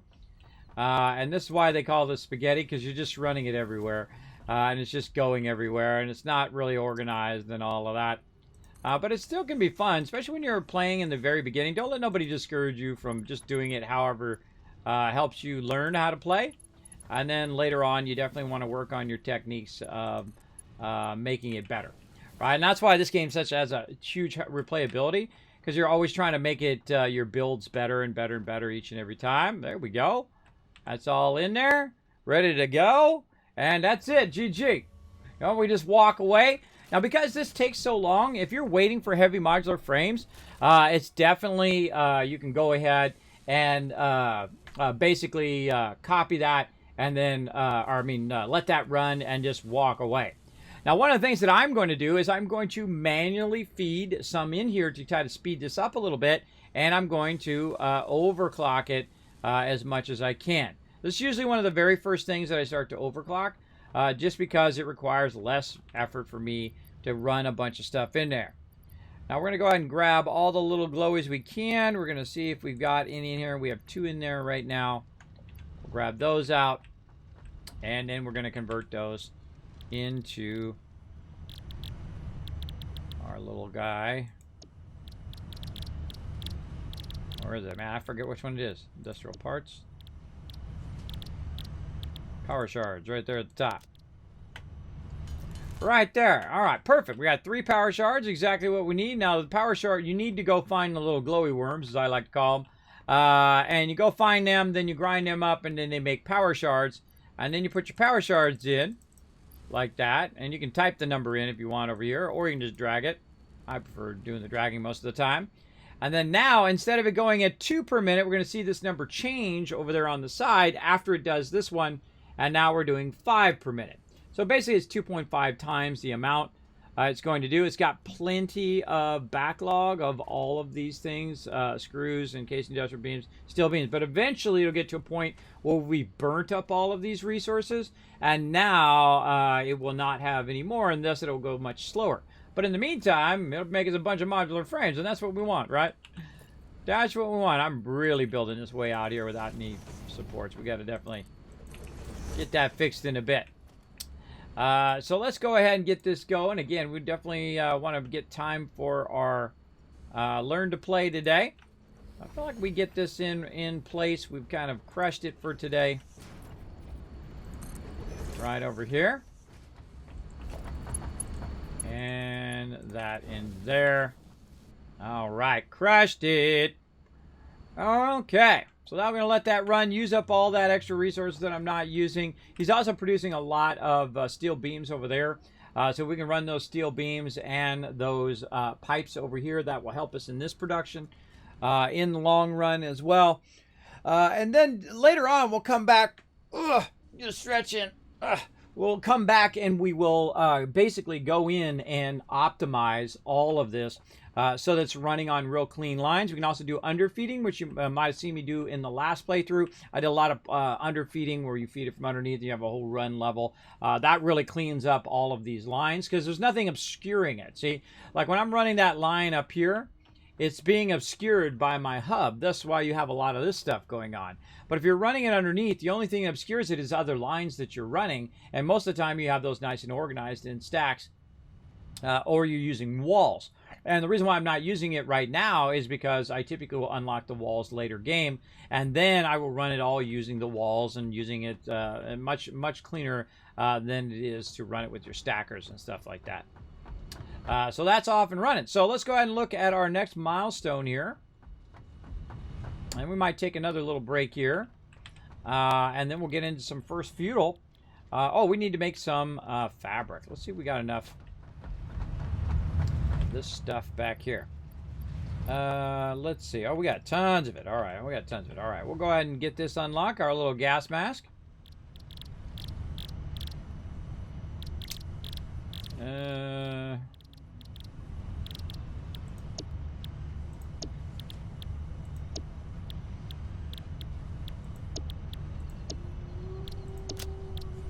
All right, what else do we need? We need biomass.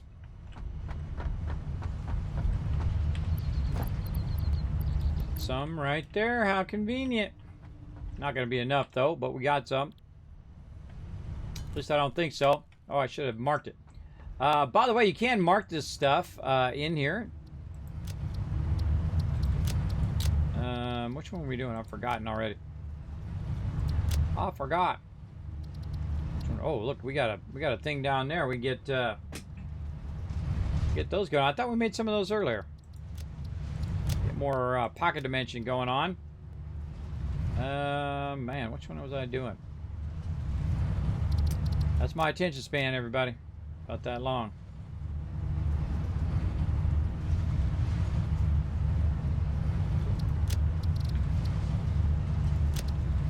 Cerium.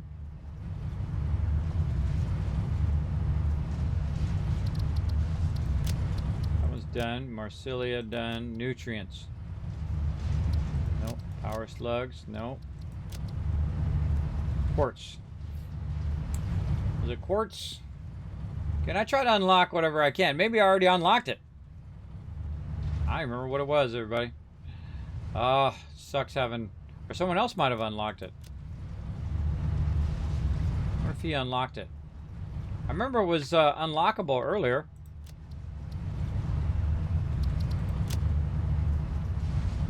I remember what it was now.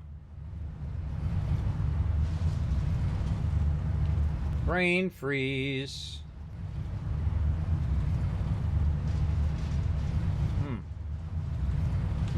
Oh, it's in our thing. Oh man, my brain. It's in here. It's in our upgrade. Our gas mask. That's what we're doing. We're doing our gas mask. There we go. Select milestone. Oh man, my brain is really firing on low cylinders today, everybody. It happens. All right, let's go ahead and get it going on. We need 50. We definitely gonna need some more biofuel or biomass, that's for sure. There we go. 22 so far. Again, that's why I keep all this random stuff in the back here. In case I do need to make something, like there I got that. I got a little bit of wood there. So I can go ahead and make some more biomass. Good to keep that random stuff just laying around. Make a bunch of biomass leaves. And down here. It's going to be close. That's going to be enough. That'll be enough to get her going on. And see, a lot of this stuff is just easy for you to make it, right? I can go make it in the thing and do all of that. Hydrate. All right, I'll get it going here just for a second. Games for Life. I'm holding down the space bar right now, so that makes that difficult. There we go. Yeah, see, sometimes it does get like that. My mom and dad heard you when I brought my phone in their bedroom, and they loved it. Ah, there you go, Raz. There you go. Well, I'm glad they loved it, man. I'm glad he's going to have a good birthday, hopefully. Always appreciate your papa. You know, your mom and dad, they go through a lot of stuff to bring you into this world and to bring you up. They go through a lot of hardships, ups and downs. Make sure to always appreciate your parents if they did a good job. Let's see. Games for Life says, I would like to see how your primary production looks. I mean, the simple plates and staff from the beginning. Oh, Games for Life. How about I make it even easier on you?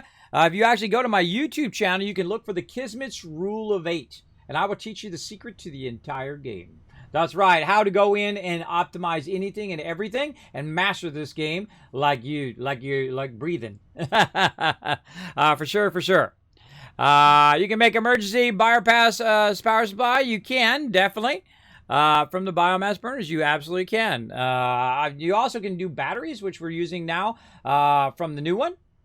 Oh, and I hydrated there. Thank you very much for that.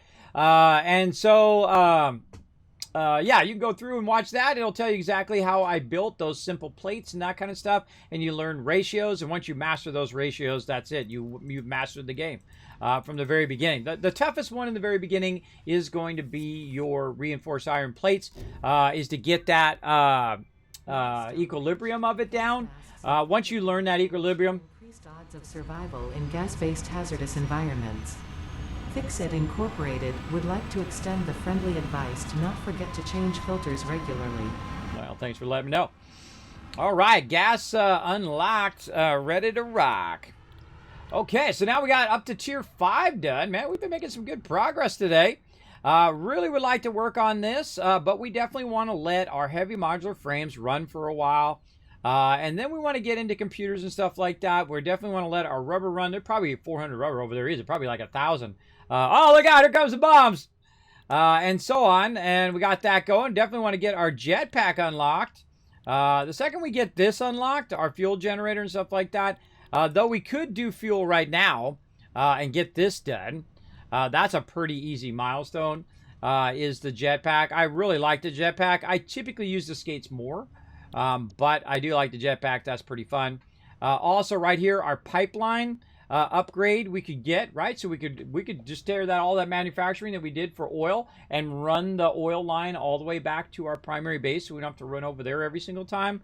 To do that, and then we could move the manufacturing nearby, so we don't have to run our lines really long like our plastic lines and that. And I'll kind of decide whether I want to do that next time, whether I want to just use our 600 lines to run that or whatnot. But we'll definitely, if I let this run, which I'll probably let it run after the stream, just to get a whole bunch of modular frames and whatnot. And so again, that's one of my favorite parts of the game, is that you can't just AFK. You can't just let that stuff run, AFK, and you're out. Now, one of the things you definitely want to look at every now and again is make sure that this is running. You can still see it's running here. It's got more than enough resources, but look at this. Boom. 31. 31 while we were just chilling out doing other stuff. Again, I just try to burn up all that excess resources. I build up excess resources, and I burn it. And I build it up, and I burn it, right? Because it doesn't do any good sitting in that box. If you're not using it for something, then it was completely pointless to make it at all. I feel anyway. So we're going to skip the computer one. We're going to try to get that one maybe next time. And the pipeline one we might be able to do right now. We're going to do that right now. Because remember, we put a bunch over here as well that we brought back. Yeah, look, there's 400 right there. And then we brought back a bunch of plastic over here, so we can get that going on over here. Now, we are going to play a sponsored event. We're going to play an awesome game called First Feudal. We're going to check that out here in just a moment. I did forget my thing yesterday. We're going to move that till Thursday. That was my bad. I was having so much fun in Astroneer, I totally forgot. I got so into it. It was very, very fun, though. I did enjoy that a lot. Now, we need just a few more over here. Now, we can start making a few more on our own over here without the manufacturing over there. The electronics, standard parts. I think it's standard parts, yeah. Let's see, what do we need? More pipes from over here. Now, our pipes are probably our weakest link over here. Those are going to be the ones that run out first, most likely on our manufacturing. So let's go over here and grab some before they're all out. Grab a nice little stack of that. And we definitely want to run that pipe and all that excess material back to our primary base. And we got about 1 more minute before it comes back. And then we can switch that and we're good to go. Okay, so let's go ahead and make some more of these. Now, while I'm making these, it's also doing it in the manufacturer over there. So that's pretty good. And there might be a bunch of these pipes in that other box over there. But also, it's kind of like you're doubling up your production if it's doing it and you're doing it at the same time. Getting it done just that much faster. Let's assume there's 10 more over here. What's up, Reaper? Let's assume there's 10 more over here. That is waiting for us. Oh, 7. All right, very close. Just about done. Whoop, there goes 5 more. Or 1 more.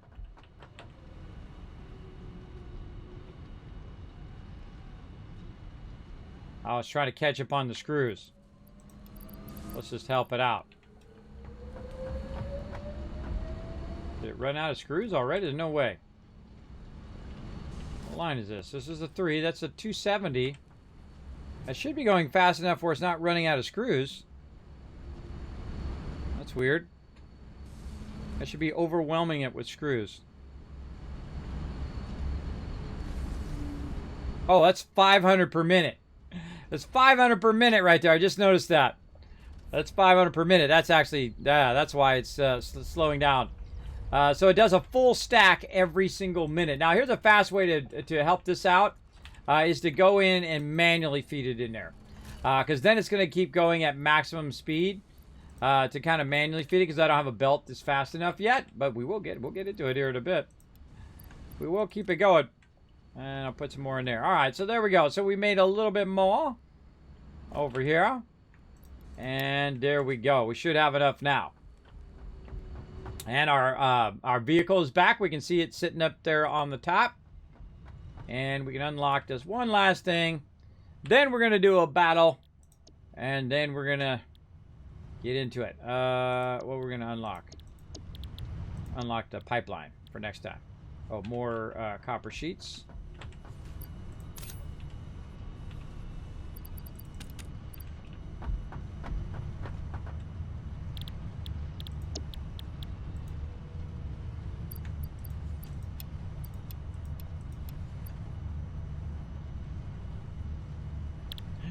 Just not enough. So close.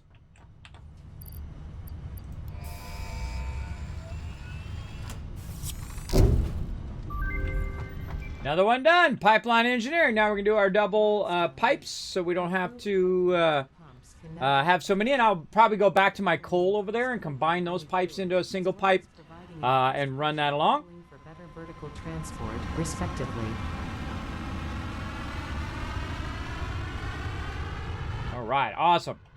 Awesome. Okay, everybody, I'm going to go ahead again, take another little break. I usually like to take a break between games as well. I forgot to take my break earlier and then took a quick break. But we're going to go ahead and just take a moment here. Look at this. Now we're getting it going on. Getting it going on. Now, this is our production down below there. On our first level is all of our extraction, like our iron and all of that, and that's working its way up to the second level. That second level is working over here. Over there where he's running those lines very nicely. Basically, we have got a bunch of production over there, which is our, what do you call it, the iron production that's extracting the iron, and then we're taking that iron, we're converting it into iron ingots. Those ingots are then becoming rods, screws, and into or plates, rods, and screws. And then those screws are then being produced into heavy modular frames, and those are not heavy modular. They're being produced into reinforced iron plates and being run along. And you can see them down there, right along right there. They're running along, and they're actually backlogged. We have so many. One of the things that I like to do is I like to fill up the box and then have it backlog all the way back, and then it turns all the machinery off for me automatically, so I don't have to go over there manually and turn it off. It'll turn it off, and then it's using a lot less power. And I like to have different parts of my factory turning off because I don't necessarily need 50 boxes of stuff.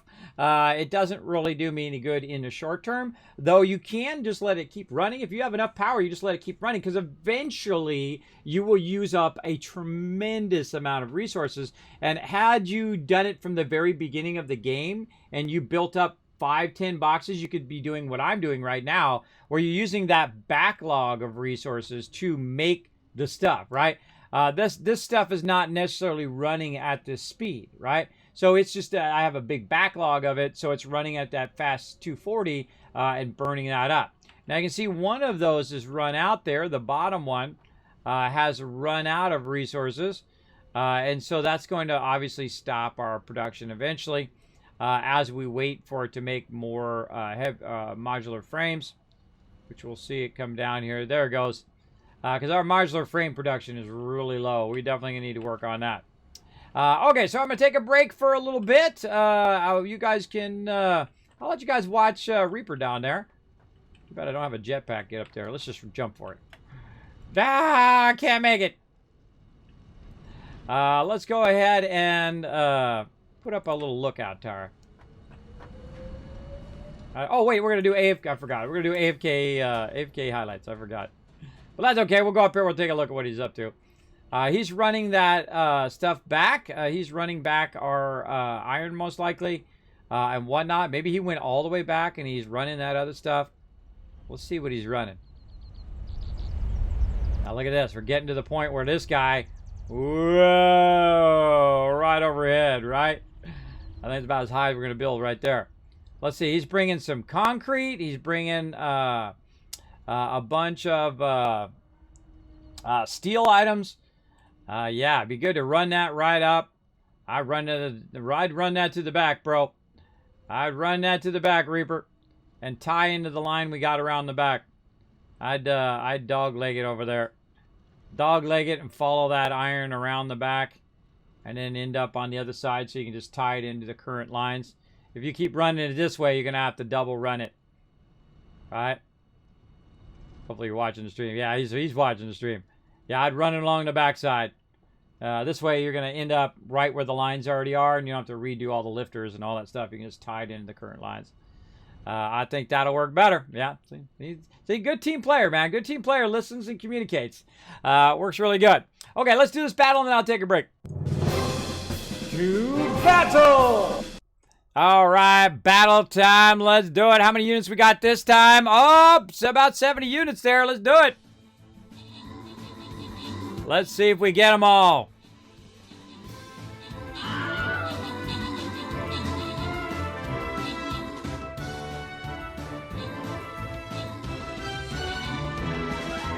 Norbert in there doing that epic healing. Rotisserie G rocking that fedora there. I love it. That's how you bring in the win, everybody.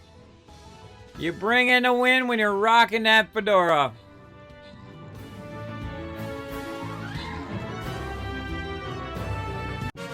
All right, there's another win. Open the captain chest, give some love. Rotisserie G, whoa, look at all that stuff.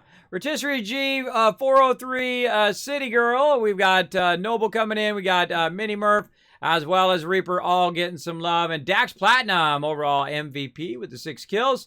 Looking sharp in there. Let's keep these battles rolling. We're going downside. We're going to try to get as many battles in as we can today. Let's do it. All right, we got that quest done, I think. Did we pick that quest up? We did. And what about my legendary mage? Yeah, we got to get our legendary mage in there one more time. Look at this. We're almost done with this. We got all this other stuff unlocked. We got to get 30. We got to get 10 to level 30 and then 15 to level 30 of our units. We've unlocked all of that stuff.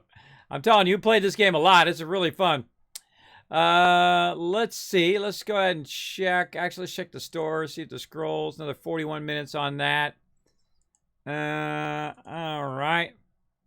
Let's go ahead and check our cooldown.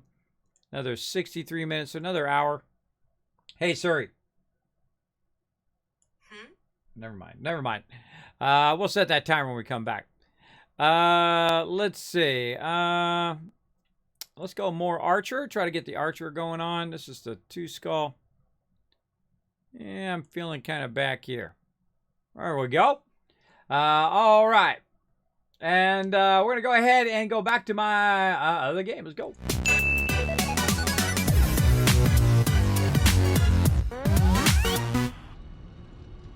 All right, there we go. Now I'm going to leave the game up so Reaper can continue to build it, but we're going to go play another game here, First Feudal, in just a moment. Hey everybody, Kismet here. Thank you so much for watching this video. Make sure to hit that subscribe button right in the center of the screen. Also check me out live on twitch.tv/Kismet. I'll see you all next time.